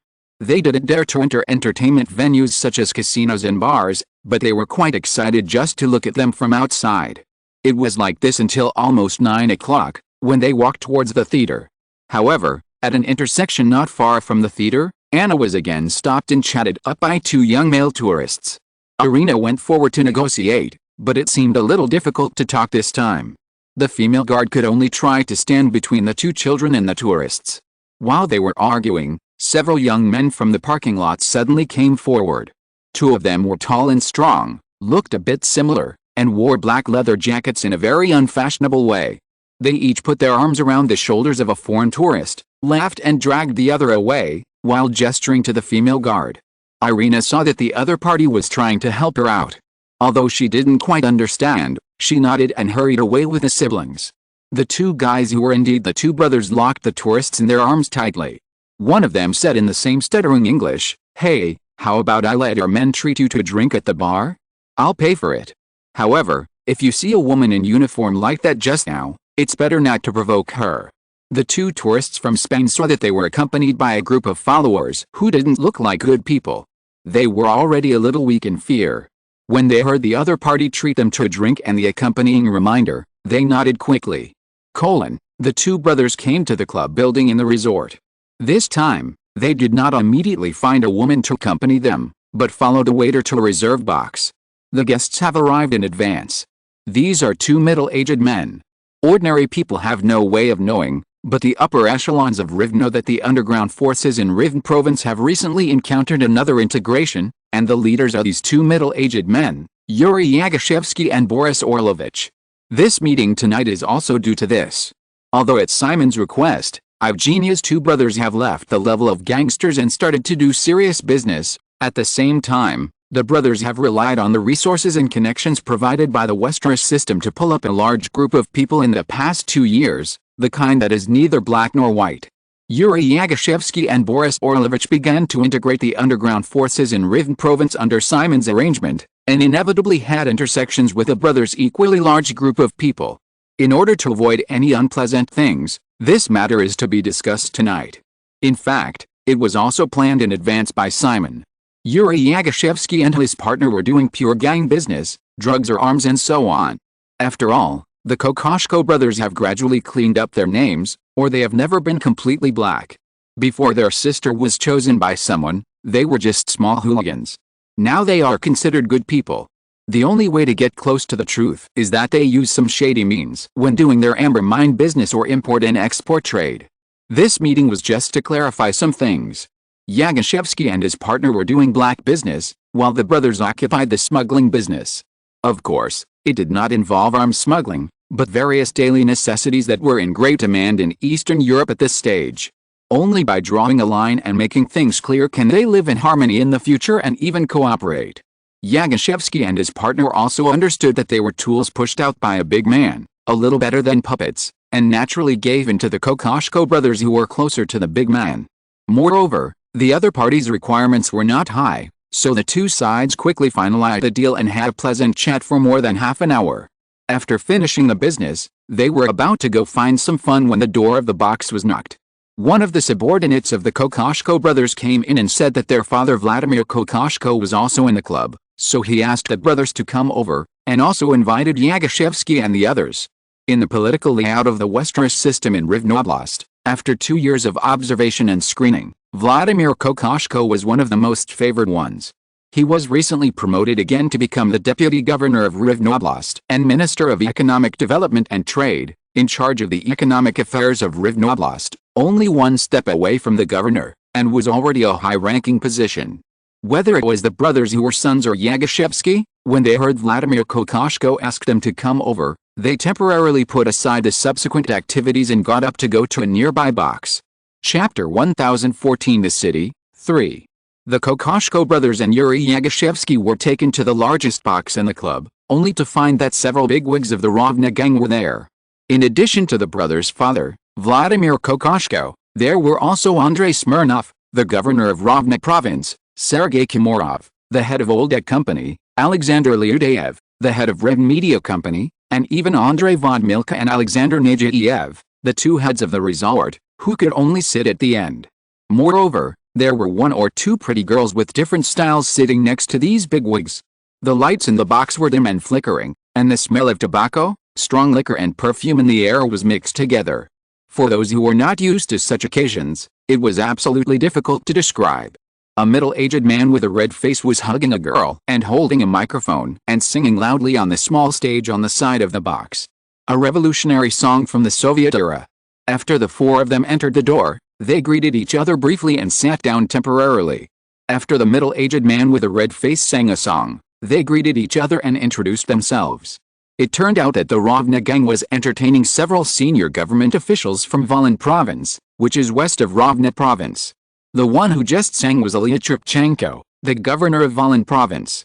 Although it was still not completely on the right track, the Kokoschko brothers knew the reason why several senior government officials from Volyn province came to Rovna province. It was mainly for the cooperation of power transmission. Compared with other regions in Ukraine that are still struggling in the quagmire of collapse, the development of Rovna province is too fast, and the economic development of a region has never been separated from the support of strong and comprehensive infrastructure, just like the Chinese saying that if you want to be rich, build roads first that has been circulated since I don't know when. It is essential to build buildings, transportation, energy, water conservancy, telecommunications, etc. With the unremitting support of the Westeros system, the current Rivne Oblast has seen rapid development of various industries. Factories have sprung up in the capital of the state, Rivne, and other parts of Rivne.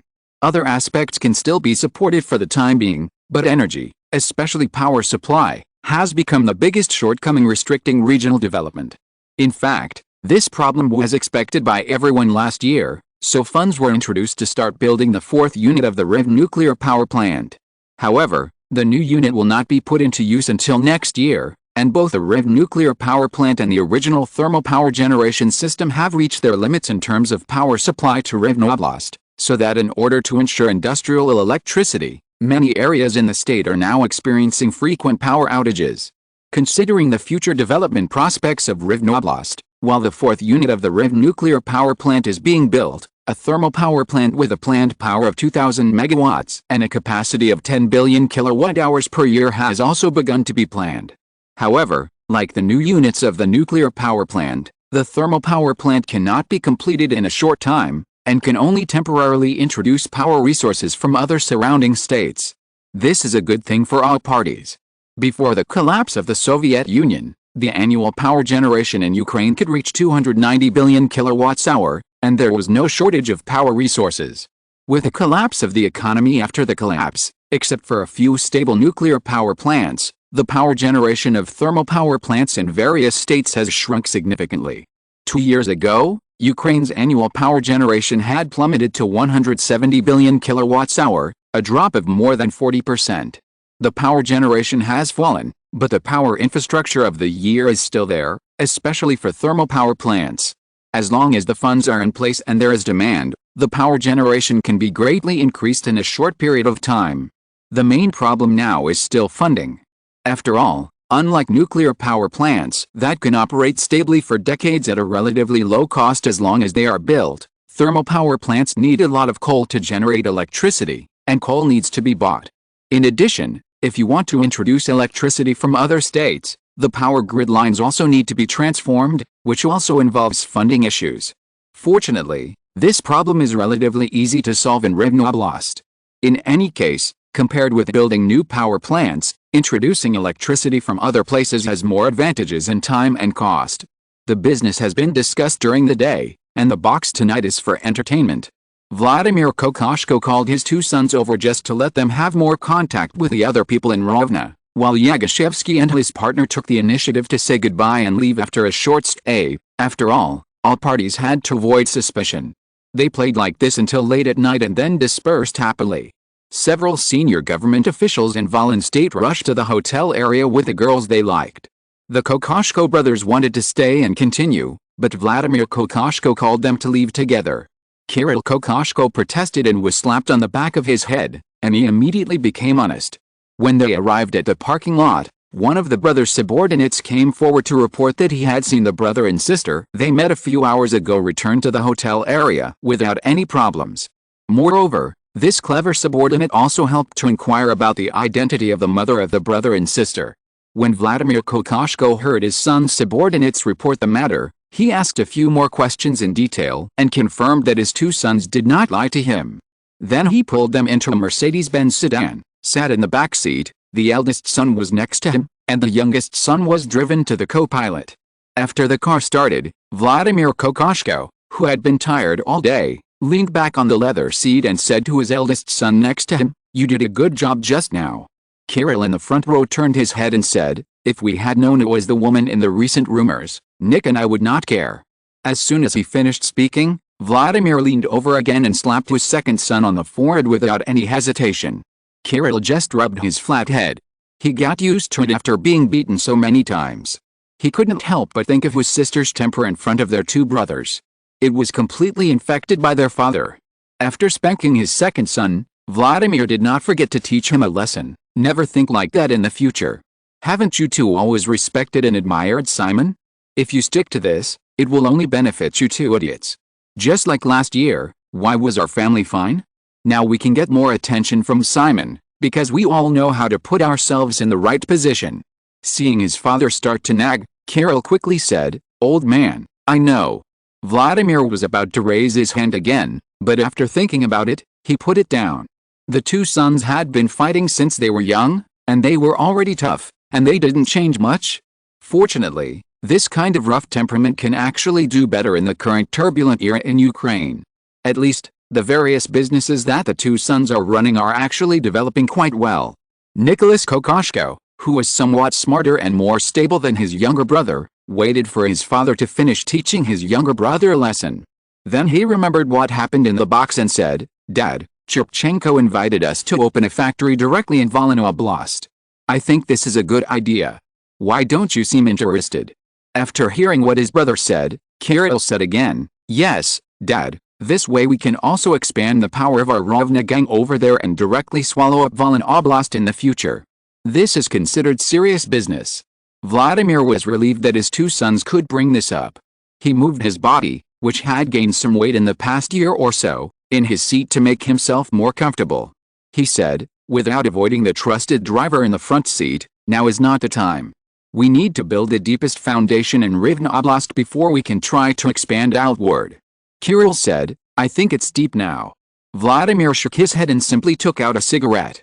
Seeing his second son in the front seat twisting his body and diligently reaching for a lighter to light a cigarette for himself, he stretched his head to light it, and rolled down the car window a little before saying, "In fact, many people in our circle have the same opinion as you. Some people even made suggestions to Simon, but they were rejected by Simon because they didn't understand one thing. It seems that we have completely controlled Rivne Oblast, but this control is far from the extreme. Once something happens in Kiev, or they are determined to take action against us, it will still be very troublesome. Nicholas asked puzzledly, what is the extreme? Vladimir remembered what the young man said when he met Simon last time, and said, once we have tied millions or even tens of millions of people to the train of the Ravna gang through interests, once something happens to this train, hundreds of millions of people will also be in trouble, to the point that they have no choice but to firmly support us. Only when we reach this level can we be considered truly deeply rooted. Nicholas seemed to understand. Kirill seemed to understand something and could not help but turn his head from the front row with his eyes wide open to look at his father. Dad, the entire Rivne Oblast has only more than 1 million people. If we want to bind 10 million people, we just need to develop out. Vladimir shook his head and said, of course not. We will not develop out, but we can attract more people to Rivne Oblast. Think about it, how many people were there in Rivne 2 years ago, and how many are there now?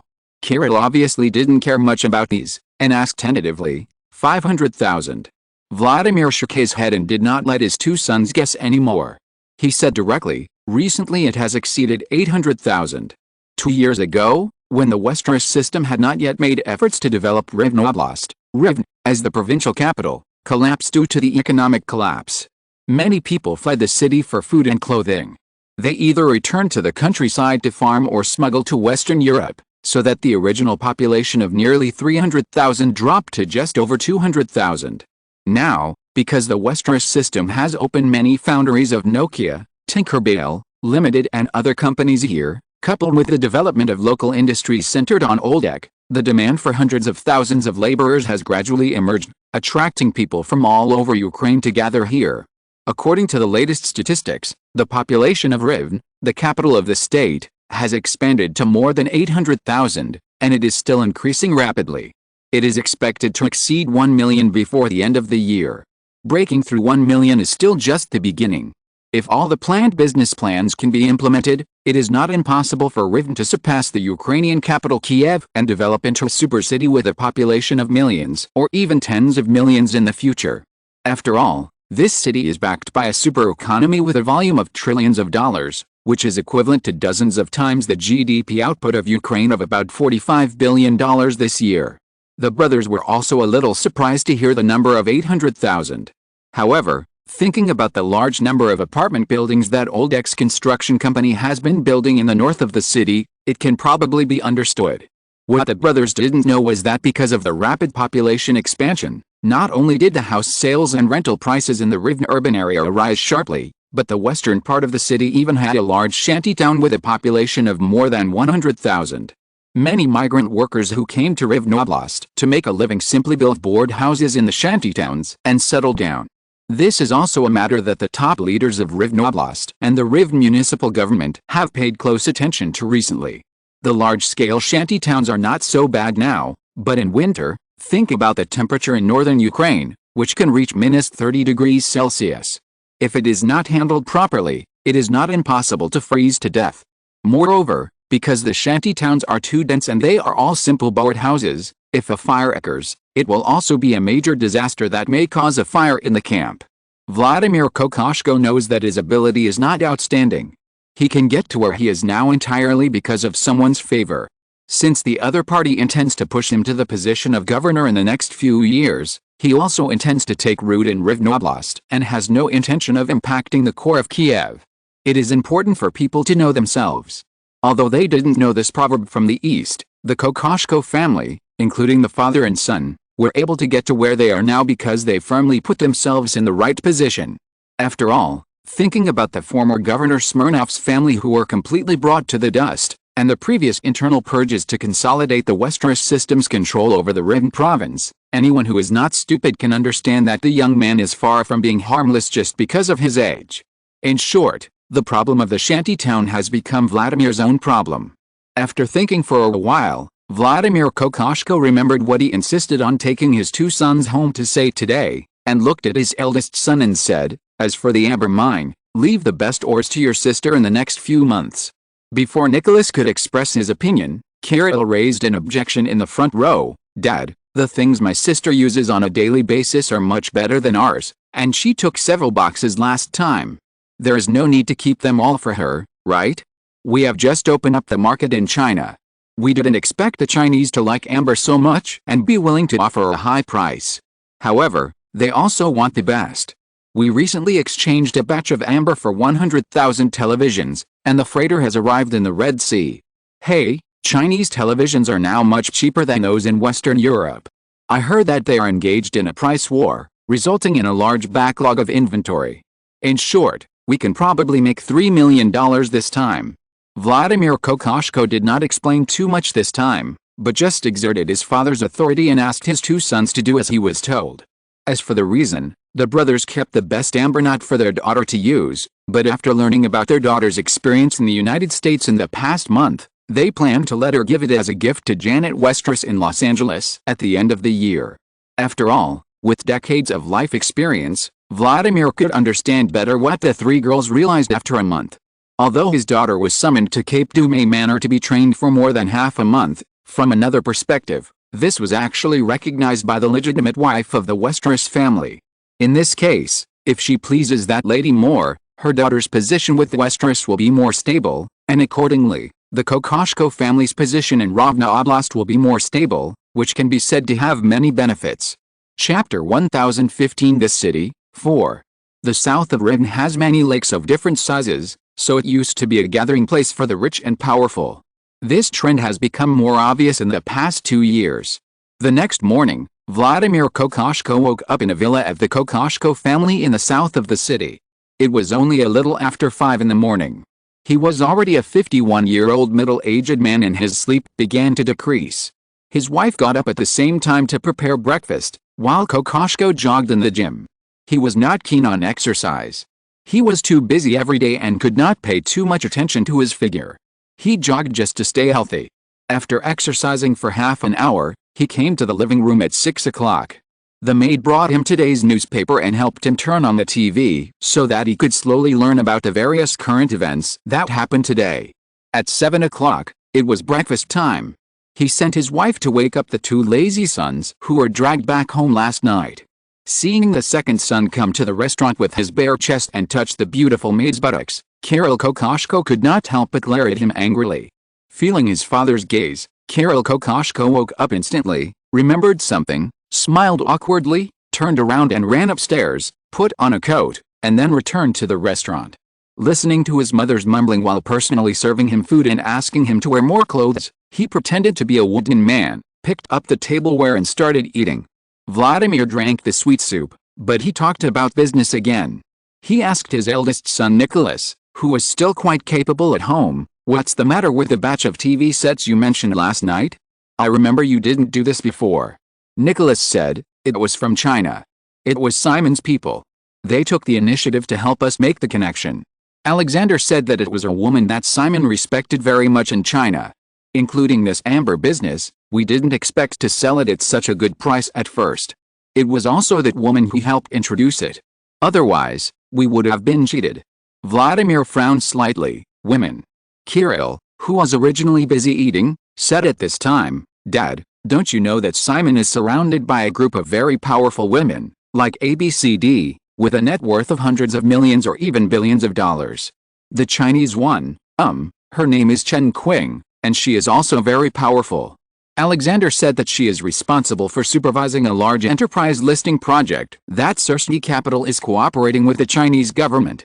Vladimir nodded slightly, but immediately warned, "Remember, for these people, you can cooperate, but you are not allowed to have any thoughts. Hey, how dare we? We don't need it anyway." Mrs. Kokoshko, who was listening to the conversation between the father and her two sons, finally interrupted, "Nick, Kirill, do you have girlfriends now? Since life is so good now, you should get married early. Mom, can you stop nagging about this? Nick and I are still so young." Vladimir glared at his second son, "Don't talk to your mother like that." Kirill didn't dare to talk back. It happened that the maid brought another small cake, obviously intentional. Kirill once again pretended to reach out and waved his hand behind the maid. The maid, who was only in her early 20s with a pretty face and a plump figure, dodged. Although Kirill did not slap himself, he couldn't help but glance at Vladimir on the other side of the table with a little pity in his eyes. Vladimir could only glare again, but still said nothing. He waited for the maid to leave before continuing the previous topic. "I won't say much about the other things. As for the issue of tariffs, you should pay attention. You still have to pay some and don't give others too much handle. After all, the port is in Odessa, and Kiev is now watching us more and more. If something goes wrong, it will be very difficult to deal with. Smuggling is rife in Eastern Europe today. Many oligarchs have made their fortunes by relying on smuggling in recent years, such as Berezovsky in Russia. Due to the collapse of the country, the government is powerless to do anything about it. Instead, many government officials are involved in it. Nicholas said, "Dad, don't worry. This matter has been settled long ago. There won't be any problem. Also, you two, try to stay out as little as possible. Let Alexander and the others handle the specific matters. Don't be stingy with the benefits. Remember, you can't accomplish anything great if you are stingy." Kirill nodded repeatedly. Vladimir wanted to call again, but unfortunately, he was separated by the dining table. He hesitated a little, and said solemnly, "I said last night that I plan to pin myself to Rivne Oblast, and my ability can only be limited to this area. In the future, the Kokoshko family, everything will belong to you too. If you don't have the ability to take it over, even if Simon will protect you out of friendship, you may have to leave Ukraine and live overseas." Nicholas felt his father's earnest words, and this time he nodded seriously. Kirill was no longer careless, but he couldn't help but said, "Dad, haven't you thought about living abroad? They say it's better than Ukraine. No matter how good it is, it's someone else's territory. You can go there for fun, but if you want to settle down, who do you think is willing to leave their country and immigrate overseas unless you have to? I might be willing to do so." "Don't talk back to your father." Mrs. Kokoshko saw that her husband had reached a critical point, and quickly turned around and said, "Also, Nick, you two should take care of your sister in the future. Sister doesn't need us to take care of her. It's different, it's different." Mrs. Kokoshko couldn't help shaking her head and said, "After all, a lover is not a wife, how can it last long?" The two brothers were speechless. Think about the number of lovers someone has. This seems to be a problem. If it was someone else who dared to do this to their sister, the brothers would have taken up their weapons and fought over, but, because it was Westeros, it seemed, probably, there was nothing they could do. After all, everything the Kokoshko family had now was given by that man, and it would not be difficult for the other party to take it away. "Perhaps," Nicholas said after a moment, "perhaps my sister can be as powerful as those powerful women around Simon." Before the other two men in the restaurant spoke, Mrs. Kokoshko had already smiled and shook her head. "No, your sister is a stupid girl. There is no one very smart in our family." Then she turned to her two sons, "You two, you must find very smart girls to be your wives in the future. I heard that the children born in this way can also be smarter." After breakfast, the two brothers who were urged to get married by their mother left in a hurry, and Vladimir also drove to the state government. As soon as they arrived at the government building in the city center, Vladimir's secretary came to greet them and informed them that there would be an emergency meeting in the morning, and also delivered materials. First came to his office, Vladimir opened the meeting materials, and his expression was a little strange. The topic of the meeting was about the resettlement solution for residents in the shanty towns in the west of the city. On the way home from the hot spring resort last night, Vladimir thought that he needed to pay attention to this issue next, but he didn't expect that the first meeting today would be like this. Moreover, there was already a fairly complete draft in the materials in his hand. In Rivne Oblast, two private commercial banks directly controlled by the Westeros system, the United Bank of Rivne and the Development Bank of Rivne, will invest $200 million to build multiple resettlement communities in the west and north of Rivne together with the Oldek Company, controlled by Sergei Komorov. $200 million. Vladimir suddenly remembered that Ukraine voluntarily gave up its nuclear weapons a few years ago, and only received a total of $330 million in pitiful compensation from the West. Now, the Westeros system has spent $200 million. This is simply too much money to burn. As Mrs. Kokoshko said at breakfast, there are no very smart people in the entire Kokoshko family. Therefore, after reading the materials carefully, although I found that the $200 million will be an investment for the next 2 years, not a one-time grant, it still seems to be a bit too wasteful. The lower-class civilians in the shanty towns in the west of the city, and even the increasing number of Ukrainian people who flock to Rivne, in Vladimir's eyes, are not worth the Westeros system spending so much money. If it was for the UFMS mercenaries, Vladimir could easily understand it. After all, The military has always been a money-eating beast, the kind that only takes in but not out. In addition, for these people, what is going on? An angel descended on Ukraine? However, Vladimir also quickly figured out that this plan could only be approved by Simon himself, otherwise, no one else in the Westeros system would dare to rashly take out such a sum of money to waste. So, is Simon possessed by an angel? This is obviously also a joke. In any case, it is difficult for Vladimir to think that the $200 million used to build a resettlement community for those poor ghosts can be recovered. After all, it is definitely impossible to sell it. How can those people afford it? If it is rented out, it is even more uneconomical. After reading the information, he pondered for more than half an hour, and made several phone calls during this period, but there was no result. Unable to figure it out, Vladimir could only think that Simon was really possessed by an angel. At 10 o'clock, the meeting began. Vladimir came to the large conference room of the government building and found that other senior government officials and relevant Ravna gang leaders who had already arrived were whispering. Obviously, no one understood the purpose of this sudden plan. In the following 2-hour meeting, the presidents of the two banks, Boguslav Edelman and Marek Perman, became the protagonists and personally introduced a general plan of this plan to everyone. Everyone listened carefully. Then, when the two responsible persons said that in order to cooperate with this development plan, they hoped that the state government would promote the formulation of relevant land allocation and real estate development bills, Vladimir Kokoshko finally felt that he seemed to have grasped a little bit of it. Because of the influx of a large number of people, the real estate and rental prices in the Rivne area have risen rapidly, and Vladimir also knew about this. However, this rise is only relative after all. Not to mention the real estate industry in other overseas countries, even compared with the Ukrainian capital Kiev, Rivne is far behind. Therefore, if you want to develop real estate in this city, unless someone is crazy or has too much money to burn. After all, if you have money, wouldn't it be nice to go to London, Paris, or New York? Moreover, $200 million is definitely not a small amount of money. Even in those international metropolises, this amount of money is enough to play with. In this case, Vladimir feels that Simon is investing in the future by spending the $200 million now. If it is more clear, the other party intends to make arrangements in advance so that he can completely control the real estate industry in Rivne. Then, think about the population of Rivne growing from just over 200,000 to more than 800,000 in just 2 years.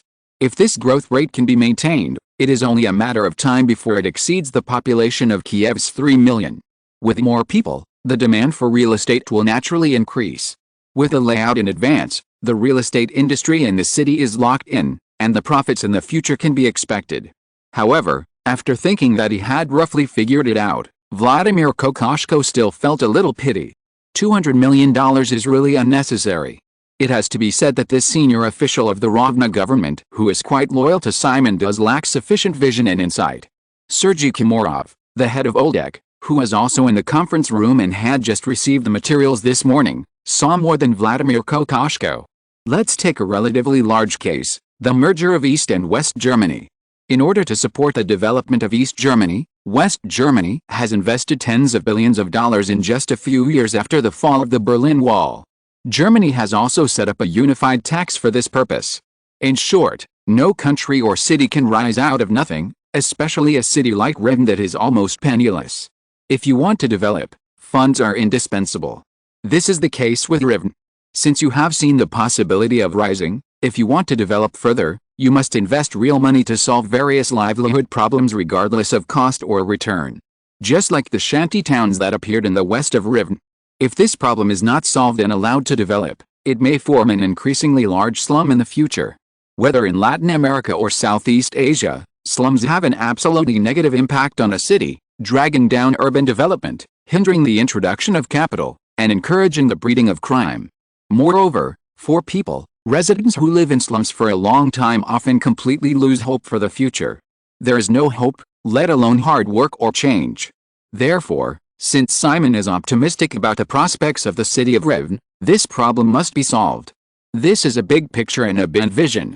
Of course, there are many people in the world who have this kind of pattern and vision. Many times, there is just not enough capital to solve these problems. It has to be said that the people in the conference room in the morning more or less understood some of Simon's intentions. However, after all, it is not comprehensive.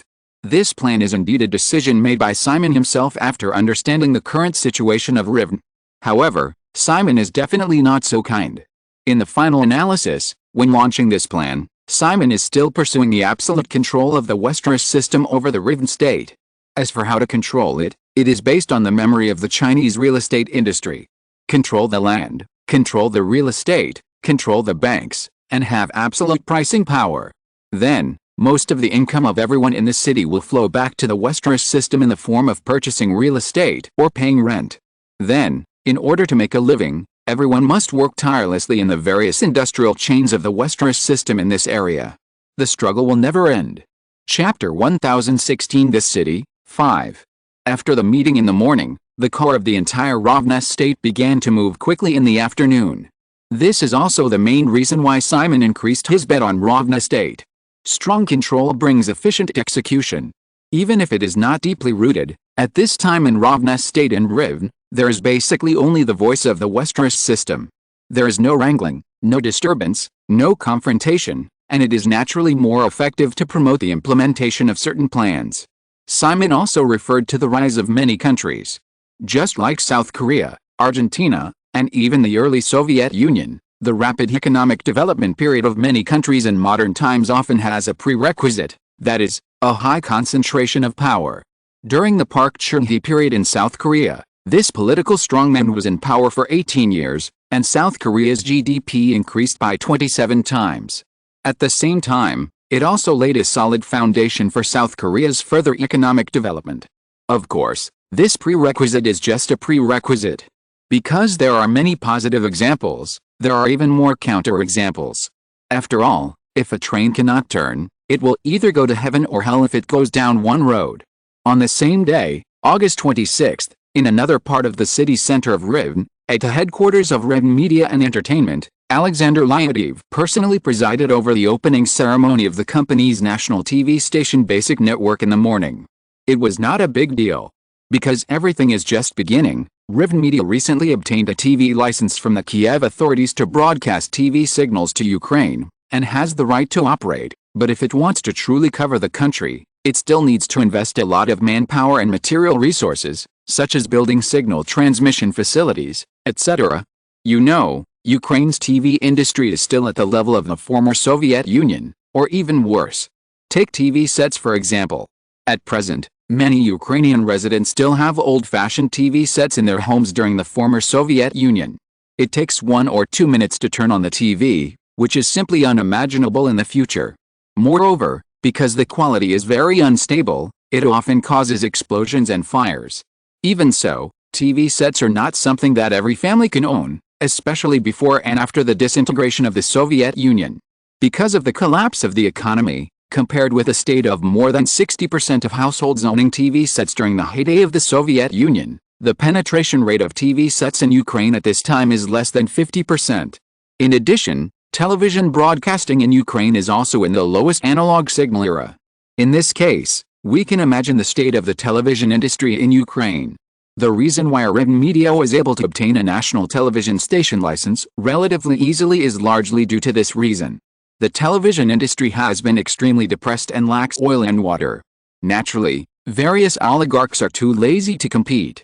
Even if the Kiev authorities have not ignored the role of television networks in controlling public opinion, after all, the Ravna gang is on Kuchma's side, so there is no reason to oppose. As a result, Basic Network was successfully established. Basic Network, translated as Basic Television Network, this name also has a reason. During the internal discussion period, everyone preferred the name Basiv Network because Alexander Leontiev lived in the southern part of Rivne City, on the shore of the city's largest Basiv lake. Unlike the small artificial lake with an area of less than 1 hectare next to Simon's villa in the south of the city where the girl was placed, Basiv Lake is the largest lake in the Rivne area, with an area of nearly 1 square kilometer. In the past 2 years, this lake has been gradually encircled by the wealthy and powerful in Rivne, and estates and mansions have been developed around the lake. Simon, for example, has also allocated several additional properties on the shores of Lake Basiv. However, when the name of Basic Network was reported to Simon and rejected, one of the letters changed, becoming Basic Network, Basic Television Network.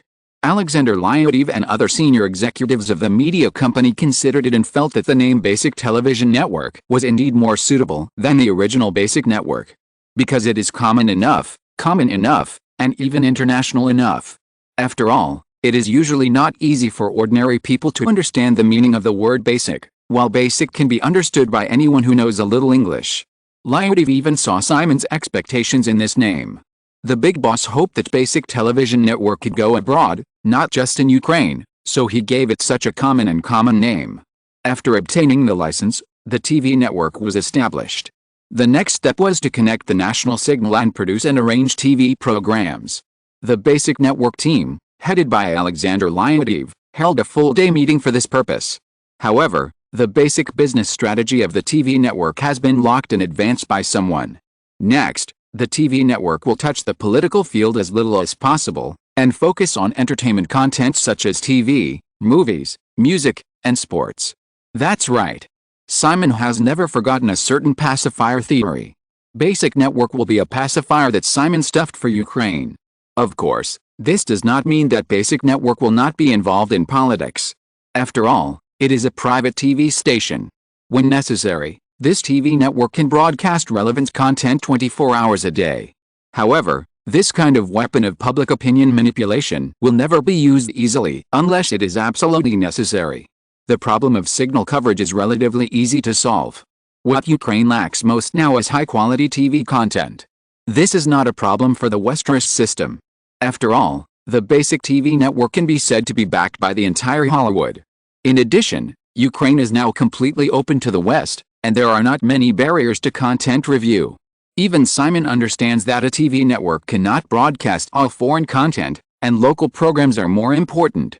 However, in the short term, the basic TV network is backed by the Westeros system, which is enough to defeat other Ukrainian competitors who intend to enter the TV field at the same time. After a busy day, after get off work in the afternoon, Alexander Leontiev received an invitation from Sergei Kermorov again, and only then did he know about the $200 million resettlement community development plan that had just been circulated among the senior management in the morning. Alexander Leontiev's first reaction to hearing the figure of $200 million was also shock. The big boss really doesn't treat money as money. Rushing to a restaurant on the commercial street in the city center, Sergei Kermorov, Vladimir Kokoshko and others were all there. While eating, everyone continued to discuss the resettlement community. According to the plan given by Simon and the more details discussed by everyone in the morning, first of all, the dormitory and apartment projects affiliated with various enterprises and factories in Rivne by the Westeros system will be stopped.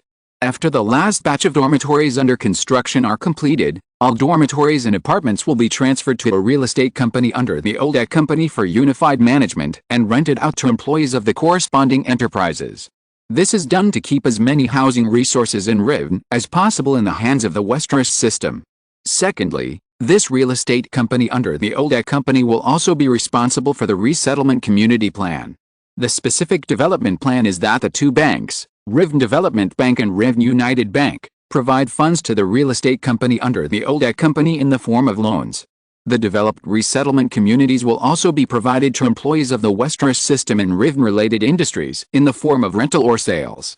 Considering the consumption capacity of employees at this stage, rental is the main method for the time being.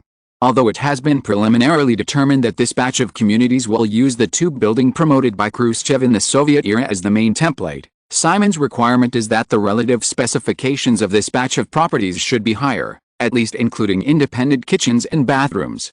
In the eyes of everyone, such standards are really a bit high. Because even in the capital Kiev, a large number of tube buildings are still at the stage of shared kitchens and public toilets. However, since someone said that they would give the people living there a sense of home so that they would not want to leave after settling down, they were just executors and of course there was not much reason to object. Anyway, it was the big boss who paid. Of course, everyone also felt something from the word home emphasized by someone. Although the population has reached 50 million, compared with the land area, Ukraine is still sparsely populated. Therefore, land and houses are not worth much to some extent. If you can't stay in a city or feel it is too hard, then it is actually easy to leave. On the contrary, when the living conditions in a city are much better than those in a small town or a village, after getting used to it, you become dependent on it, and it is very difficult to leave. Just like this resettlement plan. The building specifications with complete kitchens and bathrooms proposed by Simon are only a foundation. In addition to the most basic resettlement apartments, the relevant communities will also build schools, hospitals, supermarkets, cinemas, parks and other supporting facilities to truly allow people living there to settle down. Of course, although it is a resettlement community, it doesn't sound so high-end, but definitely not everyone can apply for renting. These resettlement communities are only provided to employees working in industries related to the Westeros system. If you are not on the game, you are not even eligible to rent. Moreover, once you leave or are fired, you will also lose these rental houses and a series of other supporting benefits. And the Westeros system's various industries in Livni, stupid, lazy, and restless people are definitely not wanted. Simon did not plan to make money from these projects in the short term. Anyone who can live in them, at least on the surface, is receiving subsidies from the Westeros system. As for the deeper level, if you want to raise a better flock of sheep, you must first provide a more comfortable living place. After all, you have to give the sheep some hope. With all kinds of carrots and greens hanging in front of them, the sheep can't help but run hard. At least, if you want to maintain this kind of life, don't say lazy. Even if you just want to run 8 hours a day, you are destined to be eliminated. Only 996 can get blessings. It is always said that Westerners are never willing to pay extra outside of 8 hours. Simon's plan is to change this situation. In short, no matter how much subsidy is given now, the sheep will double it in the future. After dinner, Liudayev and others went to the nearby dance hall, which is also an industry under the Westeros system, to have fun and continue to discuss some issues. After all, the core members of the Ravna gang could not fully understand Simon's deepest considerations. However, with this plan, everyone is more confident about the future of Livni, the future of Ravna, and the future of the Ravna gang. Just less than half an hour after entertaining in the box, everyone received a document. To be precise, it was a magazine from North America. The latest issue of Forbes. On the same day, August 26, the 1996 Forbes American 400 Rich list was released. Seeing the wealth figure attached to the name at the top of a list in the most conspicuous place on the magazine copy, the top leaders of the Ravna gang couldn't help but feel a little unreal. 1.5 trillion. 1.5 trillion US dollars. Compared to last year's wealth of $700 billion, $1.5 trillion has more than doubled in just 1 year, and Simon has become the first super rich man to describe his personal wealth as a trillion under the premise of counting in US dollars. $1.5 trillion, what does this mean? Not to mention the past year, even according to the estimated GDP scale of countries around the world in 1996, Simon's personal wealth is second only to France's $1.6 trillion among more than 200 countries in the world, ranking fifth on the list. Such a wealth figure is like a huge mountain pressing on these people in the Ravna gang. The entire Ukraine's estimated GDP of $45 billion in 1996 is only equivalent to a mere 3% of Simon's personal wealth. Seeing this latest wealth list, all the core members of the Ravna gang suddenly didn't have too many feelings about the $200 million investment they just received today. It's just a drop in the bucket. When the top leaders of the Ravna gang were sighing over the latest Forbes 400 list of the richest Americans, as the latest list spread, the whole world began to discuss it widely. First of all, it was the United States. After all, Forbes is an American magazine. This morning, local time, the new issue of Forbes magazine was released. At the same time, the New Year's Forbes 400 list of the richest Americans was announced simultaneously in print media and on the official website of Forbes, which immediately ignited the topic of the Westeros system that had arisen due to Verizon Telecom some time ago. 1.5 trillion US dollars. With such a number, anyone with a little bit of sensitivity would understand that this is obviously just a relatively general statistic. It was obviously intentional. It's still the same reason. Two specific numbers are often more likely to attract people's attention. On the contrary, the more general the number, the more vague it is, and people will inevitably feel that it is just a number in their subconscious. But how can it be just a number? Exclamation mark. Not to mention the ever-increasing size of the entire Westeros system. As the core of this terrifying business system, Simon Westeros's wealth alone is equivalent to the fifth largest economy in the world. Anyone who understands the power of money will never treat it as a number. Moreover, $1.5 trillion, not to mention last year, is just the estimated GDP of the United States of $8 trillion this year. Even though the two numbers are essentially quite different, it is really too terrifying for a person to have personal wealth equivalent to more than 18% of the GDP of the most powerful country on the planet. After all, modern society has already left the primitive period of violence and power. It is no longer the case that whoever owns a sword and a gun is the boss. In this era, whoever controls the capital is the real king. If you are listening to this novel on a channel other than Fanfic World, it means it was downloaded and re-uploaded without effort. We warmly invite you to visit our channel, Fanfic World. There you will find the original version of this story and many other novels of various genres. We look forward to seeing you dive into a world of incredible novels. Chapter 1017 Launch. Washington, USA. It was Tuesday, August 27th. In the private area of the presidential family in the East Wing of the White House, Bill Clinton, who had quietly slept in a separate room from Hillary, got up early today and sat in the dining room. While eating, he couldn't help but open the latest issue of Forbes magazine, which was just released yesterday. Not only is the personal wealth of the young man at the top of the list $1.5 trillion eye-popping, the entire list is enough to cause too many sighs. Among them, the top 10 on the list are the most typical. First place, Simon Westeros, $1.5 trillion. Second place, Bill Gates, $97.1 billion. Third place, Claire Gain, $29.5 billion. Fourth place, Neil Brandley, $29.5 billion. Fifth place, Paul Allen, $18.6 billion. Sixth place, Tim Berners-Lee, $17.8 billion. Seventh place, Jeff Bezos, $17.8 billion. Eighth place, Carol Bartz, $17.8 billion. Ninth place, Larry Ellison, $15.5 billion.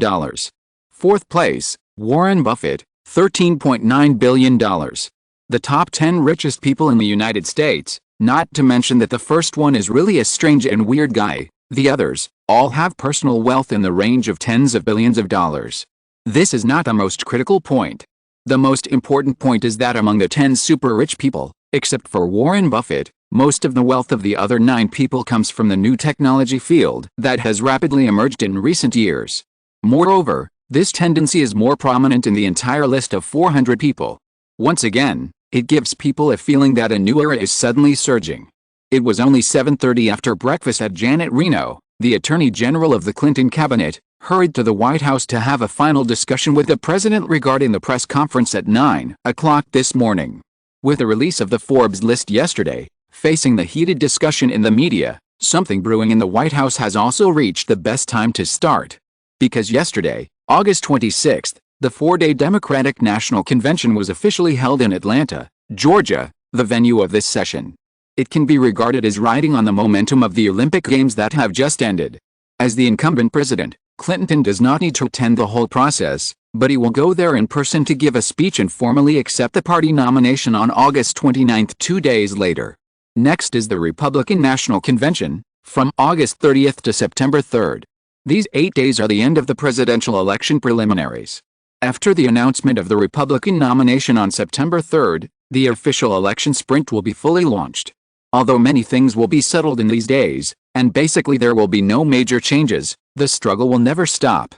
Since the strategy of actively attacking the Westeros system to avoid being passive has been determined, after these days of intense preparations, taking advantage of the momentum of the release of the Forbes 400 list of the richest people in the United States, today is also a very suitable time to formally declare war, so as to achieve the best public opinion effect and leave the Republicans speechless.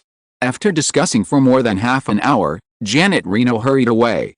9 o'clock in the morning.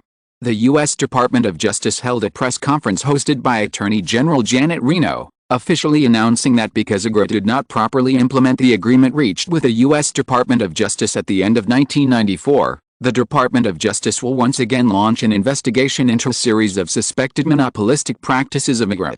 The focus of this investigation is on illegal practices such as AGRA's software and network department using market advantages to force users to use their own internet software and cloud computing services, unfair competition caused by IE browser monopoly, and using market advantages to maliciously suppress competitors. Although there is a 3-hour time difference between the East and West Coasts, After the press conference held by the Department of Justice, the head of Ygritte's East Coast branch responded immediately, expressing regret for the Department of Justice's investigation into Ygritte, emphasizing that Ygritte is a company that strictly abides by market rules, and completely denies all accusations against Ygritte at the press conference of the Department of Justice. Ygritte Portal also simultaneously released a more detailed response in self-defense on its own website. There were only 10 days between the listing of Verizon Telecom and the launch of the investigation by the Department of Justice. 10 days was enough time for those who should know to know the White House's plan. Therefore, ordinary people felt that this press conference was quite sudden, but this matter was not a secret in Washington, Wall Street or Silicon Valley. Regarding this news event, everyone is more concerned about the impact that this investigation may have on the Nasdaq stock market, including the White House. As the initiator, no one cares more than Clinton. If this investigation accidentally bursts the bubble of technology stocks and triggers a stock market crash, then he will definitely not have an easy time in the next few months. It is even possible that he will lose the opportunity for re-election when he is far ahead in the polls at this time. Fortunately, in the early risk assessment, the White House staff believed that it would not have a significant impact on Nasdaq if it was just the launch of the investigation and there was no substantive action for the time being. Moreover, the announcement of the investigation on the second day after Forbes magazine released the list of the New Year's American 400 richest people was also based on this consideration. The list of the 400 richest people in the United States will definitely have a positive impact on the technology stock market. The 2.9% increase in the Nasdaq index after the list was released yesterday is a clear proof of this. Therefore, it can largely offset the negative effects of this investigation. The press conference started at 9 o'clock and lasted for 20 minutes. Then, at 9:30 in the morning, the U.S. stock market opened. It was a direct downward curve. In just 5 minutes, the Nasdaq index fell from 5,263 points to 5,134 points, a drop of 1.9%. At this time, the total market value of all companies in the Nasdaq market has reached $6 trillion. The 1.9% drop may not seem much, but it also means that in just 5 minutes, more than $100 billion of stock wealth has disappeared. On the other hand, as the most direct target, the stock price of Ygritte was inevitably affected more severely than the market after the opening. However, in 5 minutes, compared with a 1.9% drop of the market, the decline of Ygritte's stock price was only 2.6%. Even if this also meant that nearly $10 billion of book wealth disappeared quickly, it was completely within control. Everyone was watching closely with trepidation. After a short drop, the Nasdaq began to rebound again, and Ygritte's stock price also rebounded. Moreover, the imagined wave of selling did not appear. After half an hour, 30 minutes after the opening, the Nasdaq index returned to above 5,200 points, and Ygritte's stock price fell back to within the 2% range. Countless people breathed a sigh of relief. Then, the Republicans counterattacked. Bob Dole, the Republican presidential candidate who has opened a personal website, personally took the stage and published a blog post at 10 a.m., criticizing Clinton's investigation into Ygritte at this time, saying it was a complete bluff and a cover-up for his serious strategic mistakes in the new technology industry in the past few years. Bob Dole also said that once he's elected, he will really take strict measures to guide the development of the new technology industry and prevent the wealth dividend of the information age from being taken away by a few people. It must be said that the Republican candidate chose to build a website alone, and chose IBM's network service platform instead of opening a Facebook account like many politicians. This detail that clearly draws a line with the Westeros system has obviously been carefully considered. Moreover, this speech, in conjunction with the release of the Forbes 400 rich list in the United States yesterday, also hits the point. It is not the lack of wealth that is worrying, but the inequality, which is almost a common problem for everyone. Many people do not think too much about whether they have the ability to fight and ride the waves in the surging new technology wave, but they can't help but feel unfair when they see other tide makers gain huge wealth from it. Anyway, since you can't get it, it's better for others not to get it either. However, perhaps some people noticed, or perhaps not so many people noticed, that in his speech, Bob Dole did not mention any names, but only emphasized that after his election, more people would get the dividends of the new technology industry. Although these words can effectively incite the general public, for those who understand, they are basically equivalent to saying nothing. Bob Dole is just a candidate after all. Even if the other party is still the majority leader of the Senate, there is not much he can actually do.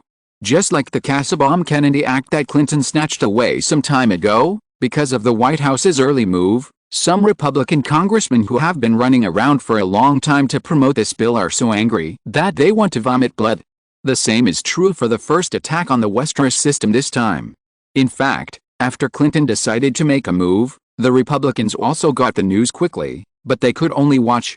Although both houses of Congress also have the power to initiate various judicial investigations, and the Republicans also controlled the entire Congress through the midterm elections 2 years ago, compared with Clinton's absolute authority in the White House, Congress wants to do something, even if the initiating party occupies the majority of seats. But whether it is to promote bills or initiate investigations, it will take a long time to argue.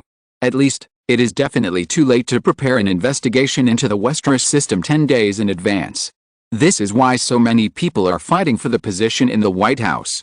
Congress has great power, but it is a Congress of hundreds of people. The White House is just a one-person White House.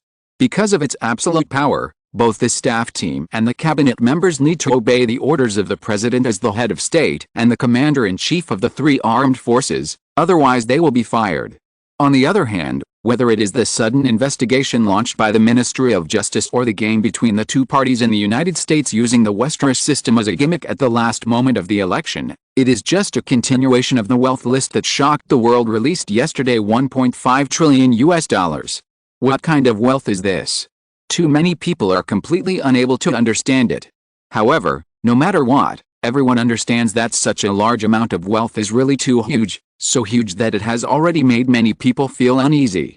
Therefore, even if the investigation launched by the Department of Justice today was exposed by many Republicans such as Bob Dole and the right-wing media, as long as someone challenges the Westeros system and that man, then everyone will feel much better. The purpose of the president's first move was achieved. You know, it's not just that high-ranking young man. The entire list, 400 people, still does not include some wealthy people with less connections such as Bill Gates, but only the billionaires who can be called Westerosians. Compared with 37 last year, with many newcomers such as B-Girl who founded Aria Company on the list, this year's number has rapidly increased to 53. In other words, more than 1/8 of the people at the top of the country's wealth pyramid are from the Westeros system. How can this make people feel balanced? Exclamation mark. Therefore, in the midst of the turmoil of public opinion, someone once again proposed the idea of wealth tax, and an additional tax should be levied on the people at the top of the pyramid to reduce the wealth inequality in this society. However, because of the fresh memory of a series of risky and tough actions taken by someone 2 years ago, and the fact that the strength of the Westeros system itself has quietly risen to a higher level, the influence of both the media and the political circles is no longer what it used to be. Therefore, this time, when someone mentioned it again, the number of responders was far less than 2 years ago, and the response was even less. Others have argued that if some people are forced to deprive of their wealth because they have too much wealth, it is equivalent to shaking the foundation of capitalist society. After all, the United States is not the former Soviet Union. The Westeros system will certainly not remain indifferent. The guidance of public opinion has even started before the release of the Forbes list. One of the important trends is to start criticizing the serious bubble of technology stocks, and to instill in the public the idea that Simon Westeros and other technology tycoons are not worthy of their personal wealth, and most of it is just a bubble through various real or fake news. The OQ spirit is universal in the world. Since Simon Westeros has more than $1 trillion, and other tech tycoons' billions of wealth are just bubbles, there is naturally not much to envy. At the same time, the Westeros system has once again begun to publicize the benefits of new technology to ordinary companies on a large scale, and has launched a large number of cases in which ordinary people have become millionaires and multimillionaires through blogging, video publishing, game production, etc. on the internet platform in recent years, in order to tell the public that the internet is open to everyone and everyone has the opportunity to realize their American dream through the internet. The uproar caused by the latest Forbes list has spread all over the world, including China. Moreover, this time, this list, or to be more precise, a person on this list, has aroused the ideas of many people in the upper class of China. This person ranks 387th on this year's Forbes 400 list of the richest Americans, with a personal wealth of $500 million, which is only $70 million more than the 400th place's threshold of $430 million. The industry involved in the annotation is also the popular technology field. In the original English version of the list, the name of this rich man is Su Lin. Lin Su. This Lin Su is naturally that Lin Su. At the beginning, many people did not react and did not think in a certain direction. After all, they subconsciously thought that the Forbes list was so high-end and it was an American list, so what did it have to do with the Chinese? It was not until a girl who had deliberately made trouble from the beginning and got the cooperation of her boss took the initiative to release the news that everyone suddenly realized. A certain Lin Su turned out to be a Chinese girl who had just immigrated to the United States for only 2 years, $500 million. It seems that there is not much on the Forbes list, but according to the exchange rate of US dollars to RMB, it is equivalent to 4.3 billion RMB. What is the concept of 4.3 billion RMB? There is a very interesting comparison. In 1995, Forbes paid attention to the rich people in mainland China for the first time and listed a list of 17 people. The total personal wealth of these 17 mainland rich people was only 4.1 billion yuan, less than that of Lin Su, who suddenly emerged. Chapter 1018, in China, 1. In the conference room of the headquarters of China International Capital Corporation, China's first investment bank, in Hong Kong, a meeting that lasted for an hour and a half just ended. It was Thursday, August 28th. This was a meeting with only a dozen people, but the specifications were very high, because the content of the meeting was to discuss the introduction of cornerstone investors for China Telecom's listing in Hong Kong.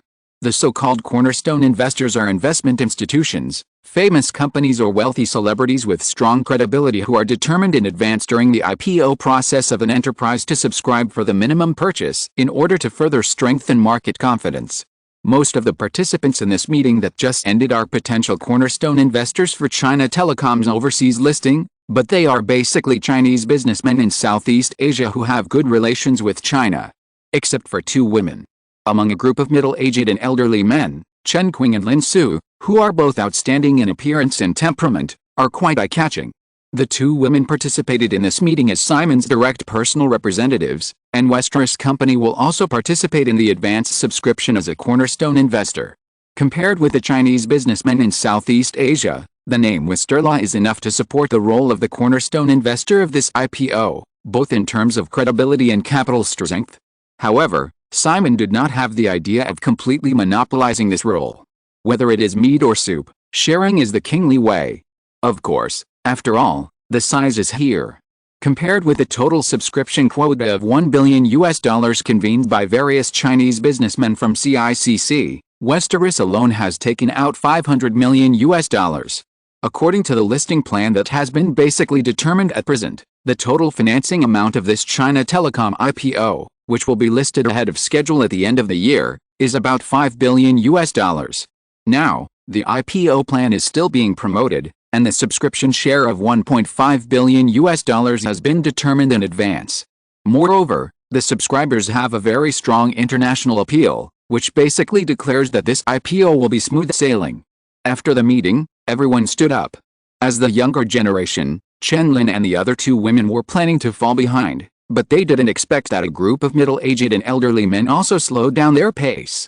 When the 2 women approached, one of them invited them in Mandarin, "Zhao Lin, do you have time tonight? Mr. Zhang is having a cocktail party in Repulse Bay tonight. If you are interested, you can go and have a look." Lin Su felt the friendly tone of the tall and thin man with the glasses, and instinctively felt a little uncomfortable. She declined, "Sorry, Mr. Li, Zhao Qing and I are about to return to the mainland." "Oh, it's okay, I hope there will be a chance next time," the other party said, not only without any displeasure, but also took out a business card and handed it over. Lin Su politely took it and did not forget to take out her own business card and exchange it with the big men present. After greeting for several minutes, the 2 women were able to get away. Accompanied by 4 female servants and guards, they came downstairs and got into the car. Seeing Chen Qing, who had just been acting like a follower, grabbing her handbag and starting to check the business cards, Lin Su glared at her helplessly. "Since you are more interested in these, why did you push me out?" The news that Lin Su entered the Forbes 400 list of the richest Americans and ranked 387th has spread rapidly in recent days. Of course, the reason why a group of Chinese businessmen took the initiative to get close to Lin Su was not because of her personal wealth of $500 million. After all, this amount of money was not ranked high in the eyes of the crowd just now. The key was the well-known man behind Lin Su. In this world, no one can ignore the name Simon Westeros. Chen Qing smiled like a little fox, and unceremoniously stuffed a stack of business cards into her bag, then said, "Because I want to be the mastermind behind this." Lin Su was speechless, and inexplicably thought of someone again, and muttered, "You just know how to bully me." As the car just left the underground parking lot of the building, Lily Falwell in the front passenger seat felt something, took out a vibrating mobile phone from her bag and handed it to Lin Su. "Lin, your father's number. He called once when you and Chen were in a meeting." Lin Su subconsciously raised her hand, shuddered again, and finally took the phone and pressed the answer button. "Dad, yes, I'm still here. I'll be back soon." "Well, I mean, Zhaoqing and I are going to BJ. It's fake. How can I have $500 million? Even the most authoritative magazines can make mistakes. Dad, don't listen to other people's nonsense, okay? I'm not sure. Maybe I will go back to the United States after staying in BJ for a few days." "Dad, he is the boss of my boss's boss. I don't know how many levels higher he is, and I haven't seen him for several months." "Okay, I'm getting on the plane. That's all for now." Lin Su finished speaking hurriedly and hung up the phone directly. Seeing that Chen Qing was still watching the fun, she threw the Nokia over. "Here, all for you." Chen Qing took the phone with a smile and teased, "You lie fluently." Lin Su glared at her. "When did I lie?" Chen Qing blinked and nodded. "Yes, I didn't lie at all. You really don't have $500 million. You only have $410 million in cash in your account now, and some other company shares, which together should be more than $500 million. You really didn't lie." After Simon's proposal last time, the two women have cashed out their respective 2.65% of Scoble shares.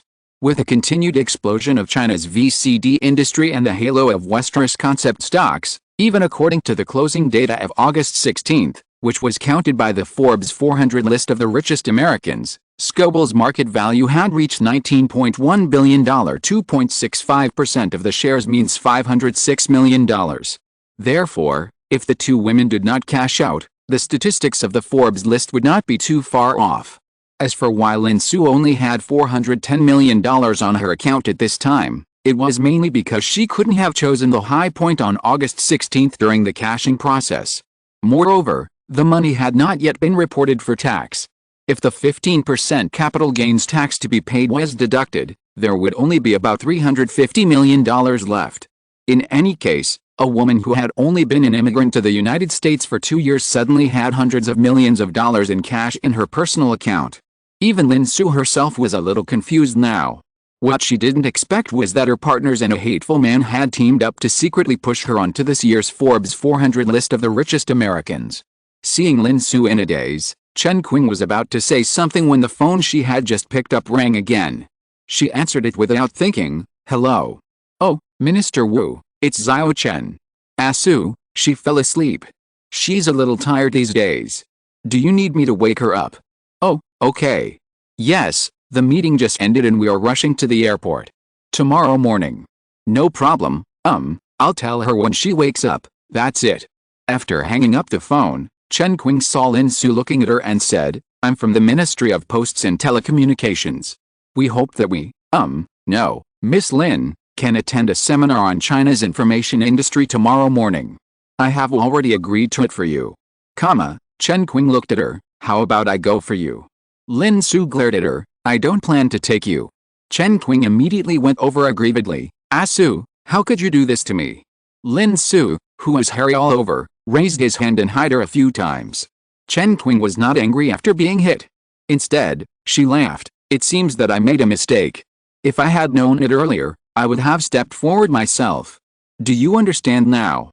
I was just kidding you." Chen Qing immediately changed her tone. "I don't intend to be in the spotlight like this." Su. Okay, Su. Don't hit me anymore. I mean, I will be your assistant in the future. You just stay in the mansion as a lady.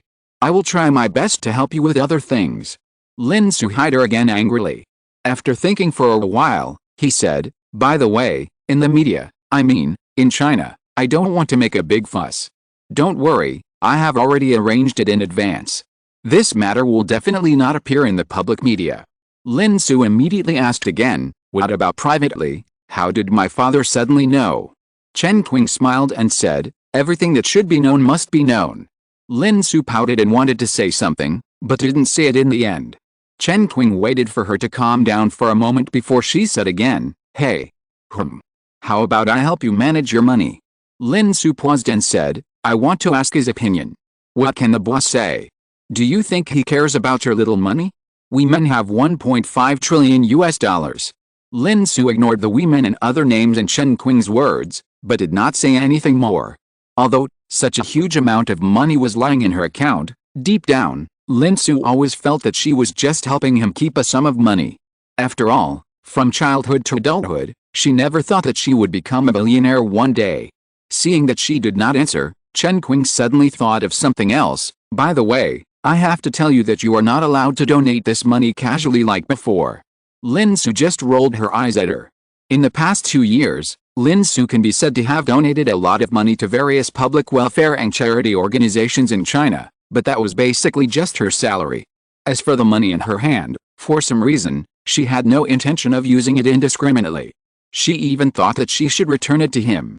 After all, the money was too much and she felt that she could not afford it. After Chen Qing finished speaking, she carefully looked at Lin Su's expression, and felt relieved a little. She leaned back in the leather chair and mentioned the meeting she had just participated in. She couldn't help but say, I don't know what the boss thinks this time.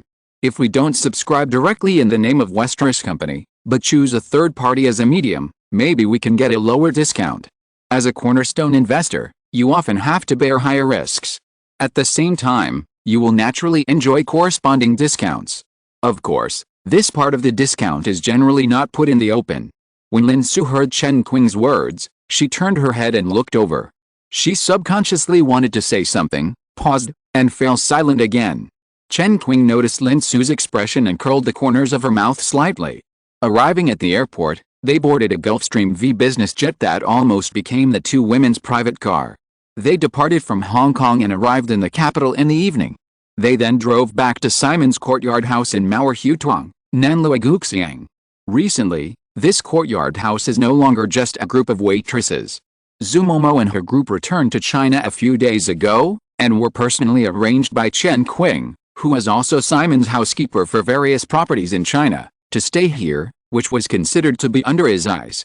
Therefore, in addition to the original team of waitresses, there are now 5 more people in the courtyard house, namely Zhu Momo, Jill Pecht, Zhao Annie, Li Yaohu and Teacher Yu. Of course, with the scale of this courtyard house, let alone 5 more people, even if it is doubled several times, it is still more than enough. Crouching Tiger, Hidden Dragon, which has entered the final preparation stage, is expected to start shooting in late September. It is planned to shoot some scenes in BJ first, so the crew is currently stationed in the capital, so Li Yaohu and others can stay here. When the filming of the movie starts, everyone will start traveling around the country. Compared to China, where news spread slowly, Jill Pechter and others had already received the news that Lin Su had entered the Forbes list. Therefore, when Chen Qing and Lin Su returned, they happened to meet Zhu Momo, Li Yaohu and others who had just returned from classes at the nearby Chinese Drama Academy all day. Jill Pechter was the one who was most touched by Lin Su. Although, this year, who ranked 3rd on the Forbes 400 list of the richest Americans with a net worth of $29.5 billion, together with another founder of Tinkover, is Jill Pechter's ultimate goal, but, not to mention whose net worth is close to $30 billion, even the other 3 women, A, B, and D, are really far away from her. Coincidentally, Simon set her career goal in China, so for Lin Su, the woman ranked 387th on this year's list, she unknowingly became Jill's most direct target. And she is relatively promising. After all, it only took Lin Su 2 years to get from 0 to now, and Jill didn't think she was much worse than the other party. Regardless of their thoughts, after meeting, the women were very warm to each other. After a long exchange of greetings, they came to the inner courtyard together. Chen Qing and Lin Su still lived in the West Wing, while Zhu Momo and others lived in the East Wing. No one lived in the main house, and no one asked to move in. After all, that place was assumed to belong to a certain man. Unless the other party came, they could go in at night. From the evening until dinner, Teacher Yu and Li Yaohu felt that they should not be ignored. After all, they had become Simon's women a few days ago. But, well, transparent people also have their advantages. It is quite interesting to see Chen Qing and Zhu Momo secretly confronting each other. I've also read the script of If You Are the One. It's a very interesting story. At the dinner table, everyone gathered together. Compared to the quiet Lin Su, Chen Qing naturally took the initiative in the confrontation and said to Zhu Momo, however, at this stage, China's film industry, haha, basically there is no film industry, including Yaohu's Crouching Tiger, Hidden Dragon, which is actually a good movie for me, so, Momo, you don't have to take it too seriously. Zhu Momo just talked about her upcoming collaboration with Master Zhang. Of course, she couldn't help but show off a little, but she didn't expect to be evaluated like this by Chen Qing immediately. With a girl's personality, she certainly wouldn't give in, and fought back. Sister Chen, according to what you said, is Simon's attention to the Chinese film industry completely unnecessary? Chapter 1019, in China, 2. Not to mention now, even more than 20 years later, the total annual box office of the Chinese film industry, which seems to have entered its peak period, is not even as good as that of a crayfish farming industry. Chen Qing certainly couldn't see the future, but when faced with Zhu Momo's question, she didn't hesitate and said, maybe it's really unnecessary. Zhu Momo's eyes widened slightly. After all, she was not as good as Chen Qing, and blurted out, I'll tell Simon. Chen Qing showed a contemptuous expression, only little brats will tell tales. Zhu Momo subconsciously wanted to stand up and show her height again, but this time she held back. For a moment, she didn't think of any words to refute, so she could only snort angrily and lower her head to start eating. Chen Qing, who was suppressing Zhu Momo, didn't continue to pursue, but glanced at the other women at the table with obvious protest, and then retracted her gaze. After dinner, everyone went their separate ways. Back in her room, Lin Su saw Chen Qing take a document from Lily Favell without wasting any time and sit down on the sofa. She also sat down next to her and saw Favell handing her another document. She took it and took a look, only to find that it was the topic of tomorrow's Ministry of Posts and Telecommunications Information Industry seminar. Unexpectedly, Chen Qing would find this without saying a word. Lin Su, who had only planned to go over there tomorrow to perfunctorily, inexplicably developed some ambition. While reading carefully, he said, do you really think that the boss doesn't need to pay attention to China's film industry? Chen Qing did not answer immediately, but asked, what do you think? I think. Lin Su thought for a while and said, the boss should be planning ahead. He always has a long-term vision. After all, China has a population of 1.2 billion. It may be a little bad now, but one day, these industries will be on the right track. Chen Qing shrugged slightly, maybe. You don't seem optimistic. Chen Qing turned a page of the information in her hand, and suddenly smiled. I think the boss's entry into the Chinese film industry is more likely to be just to pick up girls. Lin Su frowned immediately and looked at Chen Qing with dissatisfaction. How can you think of him like that? Tisk tisk tisk tisk.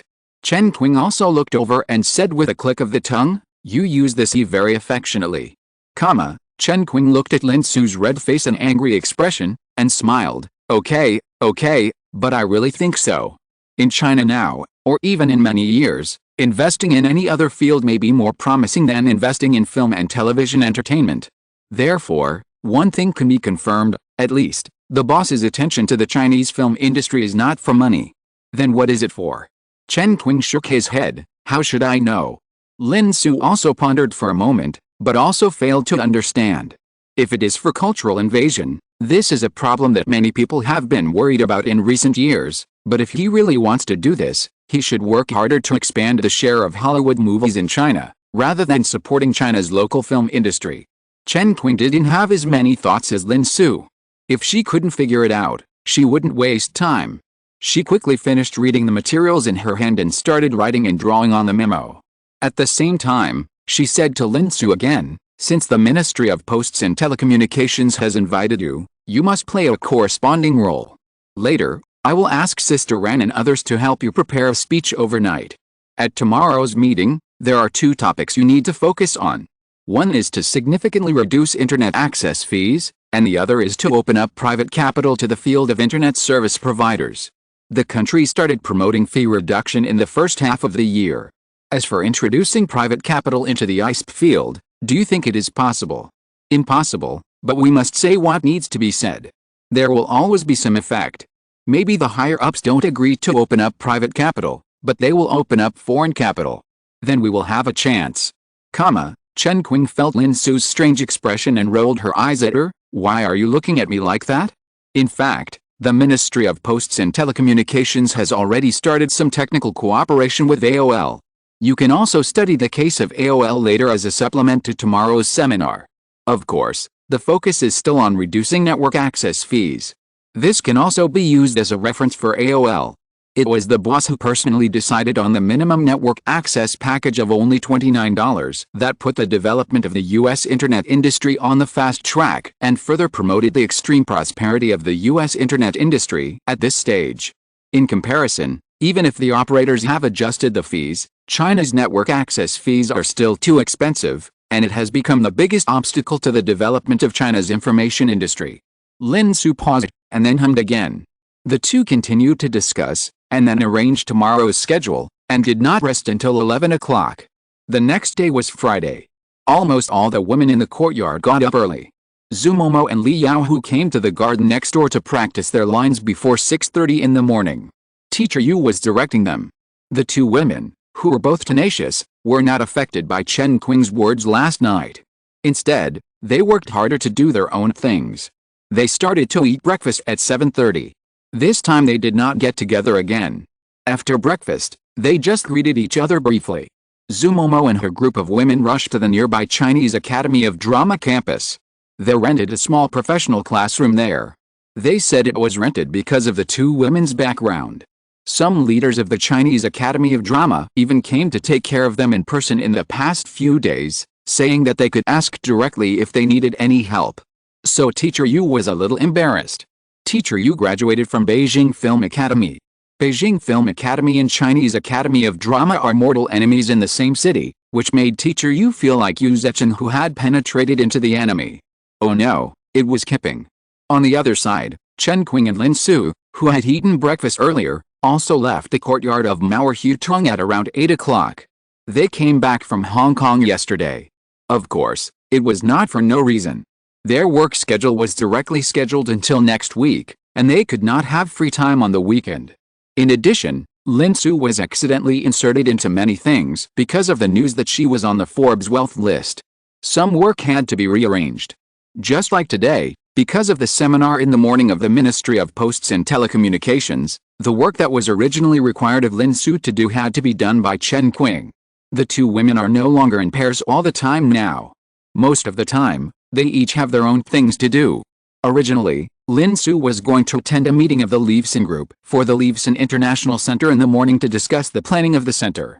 Because the meeting memorandum had to be submitted directly to Simon, she had to go, so she had to let Chen Qing replace her. Moreover, what was unexpected, or expected, was that after breakfast, Lin Su's father suddenly called again and said that he would fly to Beijing in the morning. He said that he had nothing to do, but his purpose was self-evident. After all, she is a daughter, and Lin Su does not have the tough personality of Chen Qing. She can only say that she will send someone to pick her up at the airport and arrange lunch together. The Leveson International Center project is still in the early stage of demolition, and the planning scheme cannot be finalized in the short term, so this is a regular meeting, which lasts for 2 hours. The meeting started at 9 o'clock, and Chen Qing finished her work at 11 o'clock in the morning, which is 1 hour shorter than the 3-hour seminar at the Ministry of Posts and Telecommunications. Originally, she could have squeezed in some other work, but after thinking about it, she decided to go and receive Lin Su's father in person, mainly because she was afraid that Lin Su would be soft-hearted and spend the money in her account indiscriminately. To some extent, Simon's arrangement of pairing the two women was very successful. At least Chen Qing subconsciously felt that Lin Su's money was about the same as hers. In addition to some ZJ provincial government officials accompanying him, Lin Su's father Lin Yudong also brought Lin Su's sister Lin Lan and her husband Qin Yusong, who had just married in the first half of the year. It seemed to be a big show. In fact, it was also the result of the phone call yesterday. Simon had said that the two girls would stay in China in the second half of the year to follow up on China Telecom's IPO. In addition to various other work, the two girls had no plans to return to the United States recently. However, in order to get rid of her father's nagging, Lin Su said yesterday that she would return to the United States soon. As a result, Lin Yudong and his group hurried over today. The main concern was that Lin Su would be away for several months as in the past, and who knew when she would come back next time. As for Lin Su's personal wealth on the Forbes list was equivalent to 4.3 billion yuan. Even if it was halved, it would still be a terrifying amount of wealth in China today. Although everyone knows that there are still many billionaires hidden under the surface in China, even if they were all exposed, Lin Su could easily rank among the top few. In short, if you have money, you can't forget your fellow countrymen. In a time-honored restaurant near Nanluoguxiang, the accompanying officials of the Zhejiang provincial government temporarily stayed at the relevant Beijing office guest house, while Chen Qing brought Lin's father and Lin Lan and his wife to this place. Lin Su had not arrived yet. After ordering tea and snacks, Chen Qing began to chat with Lin's father and others. The topic was the same as what they had discussed in the morning. Uncle Lin, you should have guessed a little about the situation between Asu and me. This matter is not convenient to spread, but I think you should know about the matter of proxy holding. Lin Yudong, who was originally full of confidence, felt his heart sank when he heard Chen Qing say the word proxy holding. After all, she was a government official, so Lin Yudong certainly understood what these two words meant. Moreover, the reason why Lin Yudong believed most of what Chen Qing said was mainly because Lin Su had only been away from home for 2 years.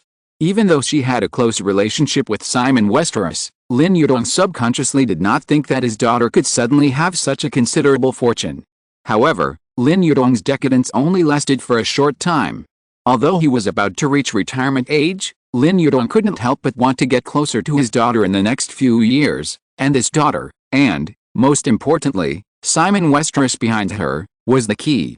Simon Westeros's personal wealth of $1.5 trillion is always true.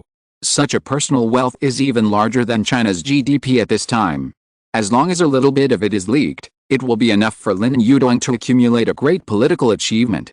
Lin Yudong only wants investment. $1 billion or $8 billion should be a piece of cake for Simon Westeros. Chen Qing noticed that Lin Yudong's mood quickly recovered after a brief loss, and immediately realized that what she just said was in vain. I roughly understand Lin's father's thoughts. In fact, after Simon visited China in the first half of the year, Lin Su had already attracted a large amount of investment for Zhejiang, but he didn't expect that it was still not enough, or it had never been enough. People's hearts are never satisfied. Thinking of this, Chen Qing couldn't help but feel a little impatient, and her attitude towards Lin's father couldn't help but become a little cold. So when Lin Su arrived, because Chen Qing was too lazy to deal with too much, Lin Su had no way to deal with his father, so he could only remain silent. If it weren't for Lin Lan and his wife trying their best to warm up the atmosphere, the meal might even end in disappointment. After lunch, Lin Yudong, who was somewhat embarrassed and inevitably angry about his daughter's silent attitude of nonviolent non-cooperation, refused Lin Su's farewell and took his son-in-law back to the guest house of Zhejiang provincial office in Beijing temporarily. He did not even go to the hotel arranged by his daughter. Instead, Lin Lan stayed and hoped to stay with her sister at night and talk to her. Chen Qing had some similar feelings about Lin Su's sister, but there were obvious differences. In a word, she was not a good person. Originally, he wanted to let Lin Su accompany the Lin family around Beijing in the afternoon, but because Lin Lan came over, he was even more worried, so he simply continued to take her. The group arrived at the foot of Xiangshan Mountain in the western suburbs of Beijing at around 2 o'clock in the afternoon. Here is another real estate project that Leifson Group is brewing in China. However, compared with the Leifson International Center, which has already started demolition, the project here is still in the early contact stage. Whether it can be finally completed and how large the scale will be, there is still a lot of suspense. Not only that, compared with the Leifson International Center, the planning here is somewhat private. Simon plans to build a private manor at the foot of Xiangshan Mountain. Generally speaking, if the project can be completed, Leifson International Center will probably allocate 2,500 acres of land at the foot of Xiangshan Mountain, of which 800 acres will be used to develop villas, 1,500 acres will be used to build a golf course, and the remaining 200 acres will be Simon's private territory. In addition, the planned golf course will also be used as a club residence that is being planned. The Westeros system has been building its own network of contacts in private, and various private clubs are undoubtedly the most convenient way to gather contacts. In Europe and the United States, Sofia is responsible for the construction of the club, and several prototypes of clubs of different specifications have been built. Simon will naturally not ignore the Chinese side. It happened that Chen Qing was very interested in this matter, and in the past 2 years, Chen Qing has increasingly proved her shrewdness and ability, so Simon handed this matter over to her. Although there is no shadow of the golf course for the time being, the first club in China is already in the planning stage. Simon also named it himself, Rinjianahu.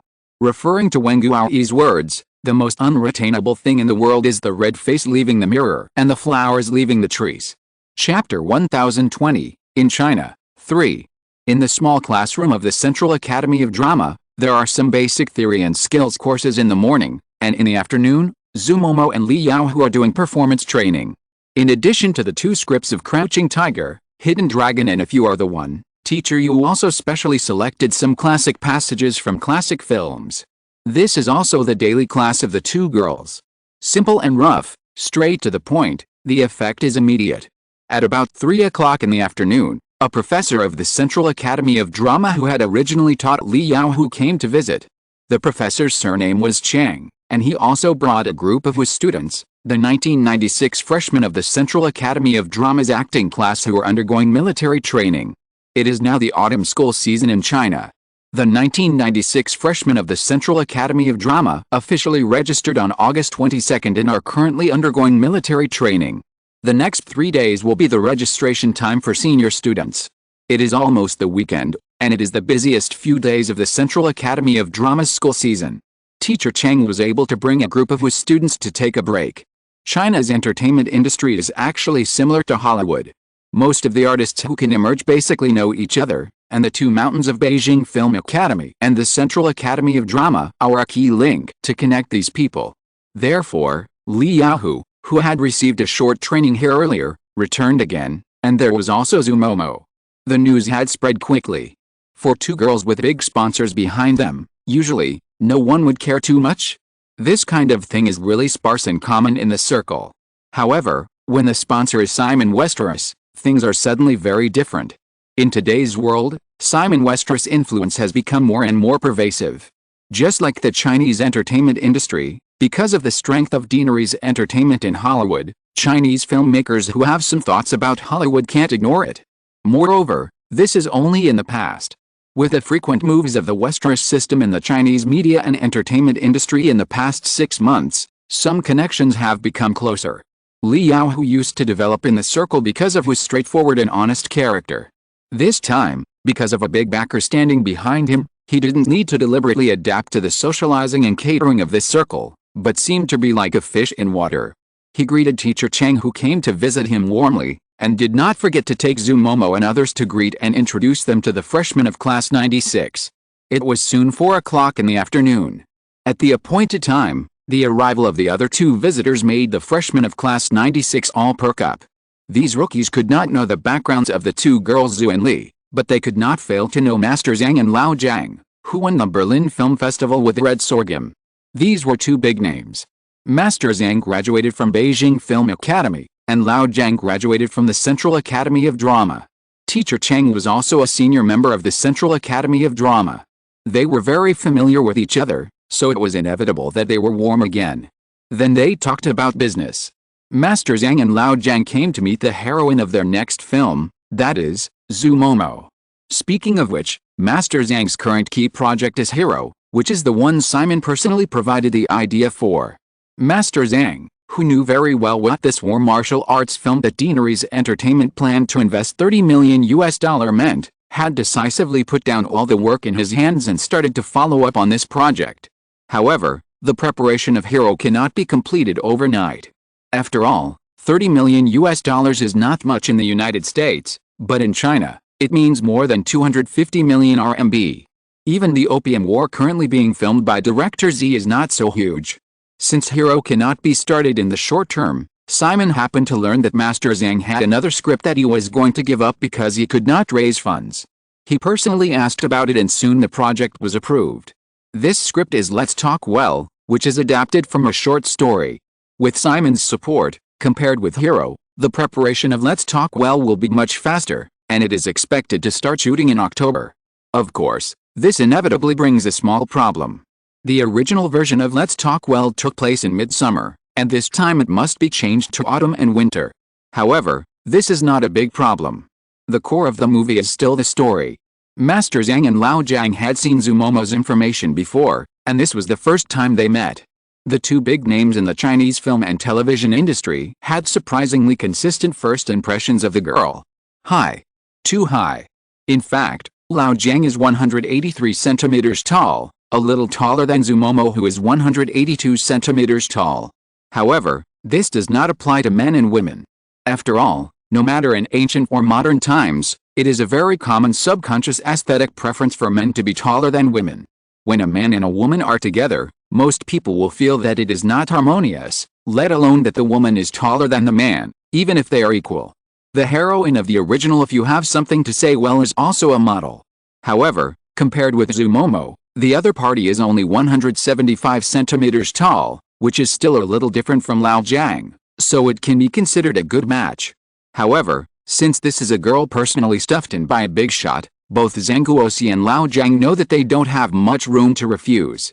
Otherwise, originally, they had a mentality of forcing ducks to climb the shelves, but after the first impression, they continued to talk and contact for a while, and they found that Simon Westeros didn't seem to be too messy.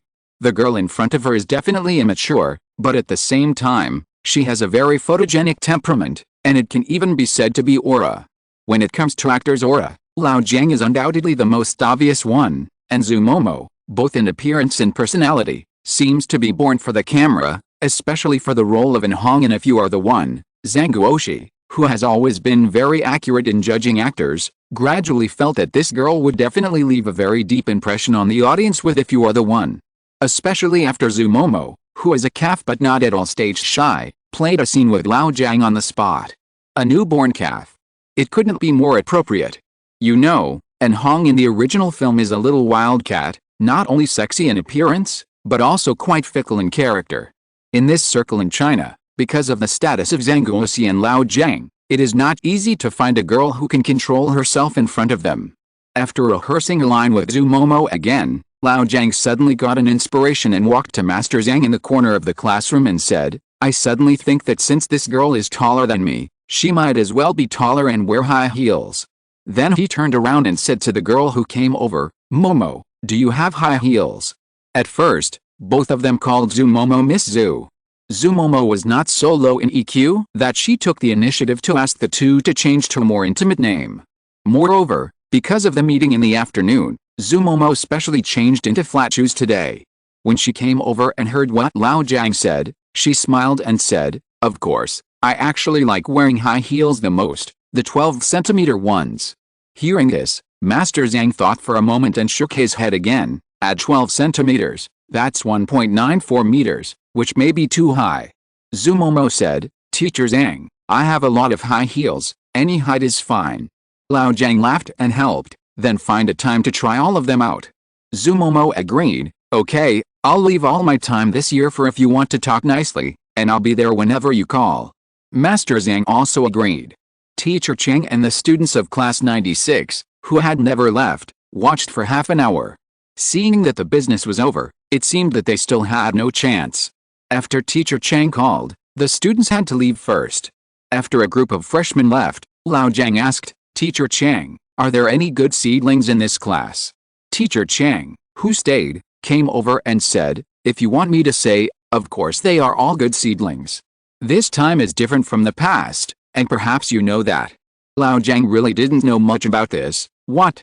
Teacher Cheng had to explain. The school has adjusted the admission standards for the performance class. Just like the girls in this class, most of them are from a dance and opera background, and they already have a good foundation, like Yahoo. Oh, that's good. Teacher Cheng did not forget to seize the opportunity, so, Lao Zhang, if you have the right opportunity, don't forget my students. Master Zhang said, Of course, but they are all first-year students. Are you willing to let them go so soon?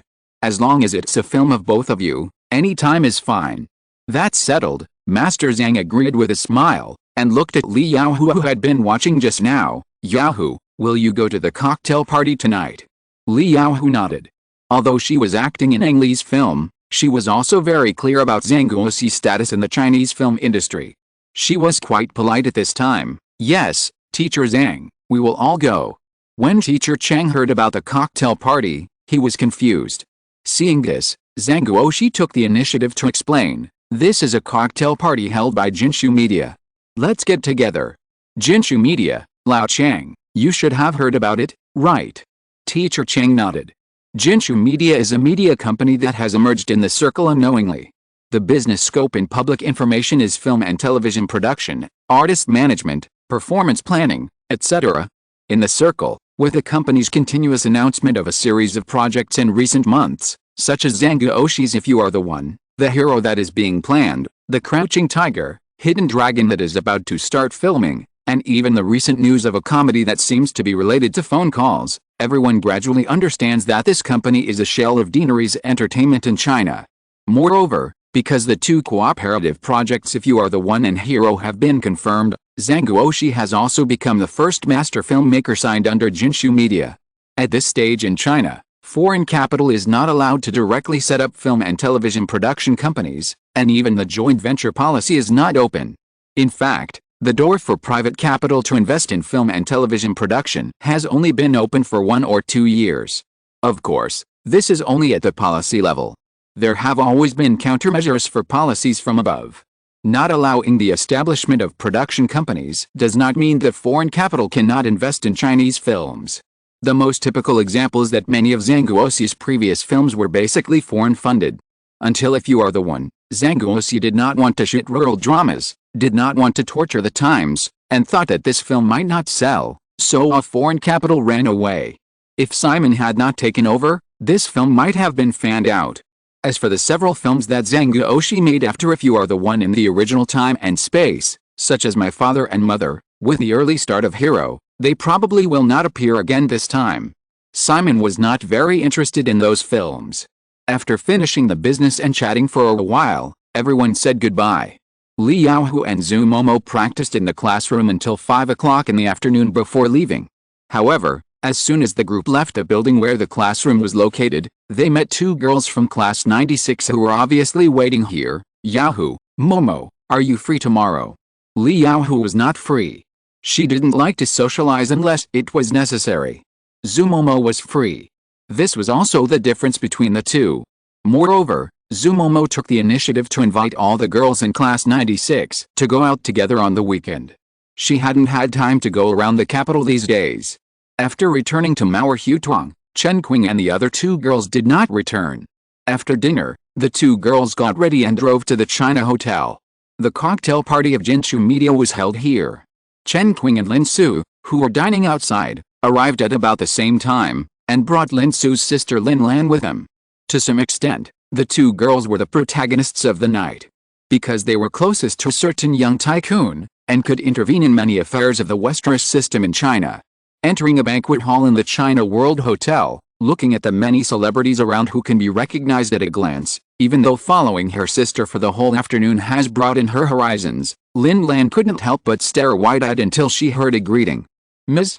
Lin, Ms. Chen, you are here. Looking over, it turned out to be 2 men in their 30s, wearing suits, one over 1.8 meters tall and thin, the other with a typical square face. What caught Lin Lan's attention was that both of them exuded a shrewd and capable aura. Of course, most successful people are like this, but Lin Lan could detect that the temperaments of these 2 people were obviously different. Like wolves. After the greetings, Lin Su introduced her sister, Xiao Lan. This is Wu Shanlin, the president of Jinshu Media, and this is Luo Jin, the president of Jinshu Cinema Line. Both of you, this is my sister, Lin Lan. Lin Lan politely shook hands with the 2 and asked, Jinshu, is it the Jinshuan who in the cloud sent Jinshu? The tall and thin Wu Shanlin said, you have to ask Miss Lin, she should know better than us. Lin Lan subconsciously looked at her sister. Lin Su paused for a moment, and seemed a little hesitant, but still nodded and said, probably. This hesitation fell into the eyes of Wu Shanlin and Luo Jin, and the two executives couldn't help but flicker their eyes, wondering what they were thinking. Lin Lan happened to notice the expressions of the two, and suddenly felt that she shouldn't have asked the question just now, and there must be something wrong. She quickly changed the subject. After chatting for a while, the two executives left, and Lin Lan couldn't help but look at her sister again. Lin Su just glared at her. It was a bit angry. Then, Lin Lan heard Chen Qing explain beside her, "It's not who sent the brocade letter from the clouds, but the one by Lu Yu. Although the Mountain Alliance is there, it's hard to entrust the brocade letter."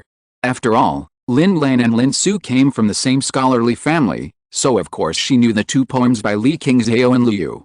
Although she felt that she shouldn't continue, she couldn't help but ask, "Lu Yu's the Phoenix Hairpin? This line doesn't seem to have a very good meaning. Why is it this?" Chen Qing's mouth curled up a subtle arc. "I won't tell you." Actually, she herself didn't know. But of course there was no need to tell Lin Lan this. Chapter 1021, in China, 4. As they were talking about the origin of the name of Jinshu Media, another guest was walking towards Chen Qing and the others. Seeing that the visitor was a senior executive of the Ministry of Radio, Film and Television, Chen Qing reached out and poked Lin Su next to her. Lin Su reacted and quickly smiled and greeted her. "Good evening, Vice Minister Sun. I didn't expect you to take the time to come. It's really our honor. It is our responsibility to support the national film industry. Of course, we have to attend such a grand event." Vice Minister Sun shook hands with Lin Su and smiled again. "But you, Xiaolin, the Forbes list really brings glory to the country. I'm sorry to make you laugh, Vice Minister Sun." The two chatted enthusiastically for a few words. In the end, Vice Minister Sun just nodded to Chen Qing, who seemed to be a follower, and turned to walk away. Then came the leaders of several state-owned film and television production companies such as China Film. Finally, it was the turn of the big names in the Chinese film and television circle. Lin Su felt like he had become a mascot, but he could only force himself to attend social events. This was the first time that Jinshu Media had made a big splash in the industry, and all the big names in the industry were present. Lin Su himself, because of the Forbes list, was undoubtedly the most important figure. After all, it was all his business, so he had to do his best to help. In a corner of the banquet hall, a middle-aged man named Feng, who had buck teeth and looked unremarkable, noticed Lin Su's success in the crowd. He asked the short man with the glasses and a round face beside him with envy and confusion, "Who is this?" The short man's surname was Liu. Later, he left people with the impression of a chef because of a food program on CCTV. Hearing the question from the person next to him, he smiled and asked back, "You don't know?" It was the middle-aged man who later became famous as Feng Kuzi. Seeing that Chef Liu was keeping it a secret, he also started to make a joke, "Should I know?" Chef Liu did not continue, and said, "Forbes magazine knows, right? That woman, named Lin Su, ranked 387th this year, with a net worth of $500 million US. Feng Kuzi really wanted to say that it was only $500 million US, which was far from the $1.5 trillion US super-rich man who was recently reported in the news and was the backstage of Jinshu Media. However, this thought only flashed through his mind. $500 million US, converted into RMB, is more than 4 billion. In mainland China, at least on the surface, no rich man has a net worth of this figure. As they were chatting, they didn't expect that the woman came to them under the guidance of Wu Shanlin, the president of Jinshu Media.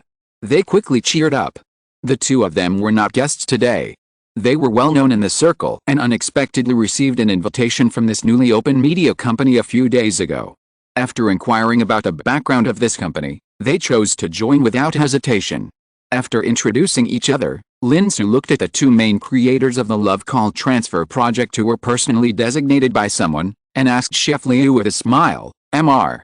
Liu, regarding the script, how are you preparing?" Chef Liu completely put away his playful attitude just now, and said seriously, "Based on the memorandum materials provided by Jinshu Media and the song, I have generated a lot of ideas, and I am currently collecting materials. I plan to capture various typical female characters, and at the same time integrate them into the background of our time, and finally complete this story." Chen Qing suddenly said at the side, "Mr. Liu, I hope you don't forget that Jinshu Media wants a comedy, and it is best not to try to cram in too much connotation." Chef Liu didn't expect Chen Qing to interrupt, but he didn't show any abnormality, and nodded, of course. Lin Su waited for Chen Qing and the other two to finish speaking, and then said to Feng Kuozi, "This movie is scheduled to be released at the end of next year. You two have plenty of time. I hope you can work together seriously to make an excellent movie." After a few polite words, Luo Jin, the president of Jinshu Cinema Line, came over and whispered that the leaders of the radio and television were leaving. Lin Su understood and turned to see the distinguished guest off. Chen Qing, who had no status burden, naturally stayed and continued to exchange a few words with the two about the project of love called Transfer. After Lin Su returned, he turned to the next target. Feng Kuozi watched the two women walk towards the director Chen of "Farewell My Concubine," and then asked Liu Chuzi, "Who is the one next to Lin Su?" Liu Chuzi just shook his head this time. "I don't know much about this. The two people's background is only relative to this circle at this time. They were unexpectedly approached by Jinshu Media and signed a contract. In fact, they didn't even know the origin of love called Transfer. Although they had inquired about the general background of Jinshu Media, they couldn't get in touch with some higher-level connections for the time being." On the other side, Lin Su and others were discussing his next movie, The Emperor and the Assassin, with director Chen. This is also a very important topic tonight. It can be said that this movie, which was a complete failure in business in the original time and space, is related to the next stage of Jinshu Media's layout. One of the key points is the Qin Palace, which is the key setting of The Emperor and the Assassin. In the past, the beginning of Hengdian's film and television industry began with the Opium War produced by director Xi as a tribute to the return of Hong Kong. Due to the political significance of the film, it was not appropriate to intervene in this project. Now that the Chinese film and television industry has begun to be deployed on a large scale, Simon will naturally not let go of the Qin Palace project. What Jinshu Media has to do is to intercept it. Simon does not intend to make a small move in the Chinese film and television industry. He hopes to promote the development of the Chinese film and television industry in all aspects. After discussing the project of The Emperor and the Assassin with director Chen Qing finally had some free time. She called in the two heads of Jinshu Media and Jinshu Cinema Line and said, "I was actually responsible for selecting you two, and Simon personally decided on you. I told you this today because I hope you can understand that Simon attaches great importance to this company. I think you must have noticed this year's Forbes list. Simon never skimps on people who are truly capable, so I hope you can do a good job in the two companies you are responsible for next." Seeing Chen Qing's frankness, the two executives, who were only in their early 30s, couldn't help but glance at Lin Su next to them, and then nodded again to assure. At the same time, it also further confirmed some of their speculations during this period. You know, before this, the two had already had several contacts with Chen Qing and Lin Su. In the past, they felt that Chen Qing's dominant tendency among the two women was very obvious, but they didn't expect that in the Forbes list some time ago, Lin Su ranked 387th with a net worth of $500 million, while Chen Qing was nowhere to be seen. This is unreasonable. Thinking about it now, the inside story is obvious. It's just that the woman in front of me doesn't want to be on the list. As a Chinese, this mentality is very easy to understand. Thinking of this, Wu Shanlin said, "Ms. Chen, since the project of The Emperor and the Assassin is very important to our layout, why don't you take the opportunity to sign director Chen? I think that if we ask director Chen, he shouldn't refuse." Chen Qing looked at the thin and tall president of Jinshu Media and asked back, "Have you read the script of The Emperor and the Assassin?" Wu Shanlin nodded, "Of course." "Then, how much box office do you think this movie can get if it is released?" Wu Shanlin thought for a while and said, "Director Chen plans to invest 70 million yuan to shoot this project. Such a blockbuster movie, according to Hollywood, should attract the attention of many audiences. If it is properly promoted, the box office in China will be very good. Moreover, director Chen has considerable influence overseas. With an investment of less than $10 million, it should not be difficult to achieve profitability through global distribution." Chen Qing nodded slightly. "Your ideas are all correct." Wu Shanlin showed a puzzled expression. Chen Qing shrugged slightly and shook her head. "Unfortunately, Simon doesn't see it that way. Frankly speaking, these are Simon's decisions. Wu and Luo, you must remember that Jinshu Media's operating philosophy is based on commercial films, not art films, and director Chen's style is really too artistic. Wu Shanlin and Luo Jin were already accustomed to Chen Qing's strange way of addressing her, but when Wu Shanlin heard that this was a decision made by Simon himself, he raised his eyebrows slightly. Chen Qing was of course aware of the personalities of the guys she had personally selected. Noticing Wu Shanlin's micro-expression, Chen Qing also narrowed her eyes and slightly raised the corners of her mouth. Wu and Luo, you have to understand one thing, children should listen to adults as they grow up, which is usually not wrong, especially if the parent is a successful person. This is because the life experience imparted by adults is often through personal practice. Whether it is Jinshu Media or the two of you, in this circle, you are almost like children, so before you prove that you have grown up, you'd better take Simon's words as golden advice. After hearing this, Wu Shanlin and the other two were silent for a short time. Luo Jin couldn't help asking, what if Mr. Westeros is wrong? Miss Chen, I remember you talked to us before that Mr. Westeros attaches great importance to the localization of senior executives of investment companies in China, because the national conditions of China and the West are completely different. Since Mr. Westeros understands this, then we should be given the autonomy to make localization adjustments based on actual conditions. Chen Qing looked at the two of them and said, when the party just started, we talked about the origin of the word Jinshu. Do you know who came up with this name? Wu Shanlin glanced at Lin Su, then turned to Chen Qing. Isn't it Miss Chen? Of course not, this is a name Simon came up with himself, and it is based on Lu Yu's Chai Tao Feng. The two executives looked at each other after hearing this, and Wu Shanlin said, in this way, Mr. Westeros understands Chinese culture, but not deeply. Miss Chen, you should explain the meaning of this poem to Mr. Westeros. It seems that you two are still not convinced. If you have the opportunity to meet Simon, you will understand that since Simon came up with this name, there must be a deep meaning for it, and it is not just a pretense of being knowledgeable. I don't want to explain too much to you about this. I just want to emphasize one more point. You must be obedient and try to follow Simon's ideas. Even if it is wrong, you must do the wrong thing to the best of your ability. Or, you can choose another way and turn left when you go out. Faced with Chen Qing's strong tone, after a moment's silence, Wu Shanlin finally said, okay, Miss Chen, we will work according to your ideas. It's not my idea, it's Simon's idea. Wu Shanlin nodded again, okay. Chen Qing looked at Luo Jin again, the aggressiveness in her eyes did not diminish at all. Luo Jin also raised his right hand slightly, me too. Wu Shanlin then said, in that case, Miss Chen, there will be no problem for us to discuss cooperation with the Emperor and the Assassin recently. It's just that regarding the location of the film and television city, I hope Mr. Westeros can determine it as soon as possible. Chen Qing nodded, of course, and, Wu, what you need to focus on at this stage is if you are the one and crouching tiger, hidden dragon. If you want to become a qualified helmsman of Jinshu Media, you must first become an outstanding producer. For this point, no matter your diploma from Redmond University of China or your resume working in the Jiangsu radio and television system, it doesn't count. On the contrary, if you rely on these, it will only have a counterproductive effect on your future career. I understand, Wu Shanlin said with a smile, although I also know that these qualifications are the reason why Miss Chen chose me, but that was in the past.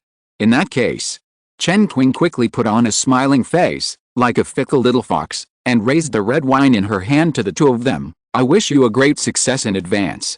The cocktail party started at 8 o'clock and ended at 11 o'clock. Chen Qing and the other two stayed until the end before returning to Mauer Hutong with Zumomo and others who also came to join in the fun.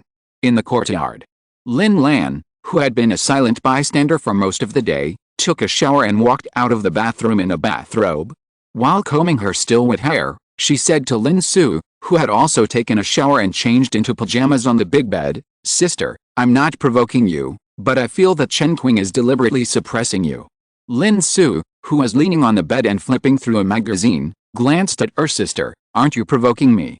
Okay, I am provoking me. Lin Lan smiled and rushed to the big bed, squeezed next to her sister, glanced at the English version of The Economist in her hand, and suddenly felt a headache. She avoided her gaze and hugged her sister's waist and shook, Sister, take some time to talk to Dad and the others during the weekend. Even if you don't give Dad face, those people in the provincial government, if you ignore them, they will ignore our family next. Lin Su frowned in distress. Then what do you want me to do? Lin Lan chuckled a few times. jumped off the bed and ran to her shoulder bag, took out a thick folder that she had hidden for most of the day, ran back and stuffed it into her sister's hand. "Here, this is some project information sorted out by the provincial government. Take a look first. If you like any of them, I'll give you more detailed information." Lin Su held the folder in her hand helplessly, thought about it, and did not open it immediately. Instead, she said to her sister, "Zio Lan, I can't touch that money." I know. Lin Lan nodded. "Sister, actually you understand, Dad and the others value Simon Westeros more $1.5 trillion US. Wow, just plucking a hair will be enough to make us die. That's just a number. Most of them are technology stocks, the kind that are difficult to cash out." Oh, Lin Lan saw that her sister still refused to open the information, thought for a while, and said, "Sister, aren't you discussing that film and television city at the cocktail party tonight? I think this project is quite suitable for us. You know, the Opium War is being filmed in our Zhejiang now." Chapter 1022, in China, 5. Getting up on time at 6 o'clock in the morning, feeling the two soft bodies beside her, Chen Qing reached out and groped them, which caused a low chuckle. As she sat up, she also laughed. "I have trained you two to be so sensible. Next time the boss comes, I really don't know whether he will be overjoyed or furious." Zhang Shanwu and Zhang Yuanqi sisters got up and saw that Chen Qing had quickly got out of bed and walked to the bathroom while talking. She looked unfortunate and heartless, and had no intention of taking advantage of the early morning time to be warm. They couldn't help but feel a little resentful, but they could only put on their clothes silently, quietly leave the suite in the inner courtyard and return to their room to change clothes and wash. 20 minutes later, Chen Qing left the inner courtyard neatly dressed and came to the second-floor library in the garden next door. This two-story antique library, which was also rebuilt, preserves tens of thousands of classic books with Chinese culture as the core. When purchasing books, Chen Qing also specially hired several university professors to help list the books. However, Chen Qing now prefers to use this place as an office. Arriving at the second floor of the library, the Jiang Shanwu sisters and two other maids, Lily Falwell and Christina Latham, have also arrived. They are sorting and reviewing some books, newspapers and magazines from home and abroad that have just been received today. The important contents will be made into briefings for Chen Qing and the others. Chen Qing had just sat down at the large mahogany desk by the window on the second floor and opened her laptop when Lin Su came in with her sister Lin Lan. Noticing Lin Lan's figure, Chen Qing frowned slightly without leaving a trace, but didn't say anything in the end. She lowered her head to check today's emails. First of all, it was her boss. The information that Chen Qing and the others sent to Simon usually had to go through the assistant office in charge of Gurley. However, the two women also had direct channels to contact Simon, but neither Chen Qing nor Lin Su would disturb someone too frequently, usually only writing 1 or 2 emails a week. I don't know what Lin Su will say to him. Although the topic of Chen Qing's emails involves work, they are not too formal. They are similar to little girls passing small notes to their loved ones, trivial and fragmentary. It is a trick to keep a man's feelings for her. In the last email, in addition to talking about the progress of the construction of the 2 gardens in Suzhou and Hangzhou, she also talked about a group of waitresses that she had hired for her boss in China. They were all the most outstanding girls who graduated from universities all over China. And she learned from Ms. Honky some time ago and helped to make connections and exchanged a batch of amber from Ukraine for a ship of televisions in China. It was a great sense of accomplishment. In addition, she noticed a very popular JJ disco in BJ last year and wanted to get involved. After constant investigation, she accidentally discovered that there were several powerful brothers behind the disco. Their surname was Tang. They used a company called Derlong to play capital operations in this wild market in China. She has asked the team of CERSI Capital China Economic Research Institute to follow up on the Tang brothers. Maybe there is investment value. And the last little thing. The nightclub called Heaven on Earth in BJ has successfully obtained 30% of the shares through a shell company in Hong Kong after this period of contact, spending $1.5 million. This seems a bit expensive to Chen Qing. After all, this nightclub has only been in business for a short time and seems to be nothing special. However, several selected executives have been successfully employed. Chen Qing plans to meet with the owner of the nightclub this weekend to ask the man if there is anything he needs to convey, such as reserving a special box. Opening the inbox, someone has already replied. Nothing else was said. Just a simple sentence. China is now an era where we can do things seriously. Don't always think about speculation. Well, this is a lesson. Chen Qing, who was playing with a pencil in her hand, pouted her lips, and then looked at the back. There was another thing, which was considered a serious matter. She was asked to contact and produce a VCD disc of the past few Victoria's Secret shows, and it was required to come with the Chinese and English subtitles of all the Victoria's Secret angels. The more exquisite the better. Then put it on the market. Chen Qing was confused by this. Then she couldn't help but chuckle. Her boss obviously knew why the Chinese VCD industry was rising so fast, and he even personally instructed her to make pirated copies. This was a big handle. After thinking about it for a while, Chen Qing soon realized that her boss was planning to promote the Victoria's Secret Army in China, and perhaps, he could also take advantage of the situation to let the Victoria's Secret brand enter China. In fact, because of its great reputation, the VCDs of the past few Victoria's Secret shows were also quite popular in China, but apparently no one had thought of annotating the names of each angel. When the audience saw these discs and wanted to know who was on the catwalk, they could only get information from some newspapers and magazines. Now, with the names attached, if it is promoted again, the Victoria's Secret Army will definitely become famous in China. The next step is to start business. Chen Qing was puzzled about how her boss planned to promote it. This should be a very expensive thing, and with China's still relatively conservative social atmosphere, the result may not be too good. Just thinking about it, a faint reading sound came from outside the window. Li Yaohu and Zhu Momo were practicing their lines by the lake in another part of the garden. Thinking of Zhu Momo's tall stature and the gossip she had heard from the United States these days, Chen Qing suddenly understood. The Victoria's Secret fashion show, known as the Super Bowl of the fashion industry, would definitely attract the attention of the Chinese media if Chinese models appeared. Then, the Chinese media would transmit it to the Chinese audience, and with the Victoria's Secret fashion show VCD with their names attached, the Victoria's Secret Army would naturally become more famous in China. I learned another trick. This should be called following the current and pushing the boat, or taking advantage of the situation. After thinking about the man's brief email for a while, Chen Qing hesitated a little and did not reply immediately. Instead, she closed the page and started checking her work emails. From yesterday morning to now, there have been more than 30 emails. The more important ones are the materials sent by the China Telecom IPO team, various daily progress. There is also a letter from Jared Buckley, the president of China's business of Apollo Management Company under Cersei Capital, who is in Guangdong at the moment. The layout of the Westeros system in China never stops. Jared Buckley, who is nominally still the boss of Chen Qing and the others, has been basically nailed here since Simon visited China in the first half of the year. At present, the China business department that Buckley is in charge of has expanded to 3 teams with a total of more than 200 people, responsible for investment in the 3 major fields of food and beverage, real estate and electronic technology. The team of more than 200 people, most of whom are from China, will be transferred to become executives of related investment companies after training. In terms of funds, in addition to the $1 billion in Buckley's hands, there is also $1 billion from the family fund behind Charlotte Brunetta in Switzerland, totaling $2 billion. Moreover, this money is also scattered among multiple different sub-funds. Although it is a crowd-funded investment fund on the surface, it is someone's money in the final analysis.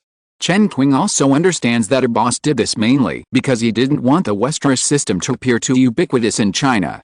Keeping a low profile is the kingly way. The content of Jared Buckley's email mainly discussed the progress of the acquisition of a condiment company in Foshan, Guangzhou, which is called Haitian Condiment Company, Limited. Compared with the grain and oil industry, which is strictly regulated by the Chinese government, condiments are a necessity for the Chinese public and are not subject to too strict supervision.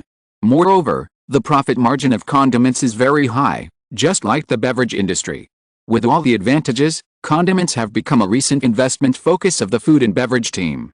In response to China's current trend of attracting investment, the local government also gave a very positive response to the acquisition offer of the Buckley team. The current problem is the acquisition model. Haitian is a state-owned enterprise and is already a very famous local enterprise. The Buckley team hopes to acquire it in its entirety, but the local government and Haitian management do not want to sell at all. The compromise plan currently discussed by both parties is that Apollo Management Company will acquire about 60% of the equity of this enterprise through capital injection and share acquisition, and the local government will give up its controlling rights. Apollo promises to keep the existing management unchanged, while assisting the company to further expand at home and abroad and to go public at an appropriate time in the future. Since the email has been sent, this is basically the final solution. In addition, Buckley also talked about 2 other projects in the email, which are also in Guangdong. The first one was an investment in a real estate company that was just established this year and headquartered in Shenzhen. The company is called Evergrande. The founder of this company, Mr. Su, made a net profit of 200 million yuan for the company through a large real estate project in Guangzhou 2 years ago. As a result, he was emotionally involved when negotiating money with his former employer, so he left to work alone. In the email, Barkley said that the big boss personally decided on this investment and generously spent 20 million yuan to acquire 40% of the shares of this small company that had just been established for 3 months. At the same time, he also provided $100 million in credit funds for the subsequent real estate development. The second project was a preliminary research on a real estate company also located in Foshan. The company is called Country Garden. Country Garden is currently temporarily living in a corner of Foshan. It was also when Barkley was negotiating with Haitian that he accidentally noticed that although the company is currently small, it has a set of hotel-style development and operation ideas that are different from other real estate companies in China and is quite successful. Jared Buckley also attached detailed information of the 2 companies in the email attachment.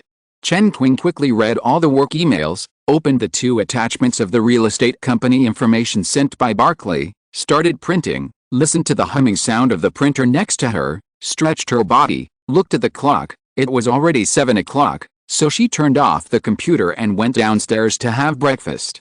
Sister Zhang Shenwu skillfully bound the information printed by Chen Qing, and divided it into 2 folders together with assorted clippings, and went downstairs with them. Lin Lan, who had been staying by her sister's side for the past half an hour to accompany her to read the ZJ Province investment project information she brought last night, couldn't help but nod at her sister when she saw Chen Qing get up and leave without saying a word. Lin Su was helpless. Although she didn't want to admit it, in fact, she had increasingly felt that she couldn't keep up with Chen Qing's pace. In fact, she didn't want to argue with her too much. They were all women, or, they were all his women. What was there to argue about? However, this time, she still had to discuss her father's affairs with Chen Qing, and even, she had to argue a little. Then they went back to the restaurant in the inner courtyard next door and waited for the waitress to serve breakfast. Lin Su looked at Chen Qing, who was reading the materials while eating without wasting any time, and finally said, "Zhao Qing, regarding the film and television city project, I hope to put it in Hangzhou. What do you think?" Chen Qing looked up, glanced at Lin Lan, and then asked Lin Su, "Do you know Simon's layout ideas?" Lin Su nodded. Of course she knew. The man planned to create a Jinxia system according to the ideas of the Hollywood big studio era. What was the Hollywood big studio era like? Lin Su also studied it. The most typical one is undoubtedly MGM in its heyday. To describe it in the simplest terms, the business model of the big studio era is vertical integration. The main body of film production and distribution, the upstream film and television bases, entertainment stars, the terminal cinema chain and surrounding operations are all taken care of. For the Chinese entertainment industry, which is basically not an industry at this stage, vertical integration is undoubtedly the most effective operating idea, because the current Chinese film and television industry lacks everything, and the clear division of labor among Hollywood brokerage companies, production companies, and theater companies is simply impossible. If you want to make a difference without being constrained, you can only lay out the entire industry chain. Seeing Lin Su nod, Chen Qing also said, "I have asked someone to contact the SZ municipal government. Since you understand Simon's thinking, you should know that in order to achieve vertical integration, tax incentives and policy support from the authorities are indispensable. You also know my connections in Suzhou. In about a month, we will be able to negotiate a rough preferential plan for the film and television industry with the SZ municipal government. On your side." Chen Qing said here and shrugged slightly, "It will also take 1 month. At that time, we will compare the 2 plans and then give them to Simon. Simon will definitely use the better one." Before Lin Su opened her mouth, Lin Lan could not help but said, "1 month, The time is not enough. Chen Qing looked at her and curled her lips. So, it depends on the sincerity of the local government. If they are really interested in cooperating, 1 month is more than enough, and we don't have much time to waste. We have to seize every minute. Xianlin. Lin Lan did not give up. Suzhou is different from Hangzhou. Hangzhou is the provincial capital, and Suzhou is only a prefecture-level city in Jiangsu.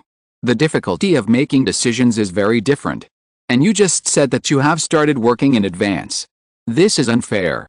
What's unfair about that? Actually, Asu could have done the work in advance, but she didn't. It's not my fault. Lin Lan was speechless for a moment, and then looked at her disappointing sister with an expression that asked, "What do you usually do?" Lin Su felt her sister's eyes and felt a little guilty. Usually, she did whatever Chen Qing did, and she did no less. It was mainly because of the man's arrangement. The two were originally a pair and had no secrets from each other. However, because of Chen Qing's dominance, Lin Su unknowingly gave a lot of decision-making power to the other party. Thinking of this, Lin Su suddenly felt a little wronged. So she handed the thick information that she had started reading last night to Chen Qing opposite her, and said angrily, "Here, take some time to read it today. I will give my father and others a reply tomorrow. If you don't have a result, I will take out all my money. You dare?" Chen Qing blurted out, and then saw Lin Su glaring at her. She realized that although the other party was not competitive on weekdays, she might not be able to stop him when he got stubborn, so she had to soften her attitude. Okay, but I'm very busy today, and I can't finish reading it in 1 day." Lin Lan felt that her elder sister had finally regained some initiative, and hurriedly echoed, "There will always be time if we squeeze it in, Sister Qing, we must seize the day." Chen Qing. Chapter 1023, in China, 6.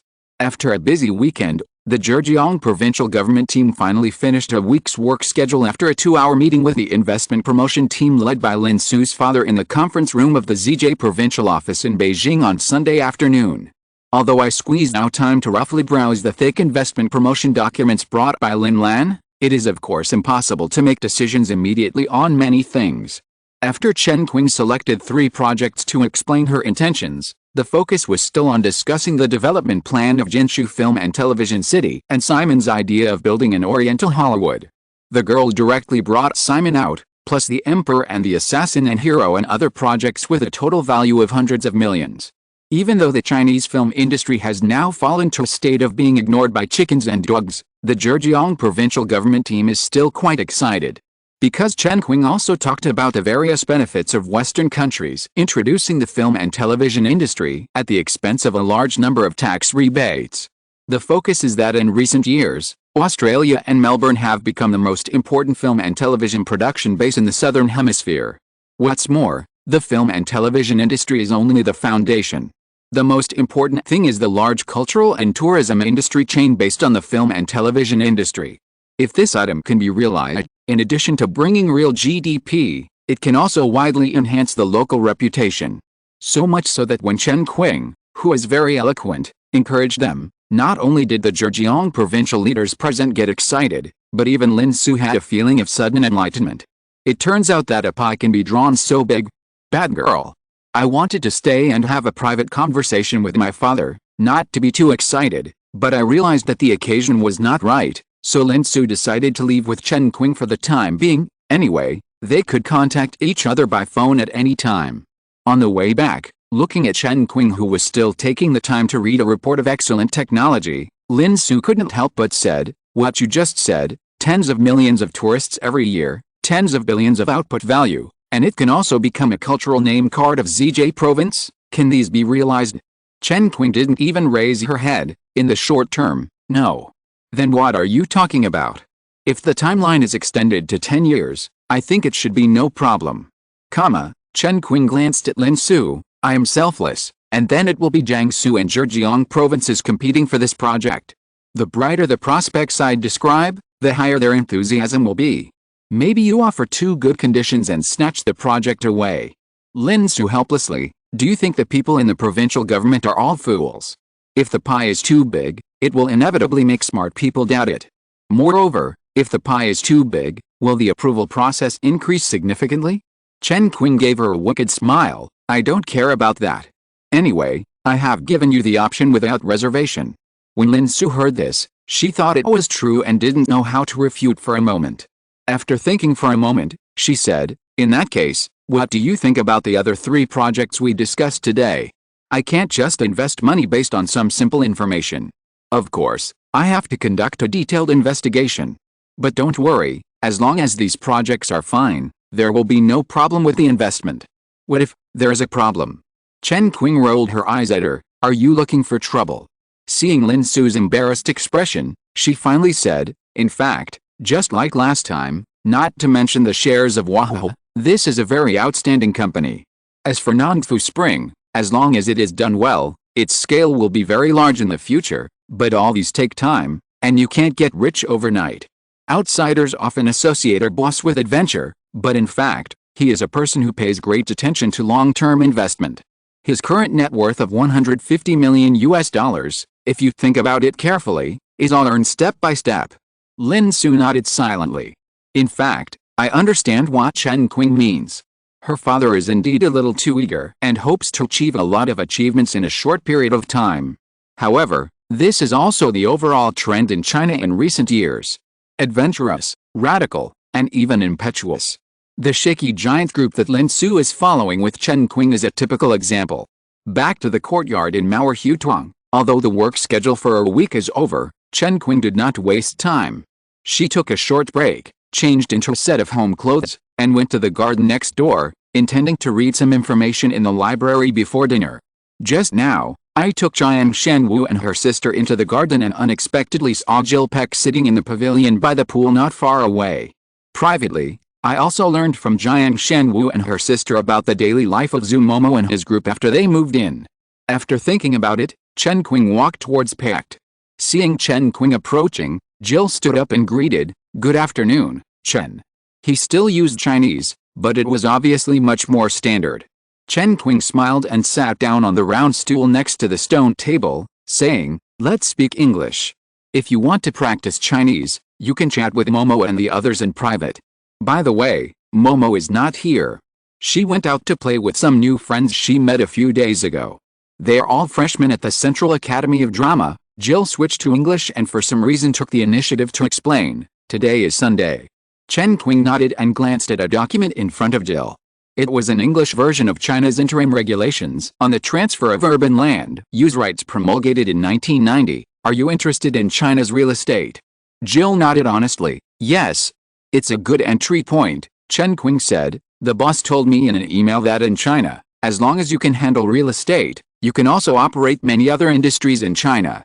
When Jill heard Chen Qing mention the title of boss, he couldn't help but become more energetic and asked, "What does this mean?"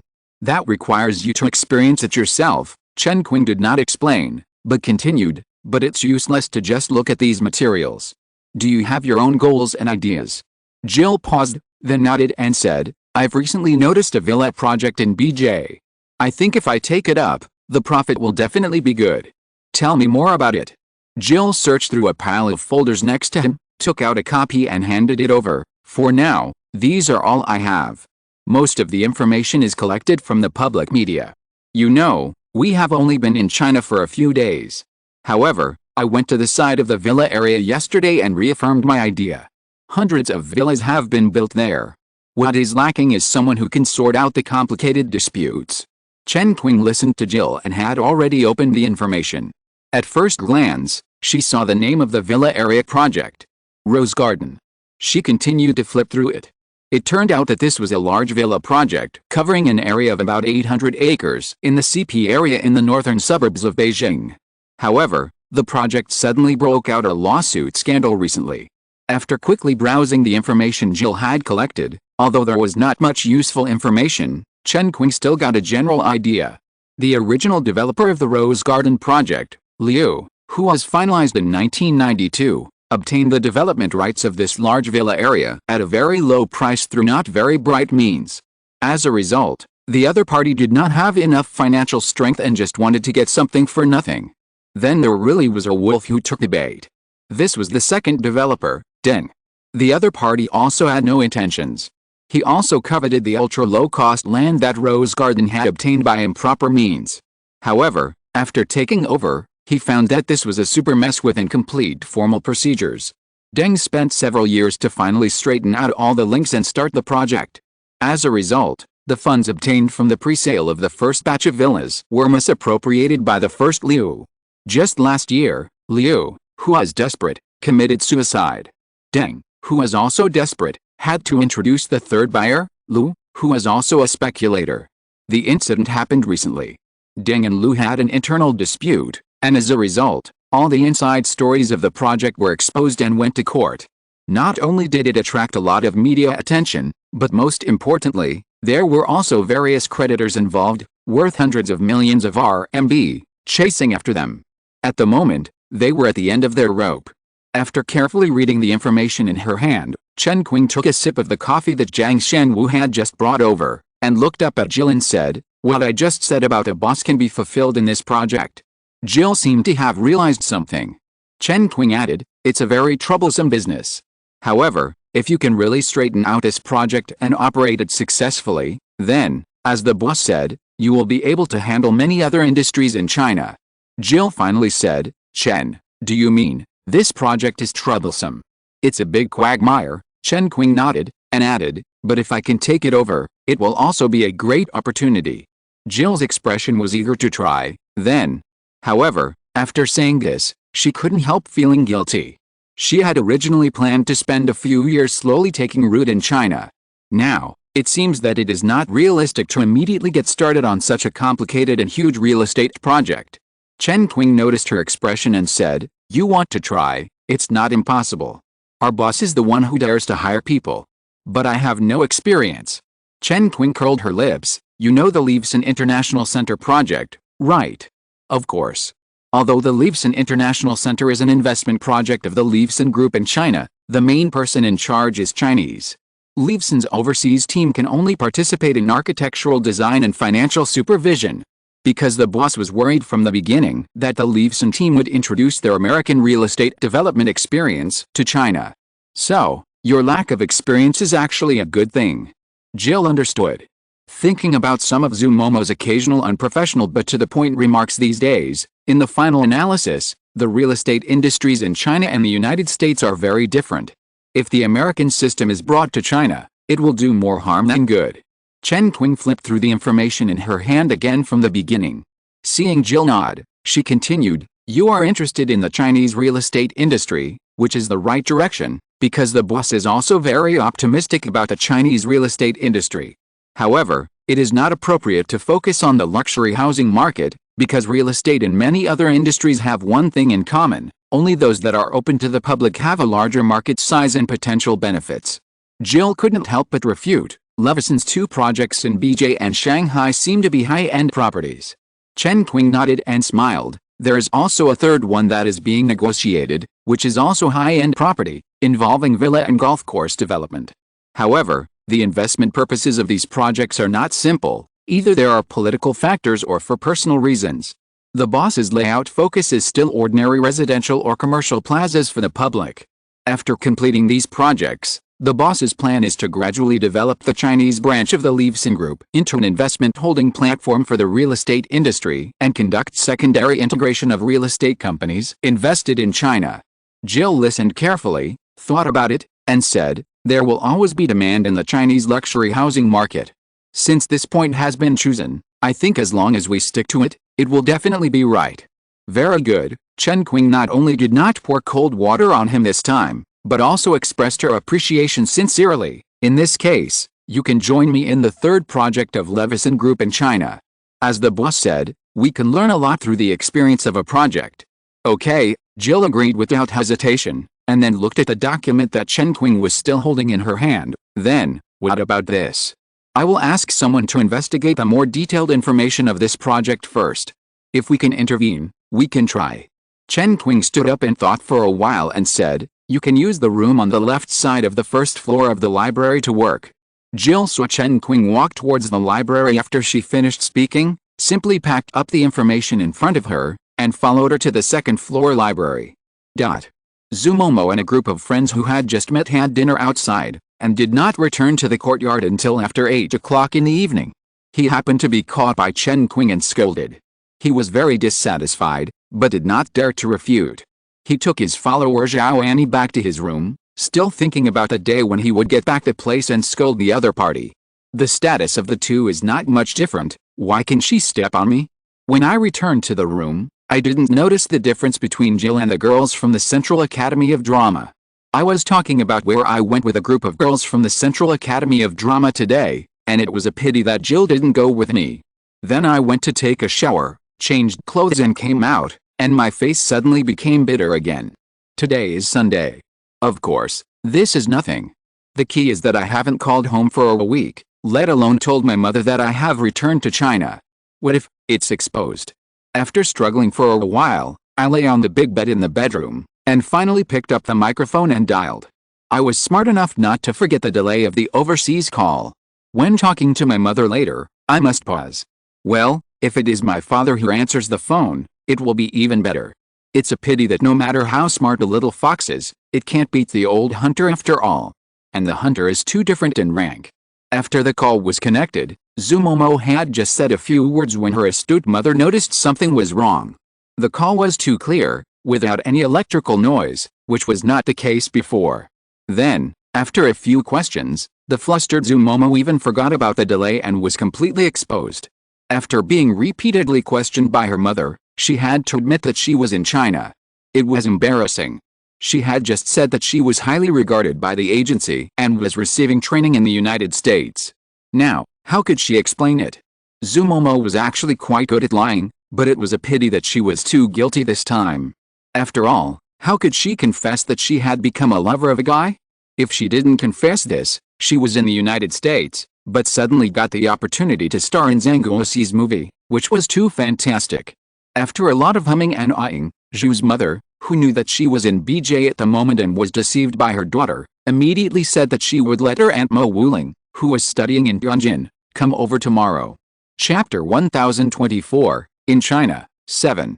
The next morning, at Beijing South Railway Station near the Temple of Heaven Park, Zumomo, who did not go to the acting class today, came to pick up people in person holding a sign with her aunt Mo Wuling's name on it. Because she was too tall and eye-catching, she soon noticed another tall and eye-catching woman among the people leaving the station, and quickly took Jill Pecht and Zhao Annie to greet her. When she came closer, Zumomo showed a sweet smile on her face, and opened her arms to hug the woman in black jacket and tight pencil pants in front of her, but the other party opened her little paws and said, "I have to take in new students recently. Do you know how busy I am? Pack up and go to Tianjin with me first. Then, whatever my sister wants is your business." Zumomo, who obviously did not feel guilty for the first time to hear her aunt speak in this tone, walked forward and took the other's arm and said, "And, listen to my explanation. If you have the guts, go lie to your mother. I'm too lazy to listen to your nonsense, whether it's true or false." Mo Wuling said, but he did not shake off Zumomo, and could not help but look at Jill Pecht and Zhao Annie, who obviously came with Zumomo. Jill and Zhao Annie also looked at the woman in front of them, who was wearing high heels, was also 1.8 meters tall, had a capable temperament, and looked a bit like Zumomo. Jill took the initiative to extend her hand and greeted in Chinese, "Hello, Miss Mo, I'm Jill, Momo's assistant." Mo Wuling's eyes became more and more confused when she heard Jill's self-introduction with an obvious accent, but she still extended her hand and greeted, "I'm Mo Wuling, Momo's aunt." Then she shook hands with Zhao Annie. As the four of them talked, almost all the people around the station exit looked over here, two tall women, a blonde foreign girl, and even Zhao Annie, whose clothes and temperament were obviously different from those around her. To be more precise, they stood out from the crowd, or four eye-catching white cranes. Zumomo felt the attention and stares from the people around him. Although he was not stage frightened, after his aunt and Jill greeted him, he immediately said, "And, let's leave first. The car is outside." Mo Wuling hesitated for a moment but did not object. The four of them left the station and saw a Mercedes-Benz S-Class whose door was opened by Zhao Annie herself. Mo Wuling, who roughly knew the price of this luxury car, frowned slightly and became even more confused. After getting on the bus and leaving the train station area, Mo Wuling, who was sitting in the back seat, finally asked her niece, "Tell me, what's going on?" Zumomo still held her aunt's arm like a little girl, and said, "I told my mother on the phone some time ago that I have a boyfriend, and he's very rich." "Oh," Mo Wuling nodded without comment. Her eldest sister suddenly called her to come and grab this niece. Apart from the fact that Momo was shortlisted for a role in the elite model contest a few months ago and went to the United States, she didn't know more, so she pressed her question, then why did you come back from the United States and lie to your mother? I'm embarrassed. Momo pretended to be shy. Last time I told my mother that I was receiving training in the United States, and suddenly I came back. It was embarrassing. Mo Wuling keenly noticed the illogicality and said directly, lying. If there was no hidden story, what's the big deal about coming back from the United States? Momo tried to defend herself. I didn't. I don't want to hear your nonsense, Mo Wuling interrupted what Momo wanted to say. Today is Monday, I only took a morning off, and later either let me meet your so-called boyfriend, or come with me to Yunjin. In the front seat of the car, Jill and the other girl listened to the conversation between Momo and the other girl in the back seat, and they all felt that Momo's aunt must be very similar to the mother that the girl often talked about, especially in terms of personality. This is really too strong. Then I was a little curious, and even looked forward to it, wondering how the other party would react after knowing some inside information. Mo Wuling listened to Momo chattering about his experiences in recent months along the way, and didn't say anything more until he came to the quadrangle of Mauer Hutong. Looking at the narrow and cramped alleys around, Mo Wuling couldn't help but frown again. Momo, who had just got off the car, noticed the expression of his aunt and couldn't help blabbering, and, don't look at it so crowded outside, it's very big inside, and this block is also very famous. Chiang Kai-shek, Mao Dun, Hong Cheng Chao, and the last empress have all lived here. Even this house is very famous. It was originally the residence of a first-rank official of the Qing dynasty. Later, Feng Guozhang also lived here. That's the, Zhao Annie looked at Zhu who began to stutter, and had to add, Feng Guozhang, one of the 3 heroes of the Bian government, the leader of these hilly warlords, and once served as the vice president of the Republic of China. Momo pecking at rice, yes. As she spoke, she had already entered the door, but just as she walked around the screen wall and came to the front yard, she was stopped by 2 female guards in black uniforms who came out of the house next door. One of them looked at Momo and said, Miss Zhu, you should understand the rules of the yard. You can't bring any outsiders in without permission. Mo Wuling looked at the 2 girls in front of him who had a bit of military air, and didn't interrupt. Momo felt a little embarrassed but was a little anxious. This is my aunt. The female guard looked at Mo Wuling and said, you can call Miss Chen, otherwise. Miss Zhu, please don't make things difficult for us. This means that not only the aunt, but even the biological mother can't enter the yard. Here we go again. Momo remembered that she was scolded by Chen Qing for coming home late last night. This situation happened again today. Well, actually, she also knew the rules. She just wanted to deal with this matter quietly, so she didn't say hello to Chen Qing. After a little entanglement, she was in the wrong after all, so she had to take out her mobile phone and dial Chen Qing's number. The other side didn't make things difficult. After a few simple words, she got permission. The female guard who blocked the road took Momo's phone and confirmed it with Chen Qing in person, then nodded and let her go, and turned back to the house next to the street. When Mo Wuling was pulled by her niece into the hanging flower gate, she turned her head and took a look. The gatehouse facing the street in the courtyard was originally a temporary reception and a place for servants to live. This side was changed into a duty room for guards. Mo Wuling also saw the surveillance screen. So she felt even weirder. Momo was actually a bit heartless. If she didn't do this, she would probably go crazy facing her mother since she was a child. So she forgot the unhappiness when she entered the door in a blink of an eye, and continued to lead her aunt into the inner courtyard, came to her room, and sat her down. While serving tea and water attentively, she said, how is it? It's very big here, right? In fact, it's only half of it. The garden next door is as big as this one. And, you take a rest first, and I'll take you to see it later. Mo Wuling didn't comment, and said to Jill and the others, can I talk to Momo alone? Jill and the others who came in to help entertain the guests nodded and turned to leave. After the 2 closed the door, Mo Wuling looked directly at Momo and said, Momo, are you being kept by someone? Ah. Momo was stunned and almost threw away the expensive root-kill celadone teacup in his hand. This is too direct? Seeing her niece's reaction, Mo Wuling stood up and walked to the phone in the corner of the living room, picked up the number and started dialing. Zumomo finally reacted, put down the cup and walked forward, but raised her little hand, not knowing what to do, so she asked knowingly, "And, who did you call?" "Your mother," Mo Wuling said directly. "I can't control this matter, let your mother take you back." "No, and, we will." Before she finished speaking, the call was connected. When she noticed her mother's voice coming out of the microphone, Zumomo felt like crying but had no tears. Her temperament was instantly sluggish, like a kitten caught in a heavy rain. BJ Zidane, after hanging up the sudden call from Zumomo, Chen Qing, who didn't think much, walked towards Luo Jin, the president of Jinshu Media, and the senior executives of China Film Group. They were in a newly completed building near the Zidane Mall, which was very popular in the 1990s. The first multi-hall cinema of Jinshu Cinema Line was located here.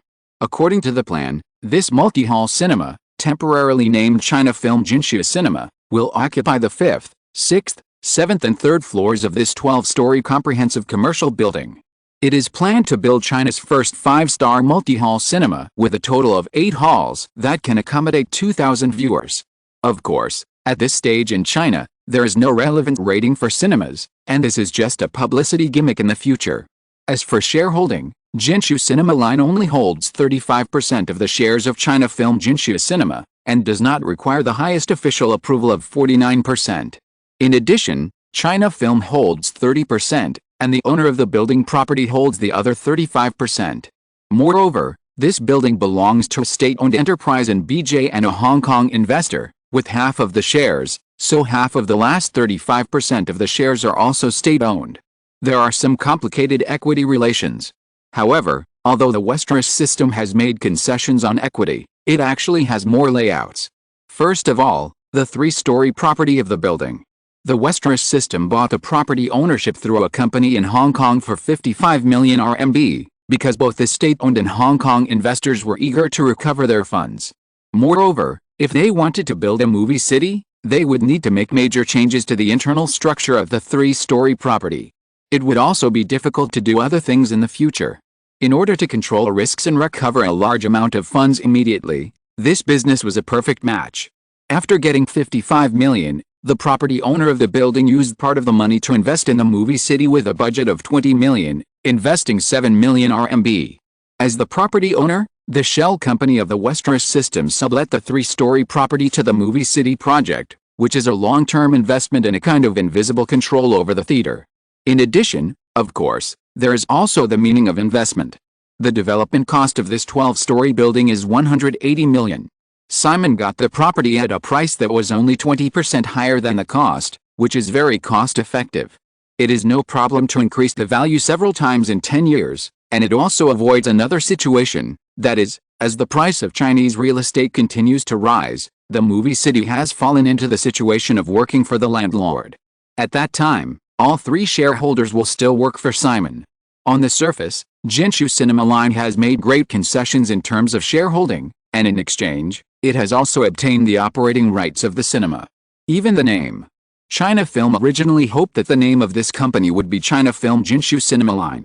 It was also because of Jinshu Cinema Line's active concessions and, as China began to promote the reform of the cinema system, in addition to this cooperation, China Film also intended to establish a cinema company, so it did not forcefully intervene.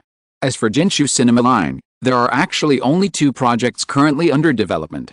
There is one in BJ Zidane, and the other cinema is in Shanghai. It is roughly the same model, holding a small amount of shares, buying out the property, and obtaining the operating rights. In fact, what Simon wants most is the later Wanda cinema model, self-built properties, and blooming all over the country. However, the later Wanda, Jinai and other cinema chains, even if they are very successful, are actually just exceptions. Most of the cinemas in China are still mainly rented and renovated. In fact, the Westeros system also has plans to build its own cinema, such as the planned Leveson International Center, which will reserve space for the cinema. This is also the reason why Simon chose Zidane, not Wangfujing, east of the Forbidden City, for BJ's first cinema. Leveson International Center is there, so as to avoid internal competition. However, the development cycle of the Leveson International Center project is relatively long, including the commercial center project that is also planned to be rolled out across the country, which cannot be completed overnight. Jinshu Cinema Line cannot wait that long, so it needs to make some choices. According to the plan, after the success of the 2 pilot cinemas, Jinshu Cinema Line will be rolled out across the country. It is planned to build at least 20 luxury cinemas in major cities in China before 2000, and truly form a national chain of Jinshu Cinema Line. In the morning, after discussing the planning of China Film Jinshu Cinema with the project team, and having lunch together at noon, Chen Qing rushed to the BJ Data Center project site on the Qiaobei River in the northeastern suburbs of Beijing in the afternoon. After the project was finalized in April, the main building of the data center here has started construction under the green light, and it is expected to be completed by the end of the year, and the internal equipment will be installed in the first half of next year, and it is expected to be officially put into use next summer. Last Friday, Lin Su attended the seminar on the development of the information industry held by the Ministry of Posts and Telecommunications. Although the official policy measures have not yet been released, several major domestic newspapers have begun to leak the news in recent days. The telecommunications companies under the Ministry of Posts and Telecommunications will increase investment in internet infrastructure again, significantly reduce network access fees, and further promote the rapid development of the information industry. Although the Shanghai Data Center, which has been officially launched, is mainly for corporate, government and university users, it is surprising that although China's internet access users have just exceeded 3 million as of August, the Shanghai Data Center has rapidly become saturated in recent months. Even Simon was a little surprised. However, this has greatly increased Tigran's confidence in the BJ Data Center project. After such a busy day, in the evening, as a follower, Lin Su, who was invited, attended a high-level investment reception held by the municipal government.